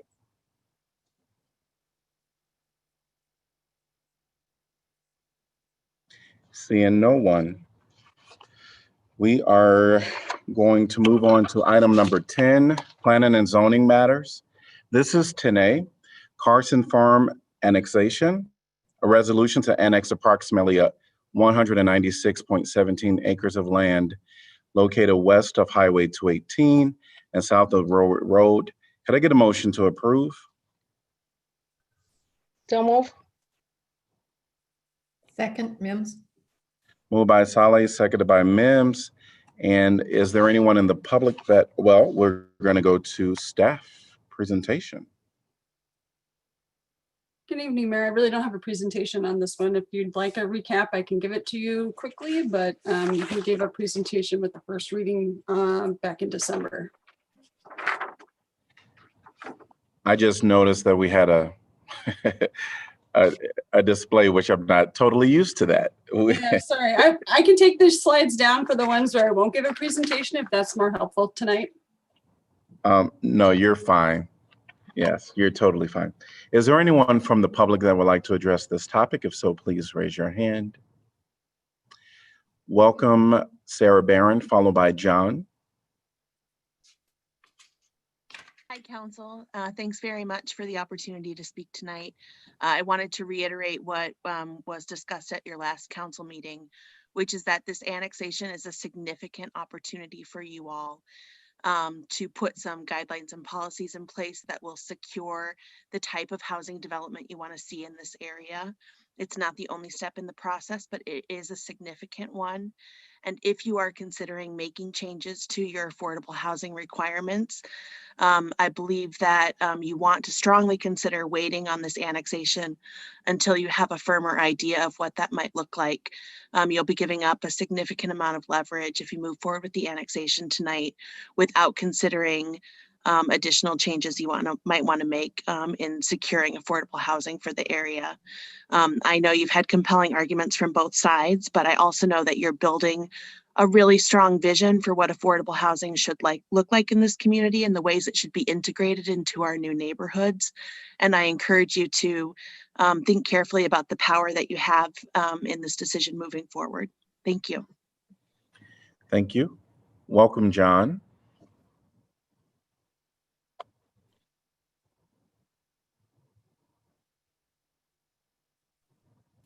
Sorry, I was muted. Thank you, Mr. Mayor and the council members. John Marner with MMS Consultants. I want to take a moment first to thank you for your time and consideration of this application. I know there's been a healthy amount of discussion about this site, as the previous speaker alluded to. There's been a lot of concerns raised. I believe that you all should have a letter in front of you, or should have received a letter dated December 9th from Jesse Allen that tried to address a lot of some of the concerns that have been raised with some of his responses. I'd like to take a moment to just briefly run through a few of those, and then I'll be available for any questions if there's any questions from the council members. As you know, it's the northern portion of this property is already annexed into the city. So the annexation is for the southern portion of the property, and that's already listed in the city's growth area. There's a current district plan for the area that was adopted in 2002. I know there's additional work being started by staff, and has been discussion with P&Z and staff and some stakeholders in the area for a updated comprehensive plan for the area. The previous one identified areas of mixed use, medium density, lower density, park areas, pedestrian trails, neighborhood commercial areas. Right now, as everyone knows, as you all know, there's no commercial areas west of the interstate along Raritt Road. So any of the development on that side of town has to go across the interstate to get to some of those areas. That master plan that was previously approved allocates some of this area to be neighborhood commercial, so that would help alleviate some of that stress. There's been discussions from the very beginning on this site with the school district about a new elementary school and possibly a middle school for the site. This would help alleviate some of the overcrowding issues at Weber Elementary. It would help handle some of the more recent development just west of here on the north side of Raritt Road for West Side Estates, along with any future development with this subdivision as well. Both of those would provide additional services. There's been discussion about possibility for a fire station on the site. Again, that would be something that would be able to serve the area west of the interstate that currently that traffic has to come all the way from Melrose and Benton through a heavier area on some arterial streets and collector streets to get to the area. I alluded to this already. There's already development that goes further west than this property. It extends further west along the north side of Raritt Road for another about a mile, and then another half mile out to Weber Elementary. So this is already in a growth area, as I mentioned before, and we don't feel it's a situation of urban sprawl, but more an opportunity to capitalize on some of the infrastructure that's already in the place along Raritt Road, with the understanding that there would have to be additional infrastructure put in to serve this area. Right now, it's zoned residential in Johnson County. And if you look at Johnson County's, what they would allow, typically the lot sizes would be no smaller than a 1/4 acre in size, with an overall density no less than 1 house per acre. It tends to favor a little bit larger development than what's in the current comprehensive plan. Discussions with city staff about incorporating the form-based code for the project. This developer has experience in providing affordable housing. They've agreed to and are willing to work with the minimum 10% affordability requirement that's already in place. They believe it's in the city's best interest to ensure higher density mixed income housing in this area, as opposed to developing under Johnson County, where you would tend to have a little more lower density and less opportunities to provide a very varied mix in the housing types. And last, we understand that there's still a lot of work to do on this site. Solar isn't going to be available to the area until 2023 per the city's current plans. There's still significant opportunities to work with city staff during the zoning process to address some of the concerns about the types of housing and the densities that would be allowed, as well as open space and some other things of that type that have been proposed and discussed for the area. The annexation just is that initial step to get the ball rolling and gives them the assurance that they can continue to work with the city and city staff on that updated plan to try to meet the city's goals. They have considered developing, the applicant wanted me to mention that they've considered developing the southern portion within the county. They feel it's in the best interest for all parties involved to work with the city to develop the site in a way that complements the existing growth in the area and in a way that meets both the city's and the applicant's concerns. We feel there's a lot of opportunity to do that in the area and provide something that the city and the developer can take pride in. And lastly, I'd say if the council does not feel there's going to be sufficient support for the resolution, we would request that they defer the resolution indefinitely. Thank you. Thank you. Nicholas, welcome. Hello. I just want to reiterate that, I've made my thoughts on this issue known many times before, but I would add that it's interesting to me how it always seems to be in the city's interests to underwrite the profitability of some developer's investment, because that's really what's going on here. Like, this annexation is about taking land that someone else has essentially made a bet on and now wants you to actually make that bet good. That's what's going on here. We can get into all sorts of issues about sort of like, this just gets the ball rolling, or, there will be planning and zoning issues down the line, and that there's already, et cetera. None of that matters. The primary issue and the reason why things like this are so problematic is because what this developer is asking you to do is to underwrite their investment. It's as simple as that. It has nothing to do with affordable housing, because they always find a way around the affordable housing requirements. Plus, the affordable housing requirements aren't that great to begin with. So what this really is about is them asking you to make sure that they make money. That's really it. Thank you. Thank you. Would anyone else like to address this topic? If so, please raise your hand. And if you're on the phone, press *9.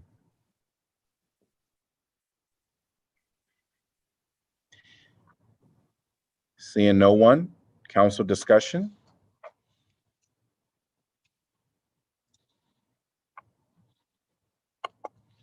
Susan, you are muted. Thank you. I'm sorry. I am in support of the annexation at this point in time. And this area has been within the city's growth boundary for a long time. The trunk sewer has been in our long-range CIP plan for quite some time. And I have never heard a single councilor question that. And I've been here for 11 years. Some people have been here for 5 years and some less.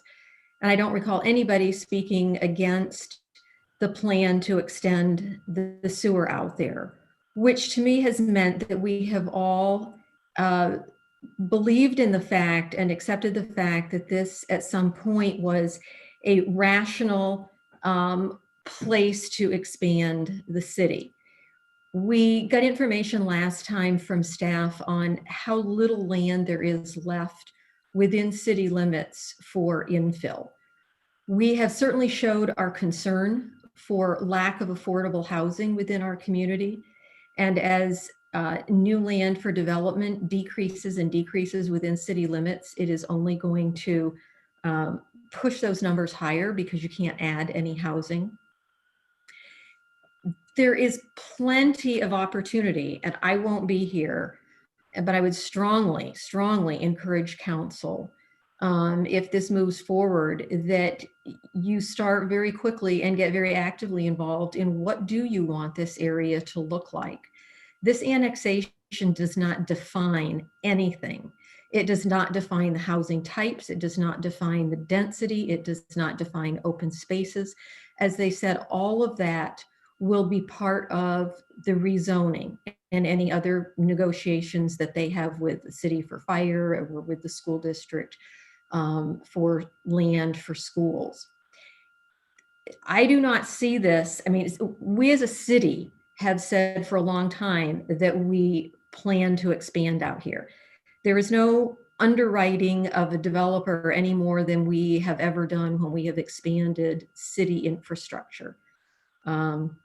I don't believe that we are giving up leverage on affordable housing unless the goal of this council is to change that annexation policy. And I don't agree. I would not agree with changing that annexation policy that requires the 10%. But I think this developer is very interested in doing a lot of mixed use housing at different price points with a much higher density. Obviously, the comprehensive plan that's in place needs to be updated. Danielle talked about that last time. Staff is already starting to look at that. And I think that's something that this council very much wants to do. As I said last time, I don't think any of us, and I certainly don't, want to see almost 200 acres of single family homes out there. I don't think that's in the best interest of our city at all, and certainly not in helping to develop affordable housing. I don't see any reason that we need to delay the annexation piece. We still have ample time to do all of the planning that we need, from a new comp plan, looking at zoning, all those kinds of things, a new affordable housing plan, et cetera, and get those in place before that trunk sewer is out there in 2023. I think the annexation shows good faith to the developer and the landowner that the city does want this in the city. We don't want it developed under county standards, and that we're willing to move forward with them. Well, I'll start my thoughts on this. You know, from our last meeting, I've never really, I stated at that meeting that I'm not in any way opposed to developing in this particular area. My concern at the time was, you know, the question of meeting the all three criteria, one of which had to do with the financial burden that such development might incur for the city of Iowa City. Since that discussion, you know, and the discussion has really been kind of framed as this notion that, you know, it's the first step. There's plenty of time to look at the rezoning and all the rest of it. But what came up at our last meeting, and I did spend some time during our break to follow up on this, was the fact that this was an opportunity for revisiting or modifying our annexation policy. When that was said, I thought, well, that's interesting, and actually reached out to Sarah Barron and had a conversation with her, looked up some codes in other cities to see what might be done. I wasn't necessarily focusing on the 10% rule. You know, there are lots of other aspects to annexation policy that I saw in some of these examples that I thought would be useful moving forward. And I had hoped that we might be able to consider them. You know, I did talk today with Eleanor through email, sent her the example that I had found, and felt, you know, there was, in her opinion, some elements there that we might want to consider. However, we're in the midst here now of considering an annexation, and that this is not really the appropriate time. and then went on to say, if the council were to decide to defer on this decision and take it up with, through all the various steps that might be involved, going through planning and zoning, that would be the way to do it. And, as I said, I am not opposed to developing this project. There's no one as a developer I would like to work more with than Jesse Allen. I think Jesse Allen is a developer in town who is actually willing to take chances, if that's the right word, maybe not the right word, willing to look at development from different points of view than the conventional subdivision. So in terms of achieving some of these things that we spoke about, I think I would like working with Jesse on that process. But in thinking about this just over the last few hours, what I would, the scenario that I would like to pursue would be an accelerated review of our annexation policy. Again, I'm not really looking at radical change. I'm not interested necessarily in changing the percentage that would be affordable, but there are a whole range of other issues which could be considered.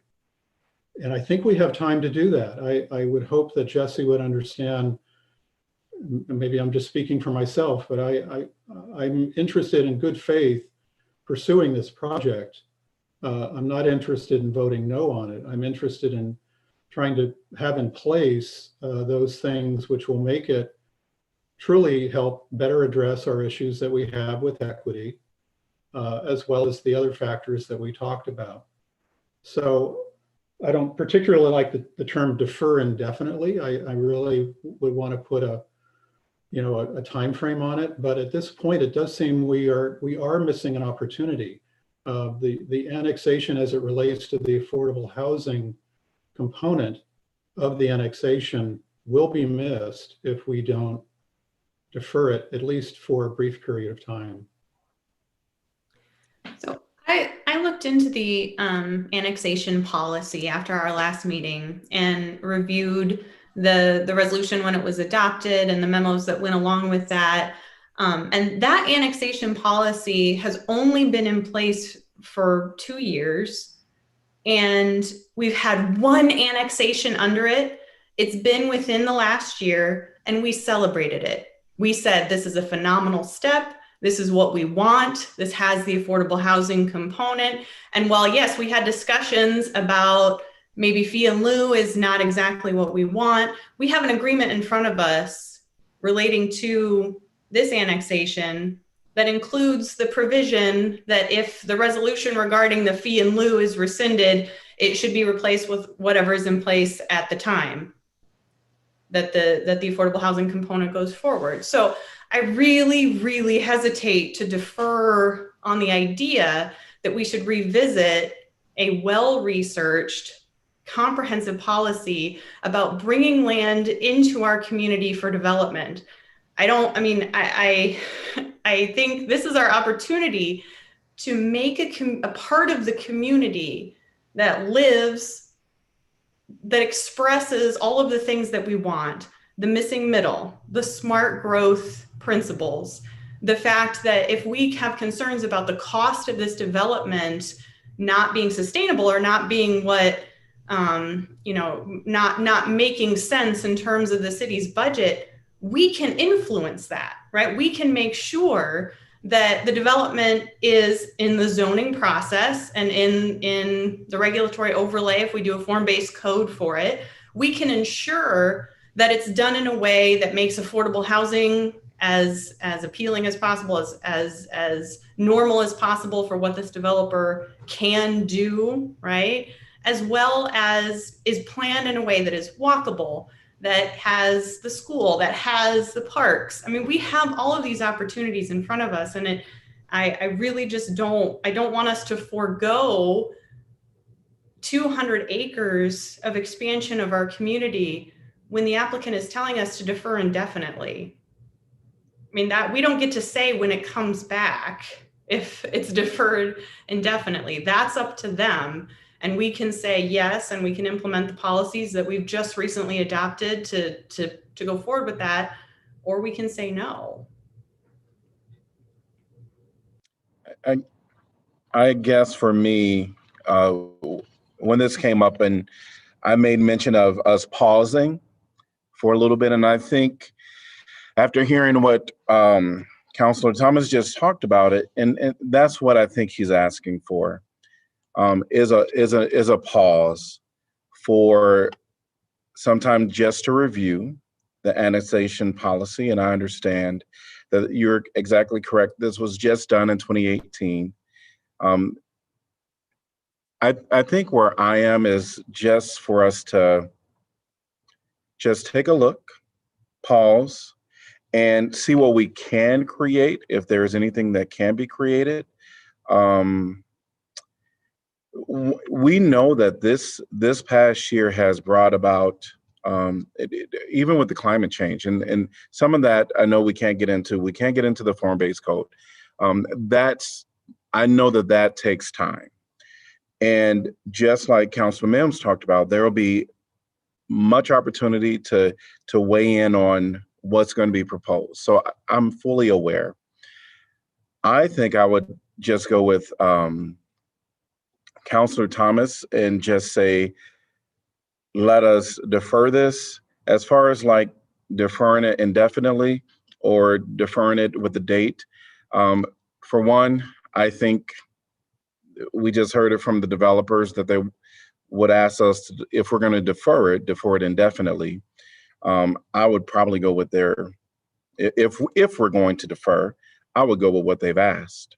So for me, I would support deferring this item and really looking at an accelerated review of the annexation policy. Can I ask Eleanor a question, please? Eleanor, if we defer indefinitely, is it up to us or is it up to the developer to get it back on the agenda? I think the developer could ask to put it back on, or I think that you could put it back on. And I mean, and then it would be up to the developer to either proceed with it or withdraw it. So technically it's live for each one of us to put it back on the agenda unless they said we're not willing, we don't even want to proceed with it. Right. Okay. Yeah, I mean, I guess obviously the developer is going to have to be interested in proceeding. Right. But my question will be for the developer. Why they said if you want to defer it indefinitely? What that supposed to mean? I really don't understand. If that means like because we decide to defer it, or I really don't know. I don't want to just say like make up an answer for that. But normally when we defer something, we defer it just to discuss it and come back, talk about, like just like bringing more information or maybe just doing something and come back to it. But their ask to me is where, like if you want to defer it, like do it, or if you decide to defer it indefinitely. What that means? Well, I may be able to shed some light on that, and certainly John can jump back on maybe and correct me if I'm wrong, but the issues the council is talking about are not likely to be solved in one meeting. If you have a discussion on the annexation policy, short of you saying the current policy is fine, let's get this back on the agenda and approve it, you're going to be into a layered process in order to resolve whatever issues that you set out to resolve. Remember, the annexation policy is part of the comprehensive plan. It's not just a simple policy that you change. There's a whole comprehensive plan amendment process. There's planning and zoning commission meetings. There's public input meetings. It would be really hard for the developer to suggest deferral to a specific date, knowing that you want to amend this policy. Same with the form-based code. We're getting close to being able to present that to you and to the Planning and Zoning Commission, but as staff, I can't give the developer a hard date and say the annexation policy or the form-based code will be decided by then. So that's probably my guess, the reason for the indefinite deferral, because there's really no set timeline on the resolution to whatever concerns you have. If I may, Mr. Mayor and council, I'll echo what Jeff stated. It's not a attempt to just push it out indefinitely as much it is an uncertainty about what that process would look like, and trying to allow time to try and get it moving as quickly as possible. I think Councilmember Thomas alluded to trying to fast track that process a little bit. So the indefinite time frame is more a nod to the fact that there's a lot of steps that need to take place. We'd have to work through them, ideally as quickly as possible. But to put a time frame on it is I think challenging at best, especially right now, without having some of those initial conversations, maybe in a work session, about what that might look like from the council standpoint about some of their expectations. Again, Councilmember Thomas alluded to some ideas, having an opportunity to hear some of those ideas, and maybe that does a little bit better job of framing how quickly things could move forward as opposed to being indefinite.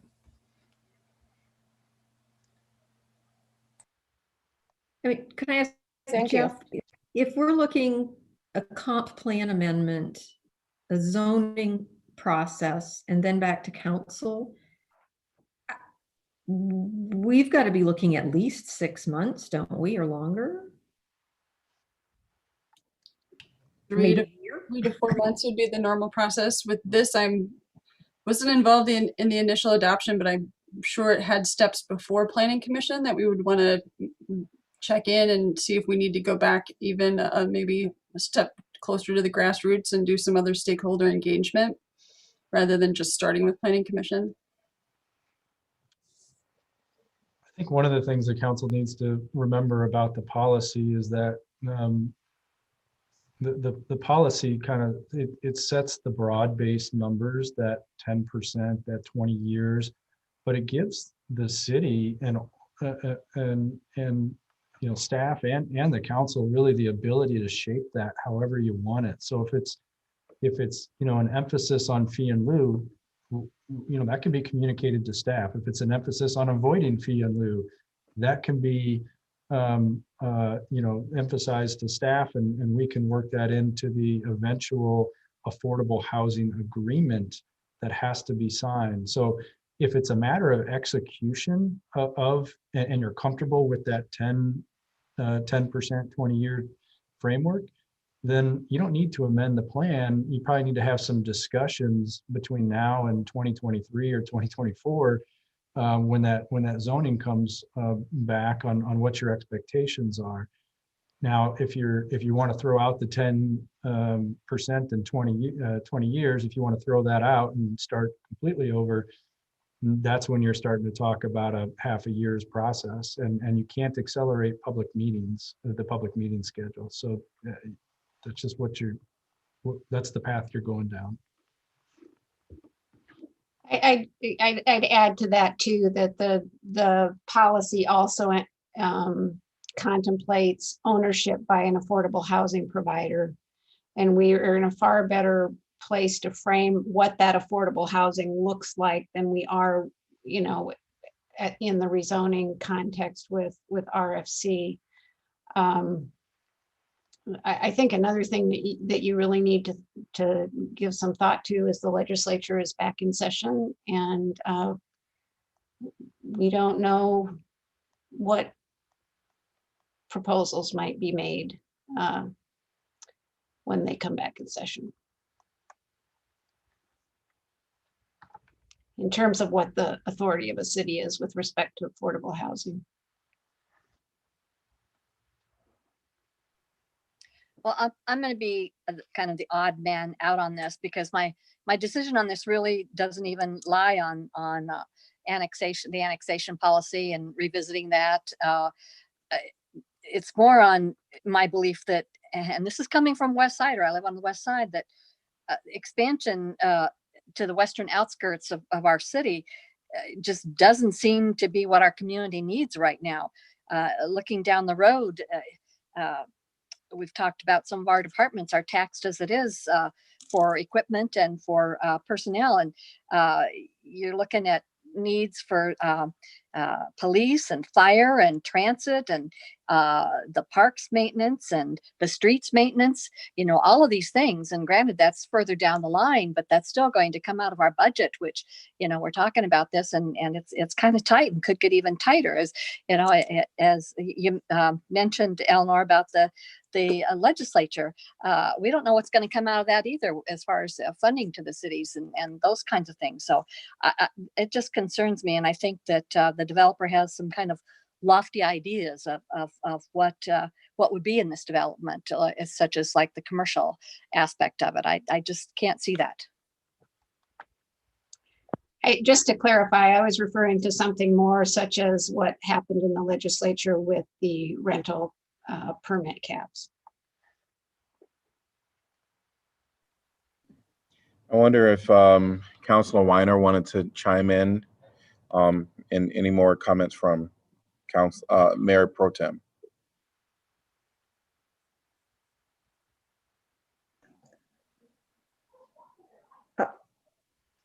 I've been sort of weighing what to say or what not to say at this point. I'm on, having listened to everyone, it still strikes me as an opportunity, and essentially, if I'm looking for a metaphor, sort of clay which we can work with and put our imprint on.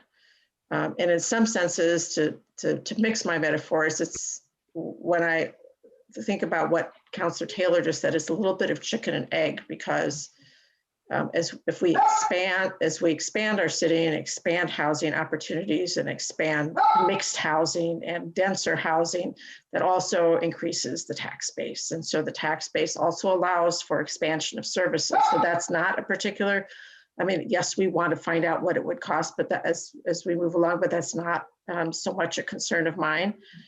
Actually, as someone who lives on the west side, I would welcome the potential for more commercial. I worry that, as Councilor Mims said earlier, that if we, and I think Councilor Burgess said that if we turn this down or push it off substantially, that ultimately what we may be doing, if we don't get around to finishing whatever the project with either the annexation policy or affordable housing, that we could end up with with a number of county lots there instead, which I don't think is what we want on that end of the city. So I come down right now on the side of bringing it into the city and us having the opportunity to mold this and work with city staff and work with the developer and make it into the portion of the community that we want to see, rather than sort of potentially closing off opportunity. Yeah, I haven't really talked about my opinion on this. I just was asking about the deferring. But thank you, Mayor. I would like just to say this is almost 200 acres in the west side. And it is not like really a small amount of land. And the west side right now, it become very expensive, by the way, for like houses there and rent. If you rent over there always high, and if you buy or anything is still high. So I really don't want to see our city start become segregated by income, where like wealthy people will live on that area. And that's why for me it is very important to have affordable housing in this project. Is this almost 200 acres to have affordable houses, because we want people to be like certain people to live in this land. We need like a lot of people who can afford it. How people can afford it to have affordable house there? I understand that the 10% is new, for the annexation, for affordable housing for 10 years. But just we talked about it last year during Black Lives Matter. And one of the things that we talked about was affordable housing, changing the affordable housing plan. And the 10% that we have for annexation and for 10% of affordable housing for new building, I always was saying is not enough. And even though it is new and we have to celebrate that, we have it. You know, before, like if we look up like many years ago, we don't even have this. Yeah, you know, thank you for at least we implemented, but this is not enough. That's why I believe we need to wait on this until we change our annexation policy and try to figure out what we want to do exactly, since we already committed to do affordable housing plan. And that will be one of them. I will rather defer it, but I'm going to be just like, Council Thomas, I'm not against this at all. You know, I want this to be developed. I will support the development here and that annexation, but wait. Mayor So- Pro Tem Lee, you actually hit a raw nerve for me and almost and changing my opinion on this piece, because you talked about the wealthy and we are seeing that homes $350,000, $400,000. And my fear then is, it's been mentioned, if we don't annex it and it goes to the county and the county approves a development there, that's quite likely what'll be there. More of these $350,000, $450,000 homes for the wealthy, and there goes the divide in our community again. So in that respect, it would be a good thing for us to annex it. And as I think who said that? Janice, I think, talked about molding and being able to have this piece of clay and mold that area to what we would like to see it. So you almost convinced me on that when you talked about that and the wealthy. I can't tell you what the county would do, but I don't think this is a likely, personally, that's something that the county would take up, but I don't know that. What I do hear so far is, Councilor Taylor, you're not certain where you are. I hear 3 deferrals that actually support the project with a little pause, with a little accelerated review. And that may not mean a real policy review or a real policy change. It could mean something different. I don't know that. So I hear those 3, and then I hear kind of 3 yeses.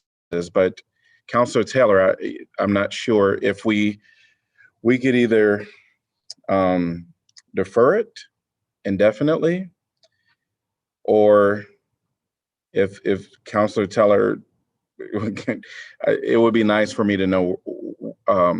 I guess that's not right for me to put you on the spot, but Mayor, I guess I was more strongly the last time and going into today, not in favor of the annexation. So it probably wouldn't be really fair, especially not truly knowing. I can't second guess the county either and what they would, if they would even choose to approve development there. So I would probably go with not approving it.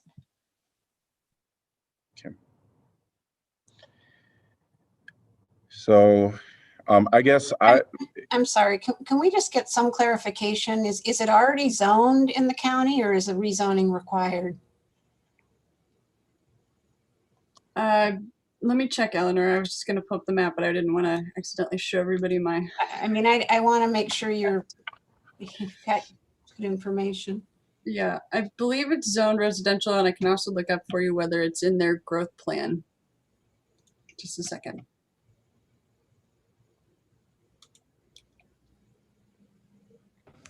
The other thing I would just mention, and I have no idea what the agreements are, but Eleanor mentioned this last time, lots of times in these situations, there are, contracts in place to purchase based on an annexation.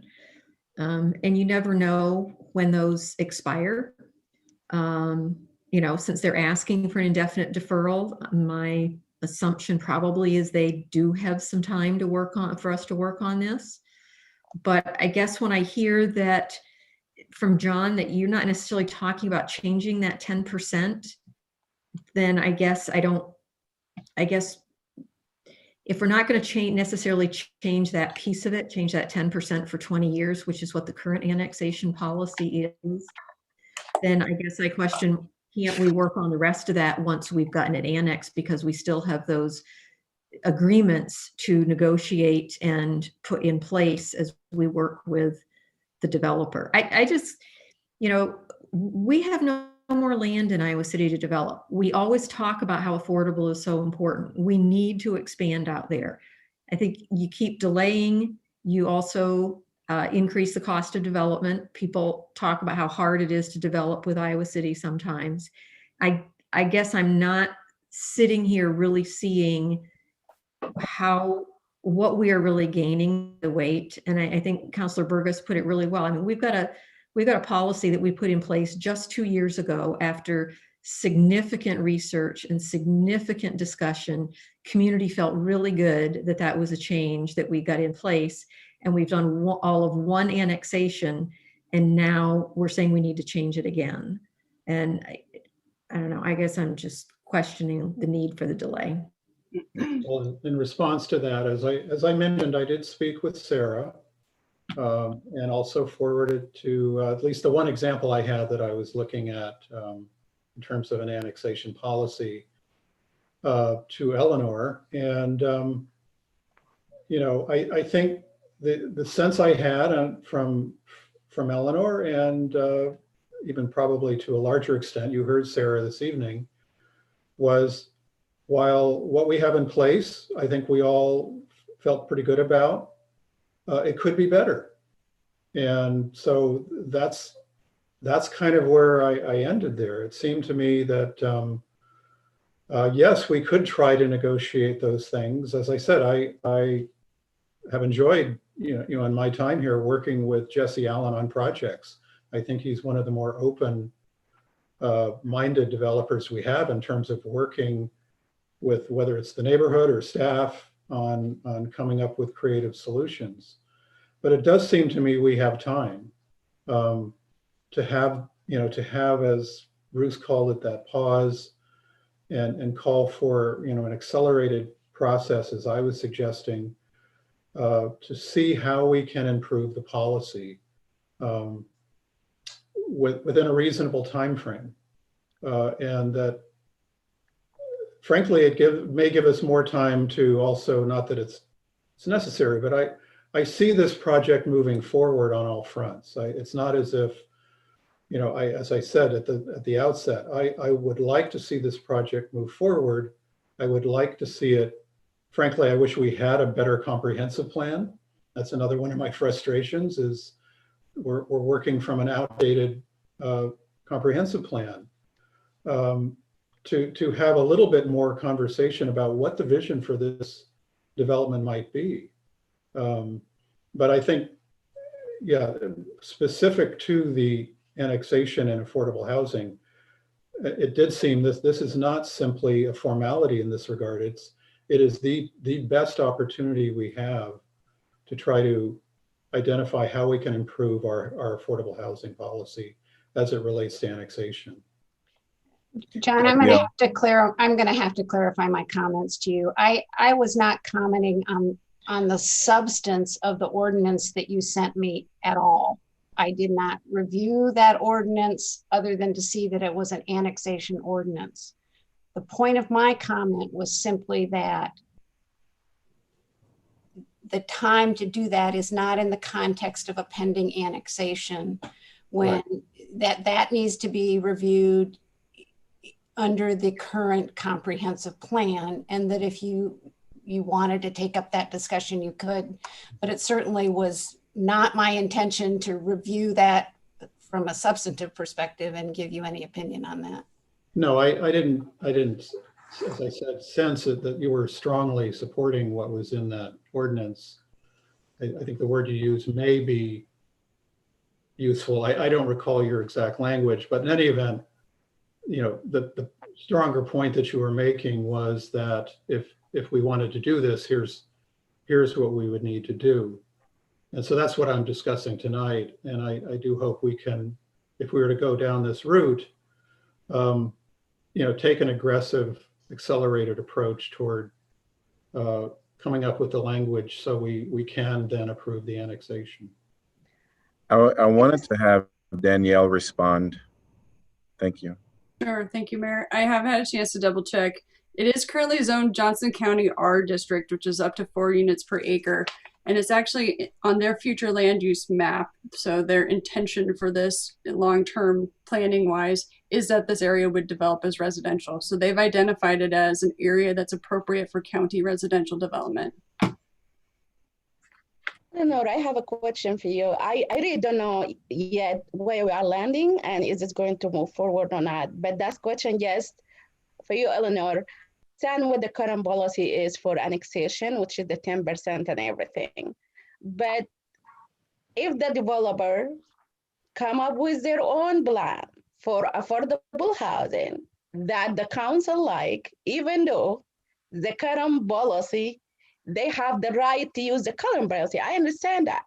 But if they come with like more thing or more ideas, because they talked about the mixed income housing and all this, while I guess the developer was presenting, I just want to know if they came up with this kind of like proposal, can we still move for it? And that will be something that we can do for affordable housing? Well, I think the whole form-based code provides an opportunity to review what other types of strategies you can use to make housing affordable. There's been talk about allowing duplexes, not just on corners, but in other places, et cetera. And clearly, if the developer chose, when they get down the road and have penciled all this out and have figured out exactly what they're going to do, that they wanted to provide more affordable housing than what they were obligated to provide under the annexation agreement, they could certainly do that.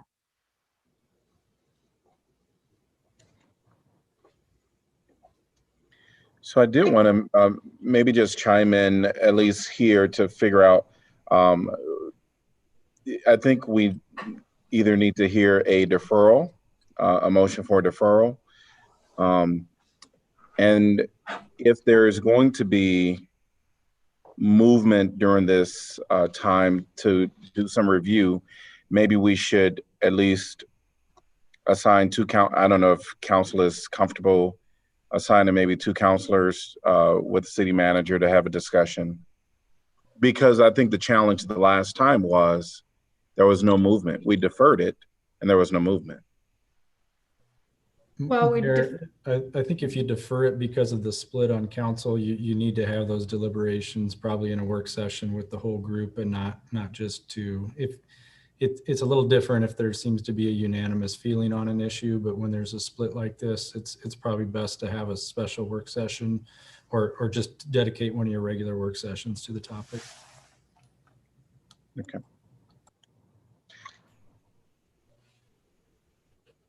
So then I know, go right ahead, Councilor Mims.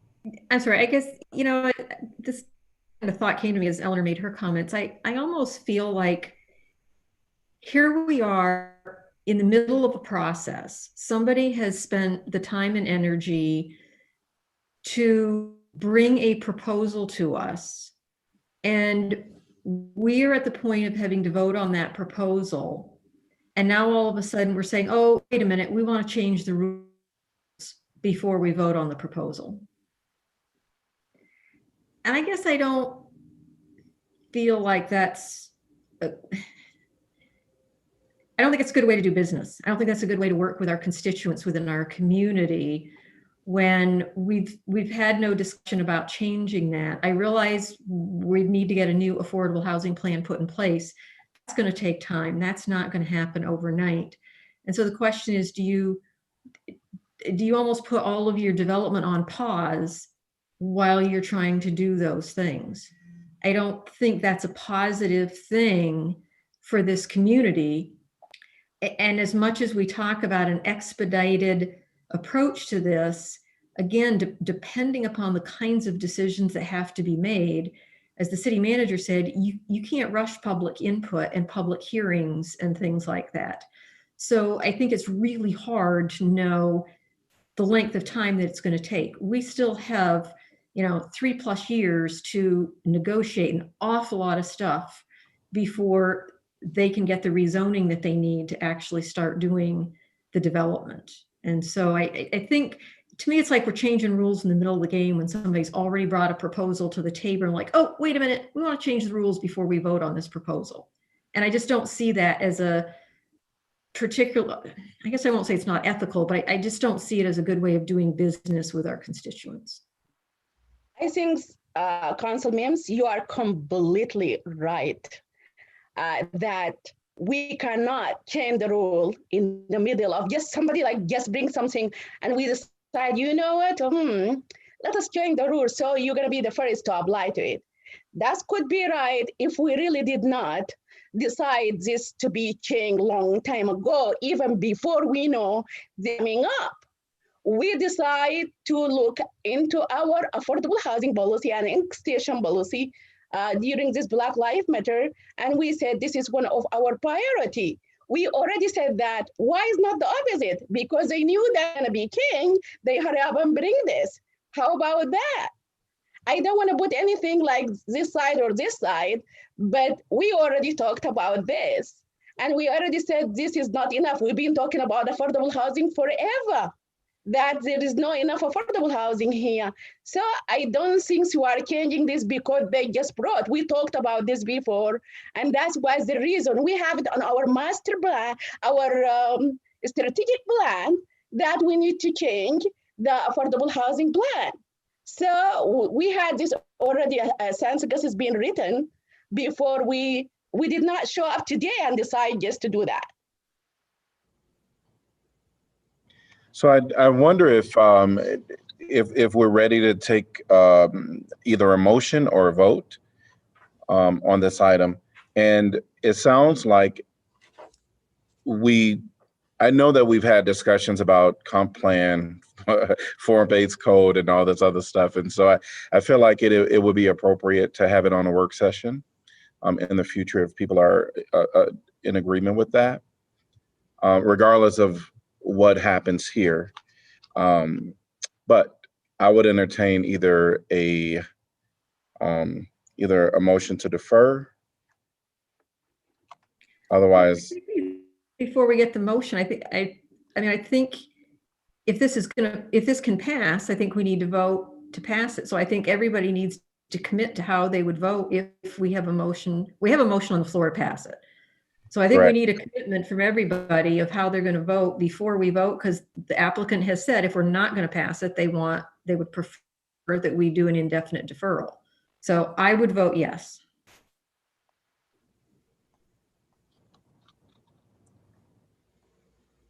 So I think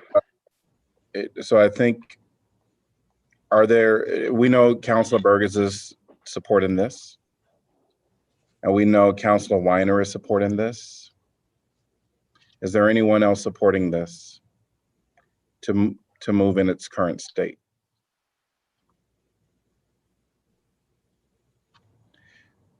So there isn't.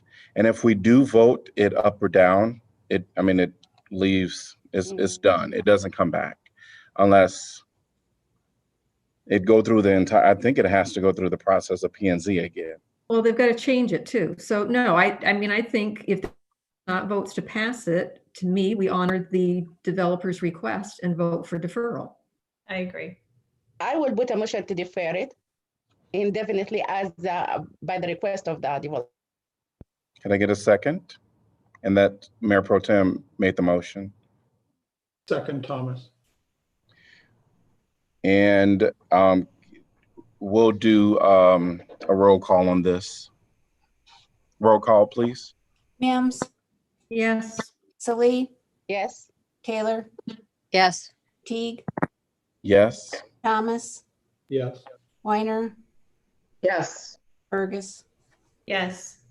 Motion passes 7-0. Item number 10B, Carson Farm rezoning. Ordinance conditionally rezoning approximately 196.17 acres of land located west of Highway 218 and south of Road Road from county residential and county urban residential to interim development single-family residential zone. I'm going to open the public hearing. And is there anyone in the public that would like to address this topic? If so, please raise your hand. Welcome, John. Hi, thank you, Mr. Mayor and council members. We would request this to be deferred indefinitely as well, based on the previous resolution. Okay.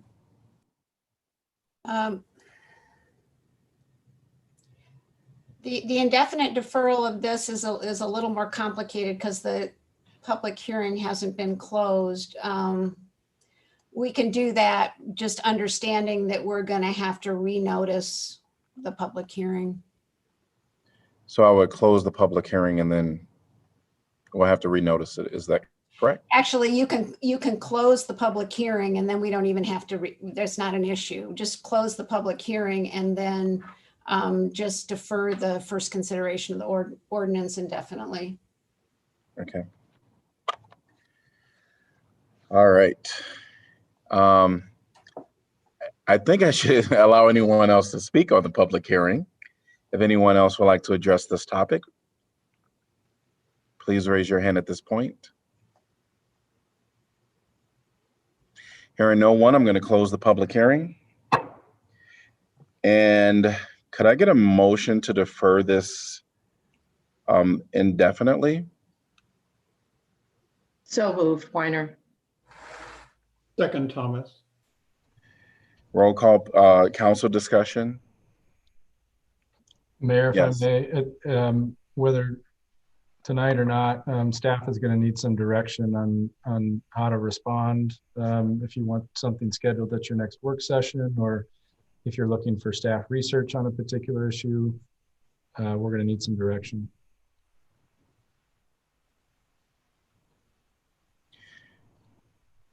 I guess for me, I'd like to hear what council members are thinking too. So whatever you're looking at, John, so the rest of us can see it, and then we need to have some discussion.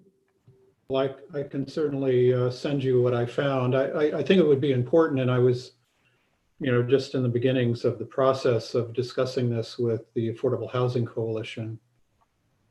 So, identifying, and I thought the process that we saw with the Community Police Review Board, their recent recommendations, that kind of format where we do a best practices analysis quickly with the Affordable Housing Coalition and staff to identify opportunities for improving, our annexation affordable housing policy would be a strategy to pursue.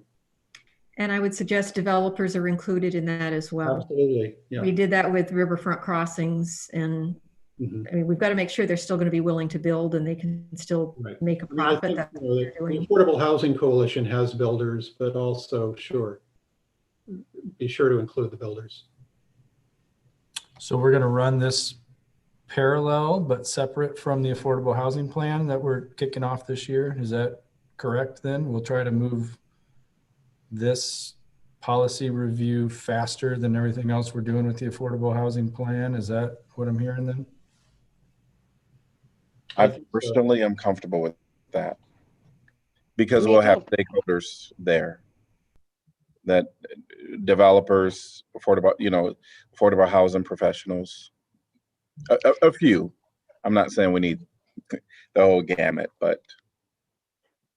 I guess if you believe that this is going to take a long time to do the whole plan, and it will be shorter time for us just to do the annexation and with conduct with the Affordable Housing Coalition, of course, why not? Let's do it, because we really don't want to, our aim is not delaying their project at all, because we would like to support it and we would like the project.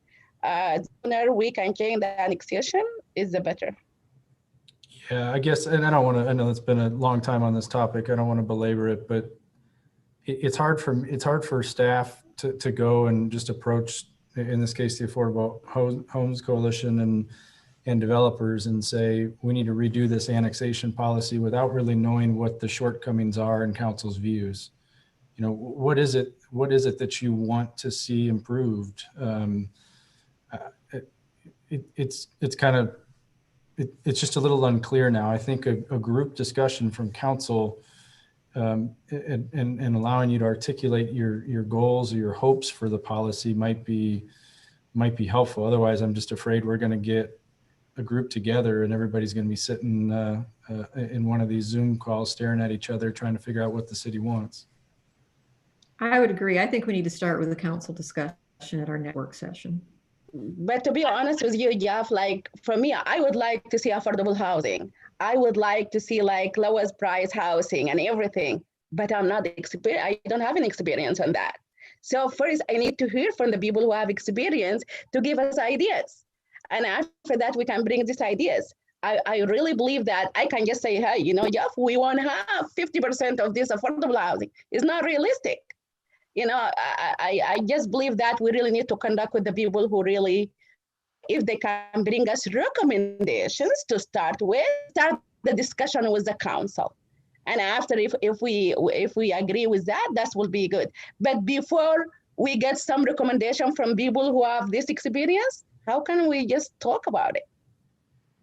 Do we have reason to believe that the process that happened in 2018 didn't do what we're talking about? Or I mean, that's what I'm missing, like being familiar with who was on council at the time and kind of what the priorities were. I'm concerned about us spending a lot of energy doing the same thing and maybe coming up with the same conclusions. I would ask at the very least that we review the work product that was considered and approved by the last council in the context of our conversation. Laura, the last council, they started the basement. They really, before them, it wasn't like that heavy of affordable housing policies. And they just started. And when we come with the need of the community and all these 5 matters and all the people come and speak about it, we just start thinking that this is not enough. We need to do more. That's all. I don't say by any means they did not do a good job. They did amazing job by starting like this kind of policy. But that's my own opinion. I would like to see more. Let me put it that way. Well, I think this is getting really mixed up with just changing an annexation policy and then trying to get the whole affordable housing policy updated before we do this. I mean, I'm hearing both messages. And so, I mean, maybe I'm misunderstanding the Mayor Pro Tem, but I'm getting the sense that you're talking about a more comprehensive, getting the more comprehensive affordable housing policy done before we do. Okay, then I'm misunderstanding you. No, I just even addressed Jeff said that if like doing that would take a long time, let us just focus on the annexation only.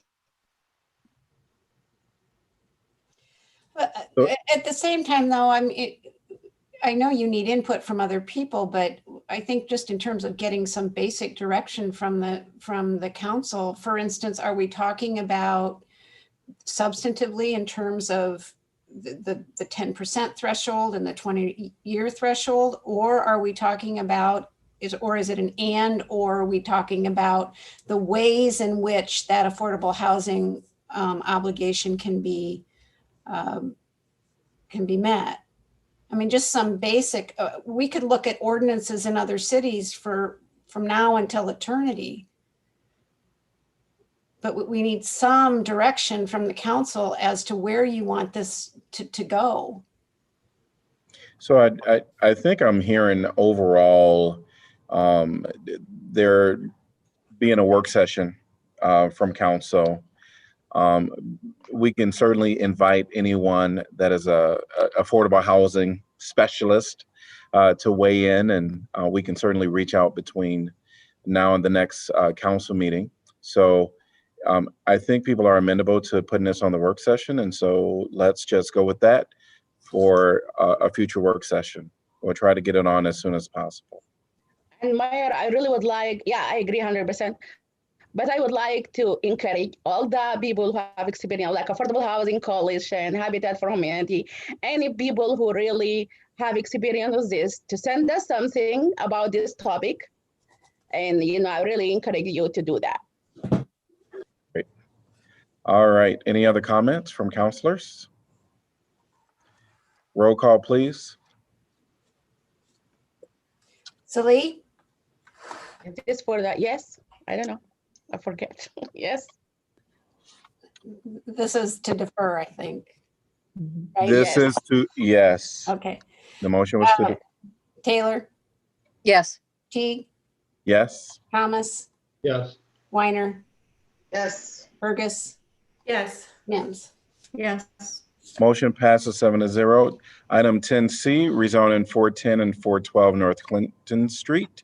Ordinance rezoning property located at 410, 412 North Clinton Street from high-density multifamily residential to RM 44 with a historic district overlay.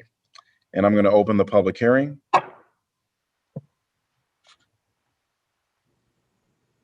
Evening, Mayor. I'll give a brief presentation on this one for you tonight, and I'll take the slides down so they're not in your way. This is a request for a historic overlay rezoning of the property located, indicated in white on the slide at 410, 412 North Clinton Street by the current owners, Jeff and Brian Clark. Let's see if I can advance my slides here. This is the existing zoning. With the underlying zoning would not change. It would still be PRM. I'm sorry, it would be RM 44 with the overlay zoning district over top of it. There are additional applications that coincide with some property to the south of this, which would be changing its zoning designation. This property would only be having the historic district overlay applied to it. This is for a house that's been before the council before and talked about frequently in the past, but it's a stately two-story brick Italianate style house that's been reviewed by the Historic Planning Commission. As you'll recall, the designation was attempted previously under the application submitted by the city in 2018, which failed. After that failure, staff began working with the applicant to find a way to get the historic designation made. As I mentioned, there are some other applications in conjunction with this dealing with the PRM text amendment and a rezoning of adjacent property to a PRM zone. Because this is a landmark designation applied through a zoning overlay, it is reviewed both by the Historic Preservation Commission and the Planning and Zoning Commission. As well as in 2018, and with this application, the Historic Preservation Commission has conducted their hearings and evaluated the historic significance of the property and found that it meets requirements for landmarking. The Planning and Zoning Commission did also look at the requirements for the rezoning application itself and has found that historic preservation is well within the goals and vision of the comprehensive plan. As I mentioned, there's other applications that have started and are awaiting this case to catch up with it before they are completed. They're the following agenda items on your agenda tonight. This is the first reading of this case. It would have at least one or two more if condensed, not condensed, and then all three of the rezoning of the adjacent property, the text amendment for the PRM zone, and this rezoning would conclude at the same time. So based on the applicable review criteria, staff did recommend designation. The Historic Preservation Commission concurred with that, made their own findings as to its landmark significance, and the Planning and Zoning Commission is recommending it to you tonight for approval. That concludes my staff report. Thank you. Any questions for Danielle, councilors? All right. Is there anyone in the public that would like to address this topic? If so, please raise your hand. I'm sorry, Maya, my internet connection wasn't good when she was talking about why did we deny this last time. If you can just give me an overview for that very quick. The last application was forwarded, the applicant was the city, and the property owner objected to the designation, and so the council did not designate it at that time. It required a supermajority, and you and I voted against it, Maz. Yeah, I was thinking about that, and is this it or not? I was like, yeah.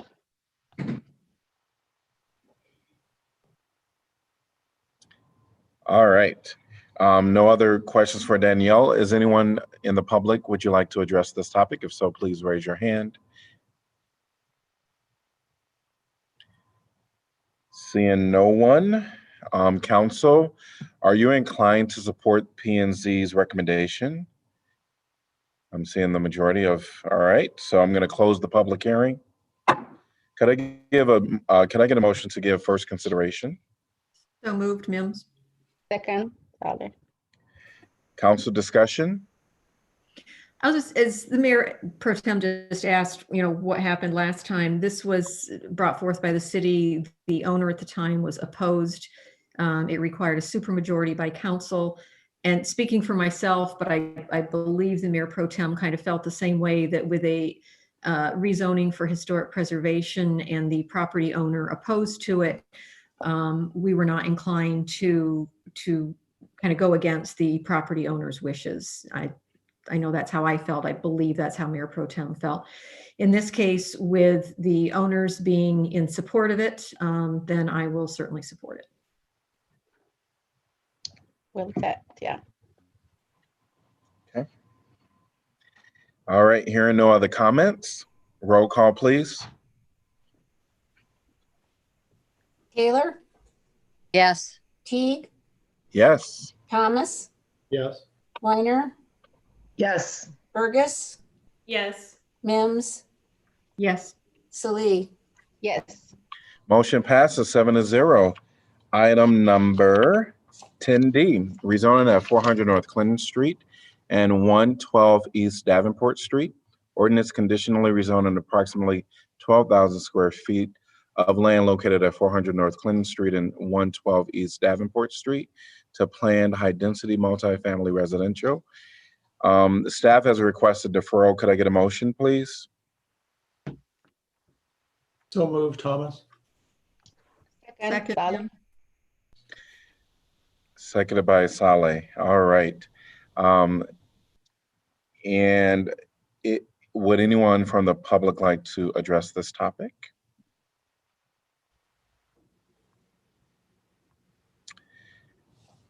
Anyone from council would like to address this topic? All in favor say aye. Aye. Aye. Aye. Any opposed? Motion passes 7-0. Could I get a motion to accept correspondence, please? Move. Second, Burgess. Moved by Saleh, seconded by Burgess. And all in favor say aye. Aye. Aye. Any opposed? Motion passes 7-0. Item number 10E, zoning code amendment, PRM zone bonus provisions ordinance. This is an ordinance to amend Title 14 zoning to allow minor adjustments to plan high-density multifamily residential zones to new construction projects which involve preserving a separate historic structure. And staff is also requesting this deferral until 1/19/2021. Can I get a motion, please? Move. Second, Weiner. Moved by Saleh, second by Weiner. And is there anyone in the public that would like to address this topic? If so, please raise your hand. Council discussion. All in favor say aye. Aye. Aye. Any opposed? Motion passes 7-0. Item 10F, rezoning at 109, 111, 115, 117, and 121 East College Street, local historic landmark. This is an ordinance rezoning approximately 0.55 acres of property from central business zone to CB10 with a historic district overlay for property located at 109, 111, 115, 117, and 121 East College Street. And applicants request deferral to 1/19/2021. Can I get a motion, please? So moved, Burgess. Second, Taylor. Anyone from the public like to address this topic? Please raise your hand. Council discussion. All in favor, say aye. Aye. Aye. Any opposed?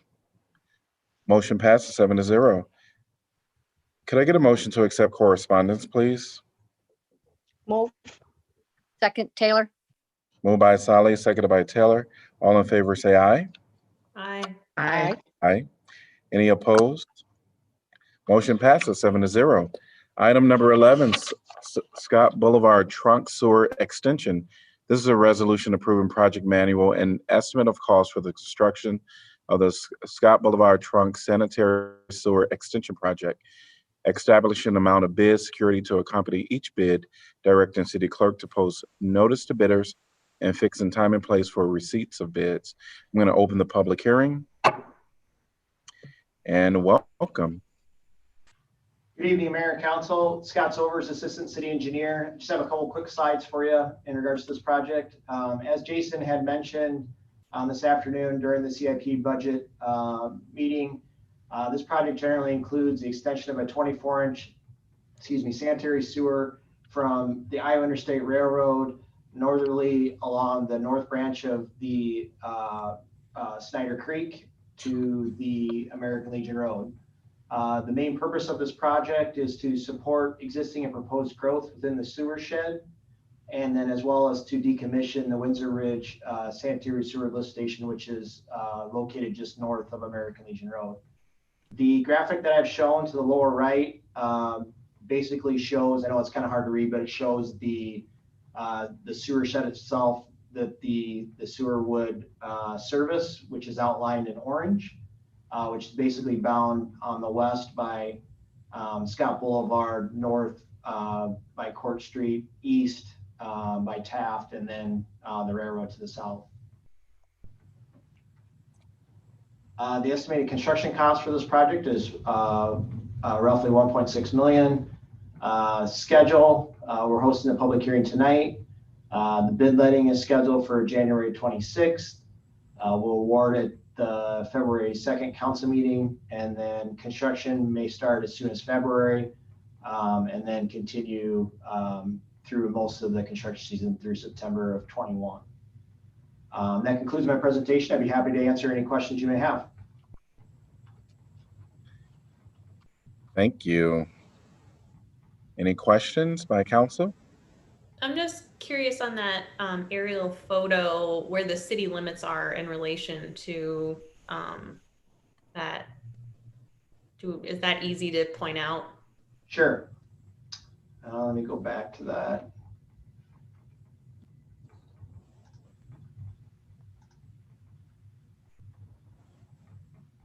So the city limits in terms of over here on Taft, is that what you're asking?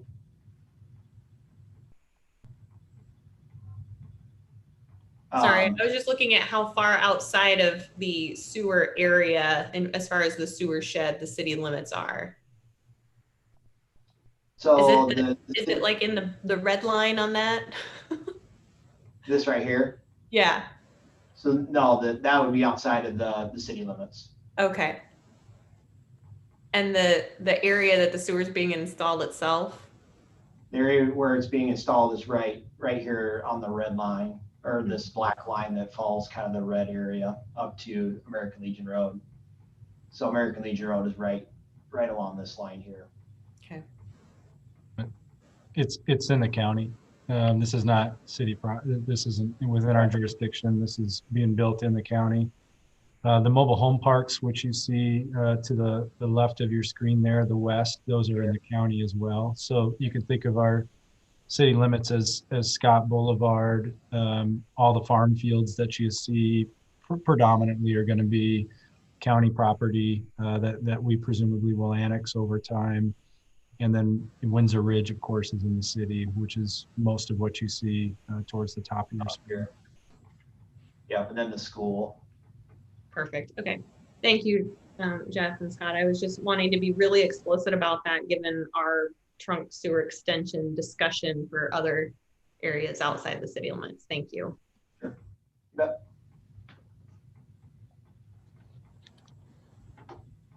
All right. Any other questions? Anyone from the public like to address this topic? If so, please raise your hand. I'm going to close the public hearing. Could I get a motion to approve? So So moved. moved. Second, Taylor. All right, moved by Burgess, seconded by Taylor. Council discussion? Roll call, please. Teague, Yes. Thomas, Yes. Weiner, Yes. Burgess, Yes. Mims, Yes. Salee, Yes. Taylor. Yes. Motion passes 7-0. Item number 12, Human Rights Ordinance Update. Ordinance amending Title II of the City Code entitled Human Rights to update methods of service allowed. This is first consideration. Can I get a motion, please? So moved, Weiner. Saleh, second. Moved by Weiner, seconded by Saleh. And staff presentation. Welcome, Stephanie. Well, thank you. Good evening, everyone. So this is a simple amendment to the Human Rights Ordinance to allow staff to send documents to parties involved in a complaint of discrimination via email or via personal service. During this pandemic, we have found that people are reluctant or hesitant to pick up certified mail. And also many of the parties, particularly the respondents, are working remotely, which has resulted in delays of them receiving documents that we're sending them. So this change would simply allow us to investigate complaints and make decisions on complaints in a more timely manner. Any questions for Stephanie? All right. Anyone from the public like to address this topic? If so, please raise your hand. Seeing no one, council discussion. Roll call, please. Thomas, Yes. Weiner, Yes. Burgess, Yes. Mims, Yes. Salee, Yes. Taylor, Yes. Teague. Yes, motion passes 7-0. Item 13, purchase of 2021 Taylor Drive. Resolution approving a purchase agreement for a duplex property located at 2021 Taylor Drive for the South District Home Investment Partnership Program. Could I get a motion to approve? Approved, Taylor. Second. Moved by Taylor, seconded by Saleh. And staff presentation. Hello, Erica. Hello, Erica Kubley with Neighborhood Services. The city is proposing to purchase a duplex at 2021 Taylor Drive for $150,000 as part of the South District Homeownership Program. The property will be rehabbed, converted into a 2-unit condominium, and then sold as owner-occupied homes for buyers under 80% of the area median income. The property is currently vacant. Each unit has 2 bedrooms and 1 bathroom on the main floor with additional living space in the basement. One of the units was recently damaged by fire, so we know that unit will require more substantial rehab. We haven't developed the rehab scope of work at this point, but we are working with sustainability staff to determine what green features we can incorporate into the project. We do intend to do this rehab internally with city staff. We have funds allocated to do additional units in partnership with Habitat, but due to COVID, that process has taken a little longer than expected. We hope to move forward with an agreement to partner with Habitat on a project in the near future. This will be the 3rd property acquired as part of the South District program, and we will continue to prioritize residents of the project area for the purchase of these units. Qualified buyers will also be eligible for up to $24,000 in down payment assistance. Thank you. Okay. Any questions for Erica? Yes, Erica, I understand that you are working hard on, advertising this, and you want to recruit people who live in the area to buy it. I know that the staff is doing like a lot of good work and want this to happen. But just like some people talked about this, like we need like some people of color to apply for this. I don't know if you already have people of color bought one of the two duplex that you have or not, because I know that they have challenging when they come and apply because they are not qualified because of certain things. And I really would like to see how can we help them to improve that. I know that when we talk to Habitat for Humanity, they said that even they can do something called rent to own and all this kind of thing, because those people, they live there, they pay their rent. That means they're paying that person mortgage and taxes, because since they can pay the rent. I don't know really if my question will be, do you have people of color already bought one of the two duplex that we sold? Or what can you do to advertise this heavily and help the people of color to buy it? Sure. So right now we have a property available that has been rehabbed at 2129 Taylor. And we do have some people of color who are on our applicant list who haven't quite gotten through the application process.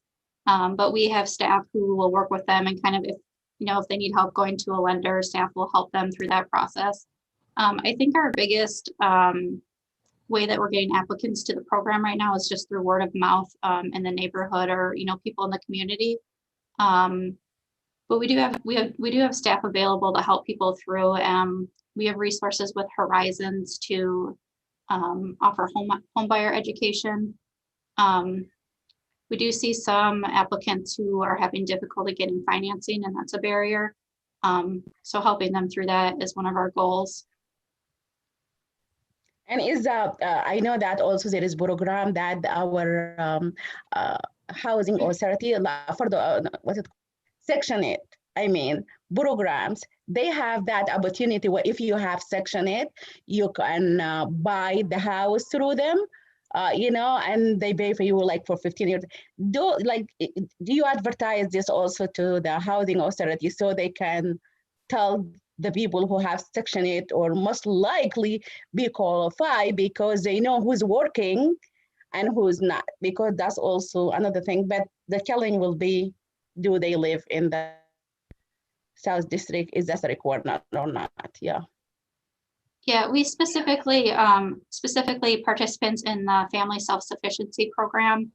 We work with the coordinator, Mary Abood, and kind of advertise our program and let her know about opportunities so that she can reach out to potential candidates.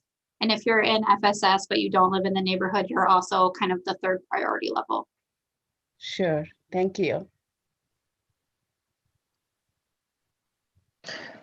I just want to find out if you had any idea what the timeline is for getting these rehabbed, assuming we approve this. I would anticipate this summer being, starting in the spring through the summer, and it being for sale in the fall. I think depending on some of the sustainability criteria that we add onto the project, it could take a little longer. But my expectation would be that we could do the rehab through the summer. Thanks.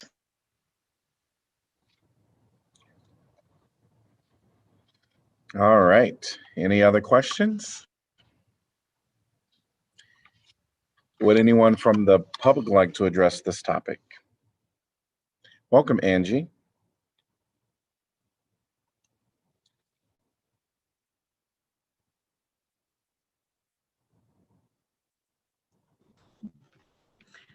Can you hear me? Yes. Okay. Hey, everybody. Happy New Year. Angie Jordan. I just want to take a moment to just say how exciting, as a South District resident who does a lot of outreach, that this program is prioritizing people who live in the neighborhood. Just want to say that's awesome, and let's keep doing it, and let's do more of it, and bring in more entities and parties that know how to do this stuff. It's just really exciting.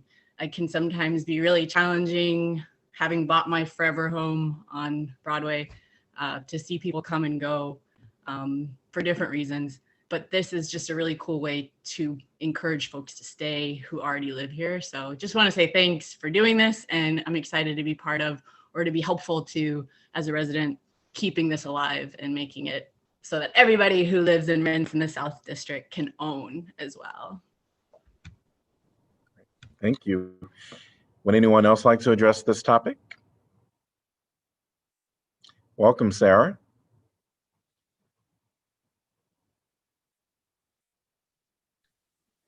Hi, everyone. I'm terrified because Angie's camera was on. I don't know how that happened, but please, Lord, don't let that happen to me. Anyway, just wanted to say to you all, thanks for continuing to pursue this project. It's been great to see Neighborhood Development Services build their understanding of how they can make this program as accessible as possible for South District residents. And we continue to be really optimistic about the future partnership with Habitat for Humanity, expanding the base and the equity of the program even further. So thanks for your continued commitment to this. It's an important piece of our affordable housing puzzle. We appreciate it. Thank you, Sarah. Anyone else like to address this topic?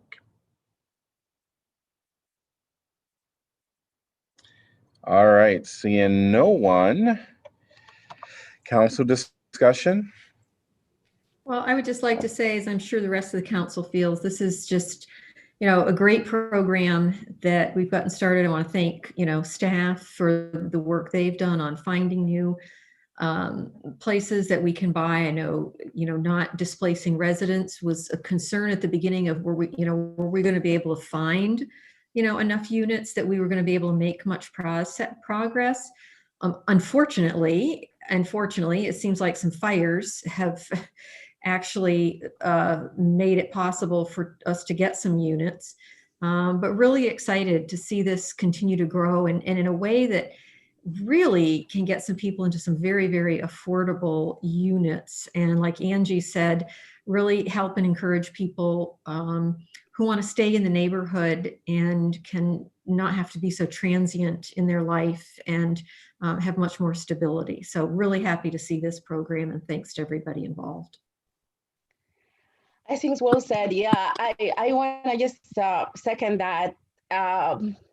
This is really make me feel excited, and sometimes make me feel like tear when I remember the first day we discussed this and how upset I was. And that was the election day for our mayor, Bruce. I cannot forget that day. I want to say congratulations while I was like almost upset for this. But that's what told me a lot of things. If we find the right programs with good ideas from the people who really know about this, the council can come along and we can do together if we just sit down and discuss things and just start like listening to each other's opinions, bringing people who have experience, we can come to a common ground. I would really just believe it on this project. How was only one vote, and after that, everybody lay in, and just understanding that because they have new ideas to bring in, they talk to the people and they talk to people who have experience. I'm very excited. I'm very excited for the South District. And thank you, Angie Jordan, for laying in. You will be a very good advocate to advertise this program to the South District and recommend people to come and apply for this. This is great. Thank you, staff. Thank you, everyone. Thank you, Erica and Tracy Hyde Shoes, everybody. And I guess we need to see more of this in the South District. Thank you, Sitika, all the council members of doing this. I really appreciate that. I've been supporting this project since day one, since Tracy Haichu first presented it to us. It's such a wonderful idea, Tracy. It was then and it still is now. And so excited to see that now there's a third unit and hopefully more to come. And thank you to Angie, as Mayor Pro Tem said, for helping to promote it out there, because it's only successful if we can get people to live there. I think everybody. And I'm excited for when we can get Habitat for Humanity as a move forward on that and expand the horizons of it. There are a lot of virtuous cycles going on here, and it's so gratifying to hear from Angie, resident in the neighborhood. So this is a Frank Capra kind of story that is really a song to my ears to hear tonight. Thanks. So ditto to everybody. I think this is a great collaboration between staff and the community, because this was something that was brought up, I think, through joint efforts, and created this program. And I would agree, once Habitat you know, maybe have some involvement in trying to help with another option of doing that rental to own. I think that'll be a benefit as well. So if nothing else, I think we're ready to vote. And a roll call, please. Wait. Yeah. So roll call, please. Weiner, Yes. Burgess, Yes. Mims, Yes. Salee, Yes. Taylor, Yes. Teague, Yes. Thomas. Yes. Motion passes 7-0. Item number 14, Homeless Outreach Service Agreement. This is a resolution approving and authorizing the mayor to sign and the city clerk to attest an agreement with Shelter House for street outreach services. Could I get a motion to approve? So moved, Thomas. Second, Saleh. All right. And staff presentation on this. Yeah, thank you, Mayor. I'll be brief on this. We'll be able to answer any questions, and I believe the Shelter House staff will also be available to answer questions. But this has been something that we've been discussing through my office and the police department with Shelter House for a few months now. And I think as you all are very aware, our police department has had a very positive and collaborative relationship with the Shelter House over the last couple of years. And we've been involved in those planning efforts to advance some homelessness services in our community during those past few years. And I see this really as another critical step forward. So currently our community, when I say community, I'm not just talking about our city organization, but our community does not have dedicated street outreach workers. Certainly, there are staff at the Shelter House that perform that service from time to time. But frankly, a lot of that work is done by our officers, and it's oftentimes necessitated by calls for service that they get related to individuals that are homeless. And so what this agreement would do, it would commit $35,000 annually from the city to the Shelter House. They would then combine those funds with grant funds that they have secured, and they would hire a Shelter House street outreach and engagement specialist position. So it would not be a city position, it would be a position that they would manage and supervise, but that would perform a lot of that outreach work.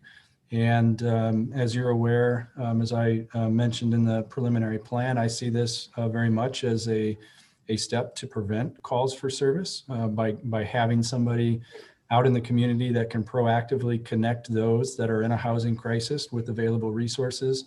We hope that will eliminate calls for service, eliminate the need for someone from the public to call the police department and ask them to respond.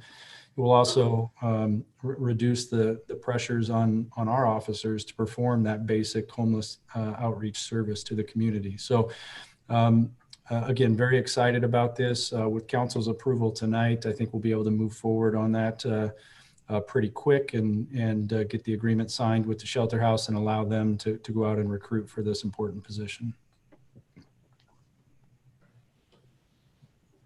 Thanks, Jeff. Any questions for Jeff? All right. Would anyone from the public like to address this topic? If so, please raise your hand.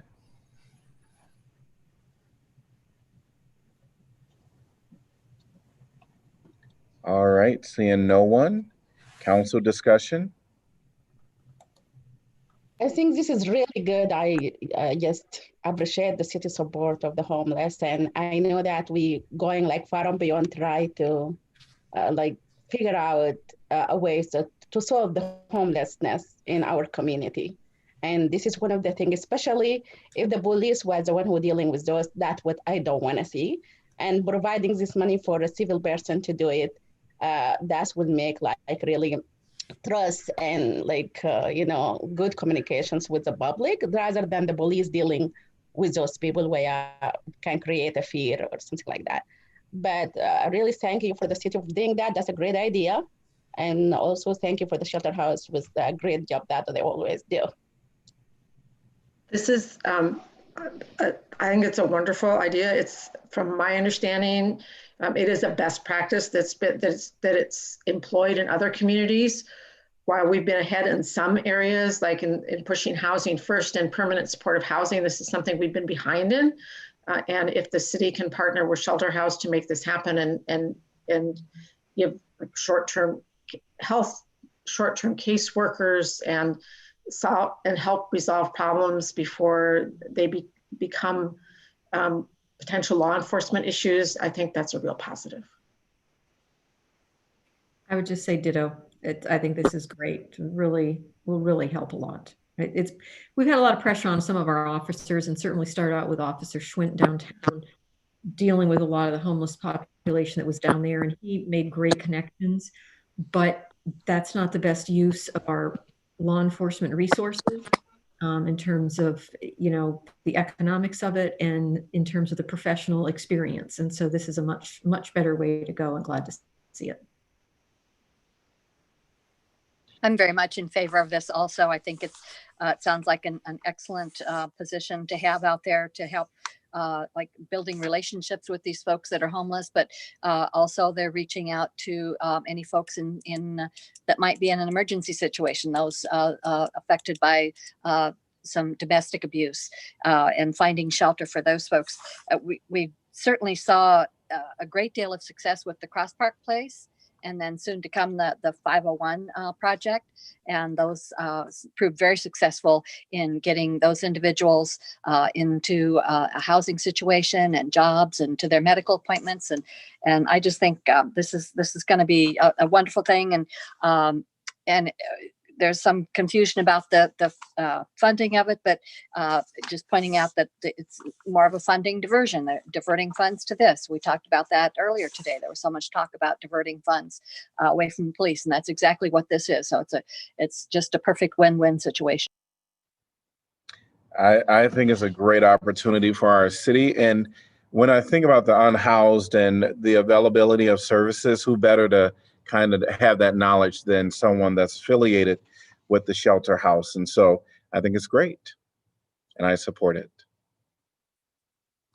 All right, we are ready to cast our votes. Roll call, please. Burgess, Yes. Mims, Yes. Salee, Yes. Taylor,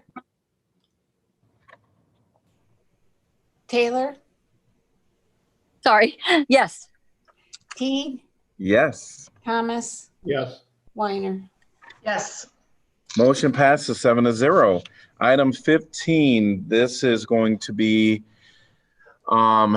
council appointments, and we have 15A through 15C. We have 2 appointments for Parks and Recreation Commission, and then a Senior Center Commission. I wonder if we'll do this like we've done them all. We'll go about this as we've done it all before. We'll go through each one and kind of determine who's going to be the selected individual. So we'll start with Parks and Recs. We have 1 vacancy to fill a 4-year term. And we'll probably handle both of those together because we have a 1 vacancy to fill an unexpired term. We have 2 applicants. 1 person that's been here for about 8 months now, and then another one that's been here 6+ years. There are no gender, if I remember correctly. Mayor, 15B, that one hasn't quite reached the date for the gender balance. So that one you'll want to re-advertise due to the gender balance. Okay. That way, then it'll just remain open until filled, until we get. Yeah, so we have 1. Yeah, so the second one has 1 female, the 15B, and we have 2 male applicants. So, yes, so we're probably going to we'll re-advertise that one. So we only have 15A and 15C that we'll discuss, and then we'll do a motion to defer for 15B. And sorry, I didn't pick that up, that gender balance. I didn't pick that up. So 15A, council discussion on this. I actually had some correspondence with Christopher O'Donnell. I'm maybe saying his name wrong. And also was impressed with his application. So I'd be supportive of his appointment.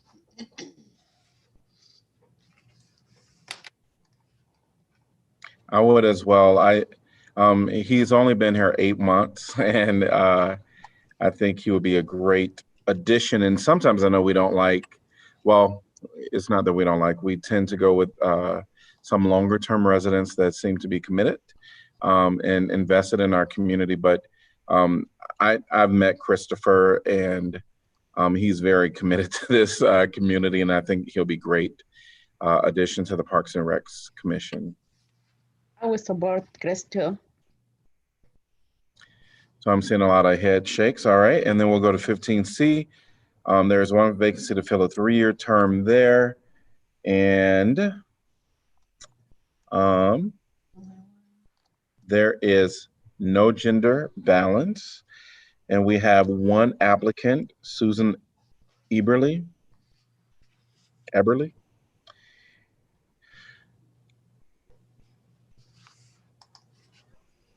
One applicant? One applicant, yes. Okay, we want to go with the one applicant. Susan. All right, everybody's in support of Susan. All right, so for 15A Parks and Recreation Commission, could I get a motion to approve Christopher O'Donnell?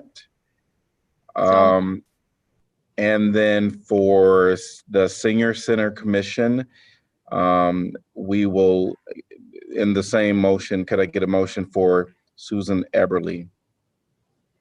And okay, motion for Chris and Susan.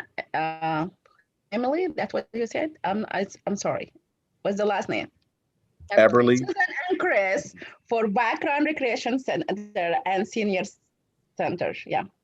Commission, great. That's enough. Yep, moved by Saleh. Second. Seconded by Weiner. All right, roll call, please. You can do a voice vote if you want, Mayor. Yeah, that works for us. All in favor, say aye. Aye. Aye. Any opposed? Motion passes 7-0. And Kelly, update my agenda. All right, item number 15B, Parks and Rec Commission. One vacancy to fill an unexpired term upon appointment through December 31st. Can I get a motion to re-advertise due to gender balance requirements?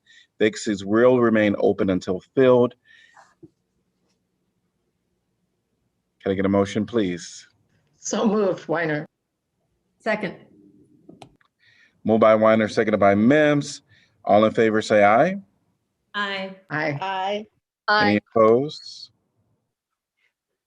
Motion passes 7-0. 16, item number 16, this is announcements of vacancies previous. Applicants must reside in Iowa City and be 18 years of age unless specific qualifications are stated. Senior Center Commission, one vacancy to fill an unexpired term. Applications must be received by 5 p.m. January 26, 2021. Airport Zoning Board of Adjustment, one vacancy to fill a 5-year term. Board of Adjustment, one vacancy to fill a 5-year term. Board of Appeals Licensed Electrician, one vacancy to fill a 5-year term. Historic Preservation Commission East College Street, one vacancy to fill a 3-year term. Historic Preservation Commission North Side, one vacancy to fill a 3-year term. Historic Preservation Commission Woodlawn, one vacancy to fill an unexpired term. Telecommunications Commission, one vacancy to fill a 3-year term. Vacancies will remain open until filled. Item number 17 is community comment. Welcome UISG, Ryan Longnecker. Hello and happy 2021. Happy 2021 to you too, Mayor. Good evening, Council. Not really much for me as school is still not in session, but students will return starting probably pretty soon. We have an extra week of winter break this year because spring break was canceled, so they gave us an extra week. So school will return on January 25th. And it will look much like it did this last fall, with most classes being online, but some being in person, social distance, masked, of course. But yeah, that's about all for me tonight. And thank you, Council. Great. All right. Item number 18, City Council information and updates. I'll start. Just a quick little thing. Rachel Berg, which she's a wonderful person. I haven't met her or talked to her. She's really pleasant and very intelligent. But she and I, before the holidays, toured the wastewater treatment plant there in southeastern part of Iowa City. And as we saw in the capital projects presentation, there's a lot entailed into that, and a lot of equipment, and those projects are much needed and very necessary funding for that. But I was impressed with the numbers. They said we have 300 miles of sanitary sewer piping throughout Iowa City. And of course, more to come now because we've approved some spending on that. And they process over 9 to 10 million gallons of wastewater per day there in that facility. And it's staffed 24/7, just a very busy place. It kind of took me back to my chemistry days because it talked about how important it is the process of removing nitrogen and phosphorus from the waste. So that was very interesting to learn about that. So I would encourage everybody to if you haven't been there, to arrange a tour because it's very fascinating. But I'd also like to point out that be cautious what you flush because some of these things that say they're flushable, they really aren't, and they wreak havoc there at that facility. That's all.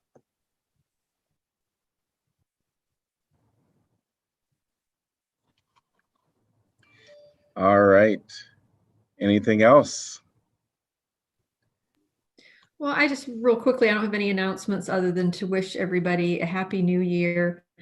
I think we're all happy to have 2020 in the rearview mirror, and things aren't going to change immediately, but hopefully we're on a better path. I would encourage people to really get all the information they can about the vaccines if they're concerned about taking them. And certainly I understand why many people and many populations are, but I would encourage them to, reach out and get information. I know I certainly will take it as soon as it's available to me, which I don't expect to be very soon. And I just, everybody to continue to be kind and wear your masks and social distance. And, hopefully we can get the economy opened back up safely so people have some paychecks in hand. So best wishes for the new year. Yes. Please continue to mask up even after you have your vaccine. And so we can see the light at the end of the tunnel, but we'll get there if we all continue to do what we need to stay safe. So I'm happy to say that next Friday, if the date doesn't change, I will get a vaccination. And I do appreciate Amel Ali that was on earlier that challenged myself to do it publicly. And so I am going to take her up on that challenge, and I'll figure out a way to do that publicly. I think it's great. I'm in healthcare, and so I am moved up the ladder, not because I'm mayor, but it's my agency, Caring Hands and More. So our entire agency will be, those that want to get vaccinated will be doing that next Friday. On another note, I did want to mention that tomorrow, I'm very excited about this opportunity. There will be kind of a press conference that will be Facebook Live. And this is going to be really talking about why Iowa should regulate marijuana like alcohol here in the state of Iowa. And so it's going to be some local officials as well as some throughout the state. Representative Mary Wolf from Clinton. We have a county supervisor from Black Hawk, Supervisor Stacy Walker from Lynn County, who we all know, a Des Moines City Councilor, a state senator from Sioux City, and our old mayor of Iowa City, Representative Ross Wilburn from Ames, Iowa. They'll all be on this. And this was really under the great hard work of our own Senator Joe Bolcom, who lives right here in our Iowa City area. And so thanks to him for pulling this together.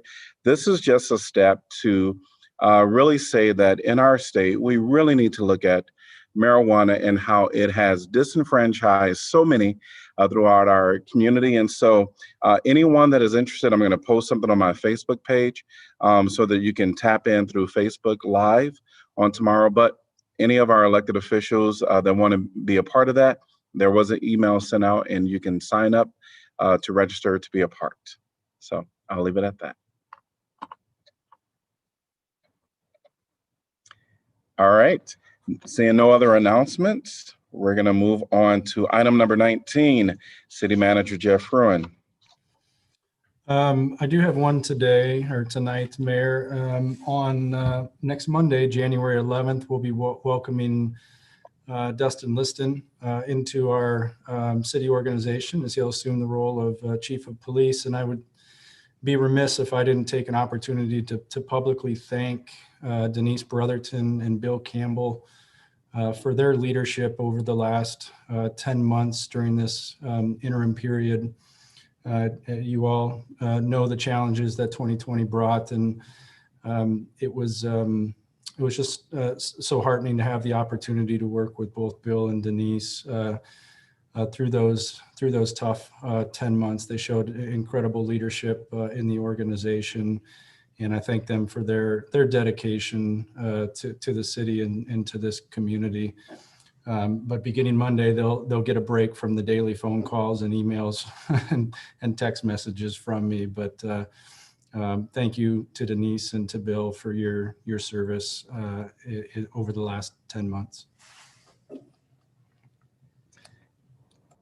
I see the council shaking their heads, so I'll just say thanks to them from all of the city councilors. All right, our assistant city manager is not here tonight, Ashley. Happy New Year to her. City attorney. Happy New Year. Nothing from me. All right, our city clerk. Nothing from me. Great. Could I get a motion to adjourn our first meeting of 2021? All right, I'm going to give that to Susan Mims.